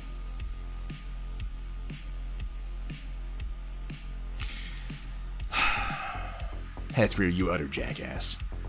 So this is a alternate, sort of like a jokey Gen Con sculpt for, those big cyborgs I was showing you earlier from Privateer Press for the Aeternus Continuum? This is them. But it's, a hot chick cyborg who's clawing open a keg of beer and stomping on another one. I've been telling Hethrir, the way that you can tell the leaders, the special models in Warcaster, is they have haircuts. Like, everybody else is wearing helmets, and then there's the hero characters, and they've always got some extravagant haircut. The anime girl version of the pinup, the sort of the cheesecake version of the Marauder cyborg miniature, and nice inclusion of the Tiberium crystals, always a classic. Nice use of Green Magister TTV. Thank you so much for the follow. Welcome to the stream, my friend. Welcome to the Storm Chasers. Lovely work done on this thing, though. Yeah, since I've started doing the more bone-colored armor, I'm gonna be interested to see how I can apply that to the Marauders and the Warjacks, but I'm just going to kind of play it by ear. I think that some larger black plates, like the thighs and everything, and then doing the knee plates in that more bone color is going to pay off. Nicely done, though, Hethrir. Love the green glow on the crystals. Your pun is terrible, and you should be proud of it, Hethrir. Yeah, he's don't encourage him. For the love of God, don't encourage him. It's all downhill from here. Here we have from the Amish, Stig. Took all month because generally only work while watching streams, but it's done. And with 3 hours to spare in the February monthly challenge I'm doing for another Discord. Almost before. Okay, yeah, we've seen that guy before. Put a few pieces on the bridge before taking the picture, and after. Oh, yeah. This is a nicely detailed kit. I appreciate the inclusion of the bottle of Zapagap. That gives me a better, and for that matter the mouse, gives me a much better sense of the scale on this guy. What are you going to do for painting it? Look at all those little metal pieces. Holy moly, I would have lost most of those and cursed the entire damn time. Really fantastic assembly, though. Amish, thank you so much for sharing that with us. I hope to see it as you start to put paint down. I assume you're going to paint it. That might be just a terrible assumption on my part, but I assume you are, and I would love Love to see what you do with it. From Hutchback, here we go. First is the image she used for reference. Yes, by the way, I love... this is... Okay, guys, I'm sorry. This is some Rebels spoilers. Rebels has been out for years, and as much as I love the show, at a certain point, Agent Callus joins the rebellion, okay? I know it's gonna blow your damn minds, but it's also fairly well telegraphed pretty early on in the show. And when he does, he grows his hair out, he lets his mutton chops go a little bit, and he wears this sweet-ass rebel jacket, which has been replicated right here. That is nice, man. She did a good job on it. I love the little shoulder pockets. Yeah. They did do a 3-color gray camo on them. Might go that way with it. Okay, I gotcha. Yeah, I love this little cut-in right here and the kind of quilted look across the back. Oh, and the collar. Wow, she did a really good job. By the way, I love your Rebels figures up here. We've got Ahsoka Tano, Harrison Dula. We got C110P over here. We've got Kanan Jarrus, a.k.a. Caleb Doom. We have Sabine Wren. We've got Zeb, whatever the fuck his name is. Wait, who is this? Is that Hondo Onaka? You have a Hondo Onaka figure? Jesus. No, I'm guessing that back here has got to be Ezra. It looks like he's kind of ducked behind Sabine a little. That's Hondo? Okay. Hondo Onaka always survives. Zedecool Zulzorin. It's a name like that, Kursala. It's a name very much like Zedicus Zulzorander. Damn, I keep looking at this. I'm just upset that I missed this when I was doing these bases. I got sloppy, you guys. I gotta redo one of them. Shit. Ezra in the back. Yeah, he's hidden back here. Okay. That's a wonderful looking set. And a fantastic looking jacket, by the way, Hutchback. I love this. That's so fucking cool. The collar really is the neatest piece. The sort of lapel on it. Steel Rebel, a little late for Warjacks. Yeah, we've been working on, I painted up a little test figure. A little testy test figure. For my Aeternus Continuum Brotherhood of Nod-esque forces, and I showed off a few of the... Don't feel too bad, though, Steel. I didn't paint a Warjack today. I painted an infantry figure to figure out my color scheme for the rest of it, but probably next week you'll be able to come in here and see me actually painting a Warjack, since I know you're all about jacking it, Steel. Jesus, that's a terrible joke. Who writes this shit?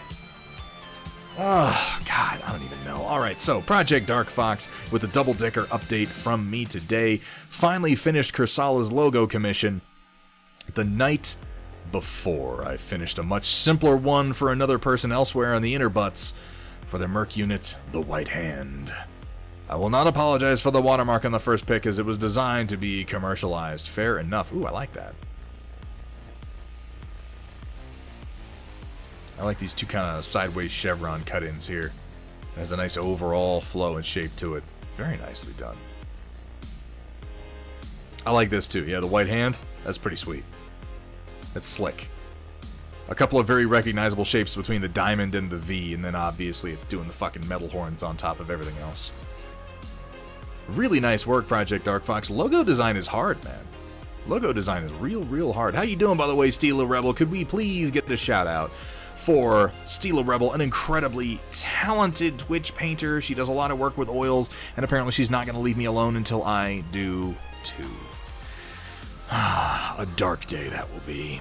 A dark day that will be. No professional training, just a knack for it. Yeah, I'll say these both came out wonderfully. Here we have from Nanotanks, experimenting with improving my techniques to really make the colors pop a little more. Playing on the left is a comparison to one I did a while back. Still some work to do on the LHS one, but it's looking much better. Yeah. So often when we find a technique that we like, the secret is just to be more confident and to push it further than we were willing to push it the first time. And that's what I'm getting from this. You pushed it a little bit more than you were willing to do the first time, and it's paying off. I'm absolutely loving this. So goddamn orky. It's painted like a fucking meteor. I'm into it. Steel Rebel trying to finish some work so you can get painting. Sorry you came in so late. Yeah, you should be sorry. How dare you come in so late, Steela? No, that's amazing. Thank you for being here at all, Steela. It's always great to have you. Teo Security, absolutely, man. Thank you so much for sharing with us today. I loved seeing your setup, dude. Nanotanks. Yeah, keep moving in this direction, man. I think you could probably push it a little bit more if you were feeling extra orky, but I'm loving what I'm seeing. That's Aeronautica Imperialis stuff, isn't it? Also, drop the acrylics and move to lacquers. Ooh, very nice. So, coming down here we have from Magnatorius Maximus, our very own Cyber Knight. Been a busy weekend, but I've been blasting out these Oryx parts. 3 of 6 variants ain't so bad. So I finished taking nice pics of the Oryx, and its part packs will be popping up in the shop later tonight and over at Steel Warrior Studios very soon. We may, in fact, have an Oryx to work with right here on the stream. Before long, we'll have some more information on that for you soon. Ended up focusing on the DACA variants here with plain AC2s, LB2Xs, and Rack 5s, bringing the pain. Center torso, left torso, right torso plugs are magnetized, along with the arms. Naturally, gonna be busy working on the rest of the variants and such, but that's what weeks off are for, right? Yeah, doing more work. That makes perfect sense. I love the look of the finished Oryx, by the way. It has a lot of the charm of the Blackjack, but without the... What's the name of the monster? What's the name of the monster? Somebody help me out. In Looney Tunes. That Bugs Bunny encounters. With the red hair. You know the one. He's got a name. Yeah, that's the one. He's got a name, though. What's his name? That's what the Blackjack looks like, though. The red-haired monster that Bugs Bunny encounters in, like, the Haunted Castle. Yeah, so the Oryx has, like, Gossamer, Steel Rebel. I knew that you came into my chat for a reason, and it was to help me remember the name Gossamer. Yeah, the Blackjack definitely has that Gossamer energy going on, though, and the Oryx does not, while still keeping so much of the fun of the weapon mounts, and I love these little underslung SRM6s. Such nice work. Such nice work, and just for fun, posted this earlier. No one knew the original sources. Whipped this up during my 3-hour Pathfinder session last night. It's not anything Gundam, it's not Dougram, it's not Super Sentai, it's not... I mean, to be fair, it does look a lot like the truck from Dougram, but I also guess everything is from Dougram. Not from Patlabor, not from Blazing Sword, not from Zoids, not from Votoms, not from Transformer. The source does transform, but it's not a Transformer, and mine won't transform. I have no fucking clue. If it's not from any of those things, like, you just named all the sources that I've even watched. Yeah, it's all Dougram all the way down. Even if you don't think it is, it definitely is.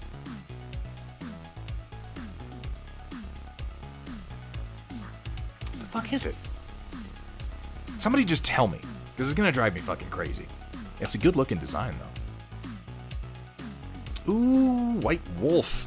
Progress continuing on the Master Grade Gunner Zaku Warrior Arglblarg 9000 Edition, aka Gunner Zaku Warrior Luminary Hawk Custom Edition. I'd have gotten a lot further, but I've taken up the habit of sanding what's left of the nubs. That's what she said. At least some of them. I'm not going back and sanding all the ones I hadn't sanded. That... I've got a bunch of other, and I've had a bunch of other things I've had to do the past few days, which have taken a much higher priority. I know how that goes. No submission for Greg's challenge for me this month. I didn't post pictures of my submission. I feel fucking stupid. I was gonna post pictures of Baron Zemo. Greg, if you're here, I'm sorry. I'll post them later, and we'll talk about the texture challenge. God damn it, I'm an idiot. Haven't even picked up a brush the entire month, it seems. Sometimes we have those months. Woof. He's got a real Darth Vader energy to him, doesn't he? Just wish the champion didn't look so silly. Yeah, what? The champion really is a goofy-looking mech, Drax. He's got those big fucking things on its arms that don't apparently do anything. Still February for a few hours. Hell yeah, get to work. Really got that Darth Vader energy going on. This sort of weird proto-Zaku thing. It's an interesting model. Good-looking build. And thank you for, as always, thank you for sharing your work with us, White Wolf. Puck Duncher, what's this? Puck Duncher submitting something to the Storm Report? Back with some virtual kit bashing in the form of my Friends Trader chapter, in the form of the Blood Red Dogs. A Blood Angels, because Sanguinius' Bay successor chapter turned towards the dark forces of chaos. It is a good pain. Here is the chapter master turned warlord Kerberos. More lore to follow, as well as my own loyalist custom chapter, which may or may not be based on a Warhammer fantasy unit I'm going to be coming up with in the next week. Do you hear the voices too? It's got like a Bastet thing going on. Like with the sort of almost Pharaoh-esque heads. He also has kind of a Janus thing going on with the 3 faces. Really like the lightning claws being reduced down to 4 fingers instead of the 5. The 5 always seem really, really cluttered to me. I love the look of these lightning claws, though. And yeah, I got that sanguineous Blood Angels, like Bram Stoker's Dracula, Gary Oldman with the fucking nipple and ab ribbed armor thing happening here. I dig it.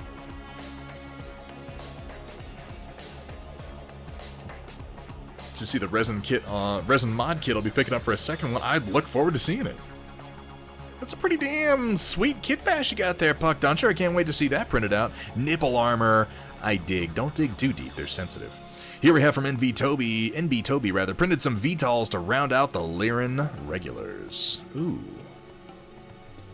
Those are nicely sized. Usually, helicopters wind up being like kind of too big next to battle mechs in the scale that they're done, but these are nice. I like the little printed bases that you've done for them too. Are you using toothpicks for the flight stands? That's genius. Genius, simple, and cheap. I always just do solid flight stands and then I paint them black. I like that so much more than doing like clear acrylic rods. I find those way more distracting. Look at the locust, look at the little locust. Look at the Space Hawk. There's no Space Hawk here. There's no Space Hawk here, Riot Sister. The Space Hawk is only in your mind. The locust is adorable, though. I like how... This is always kind of how I think about the locust, too. If you compare this chopper with this locust, it's the same thing. It's just one of them has legs, and the other one has rotors, and it lacks the weapon pods, and the weapon pods are what add the weight that kind of necessitate the legs.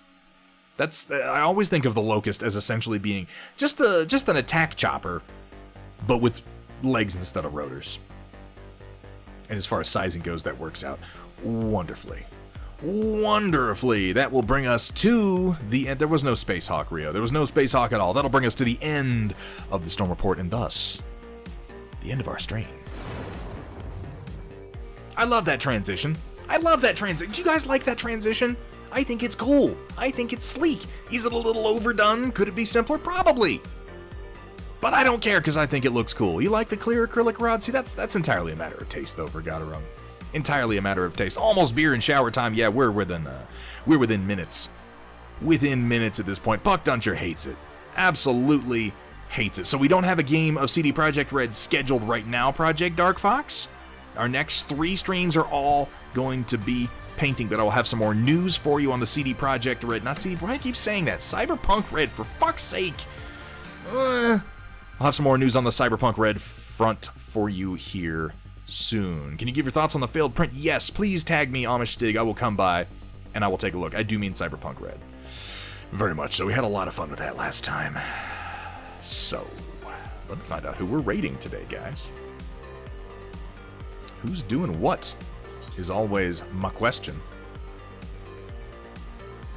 Let's have a look. Zambies is going, Zombie Bro Studios is going, Hootie Hoo is playing some Pokemon Emerald, Thick Mike is doing some Apex Legends, we got Shorty Paint Studios painting some boats and hoes. According to this, Altered Man Art is going. Let me take a look at what Altered Man is doing, because I really like his work. Yep, we're rating Altered Man. That's happening. You guys are going to like this.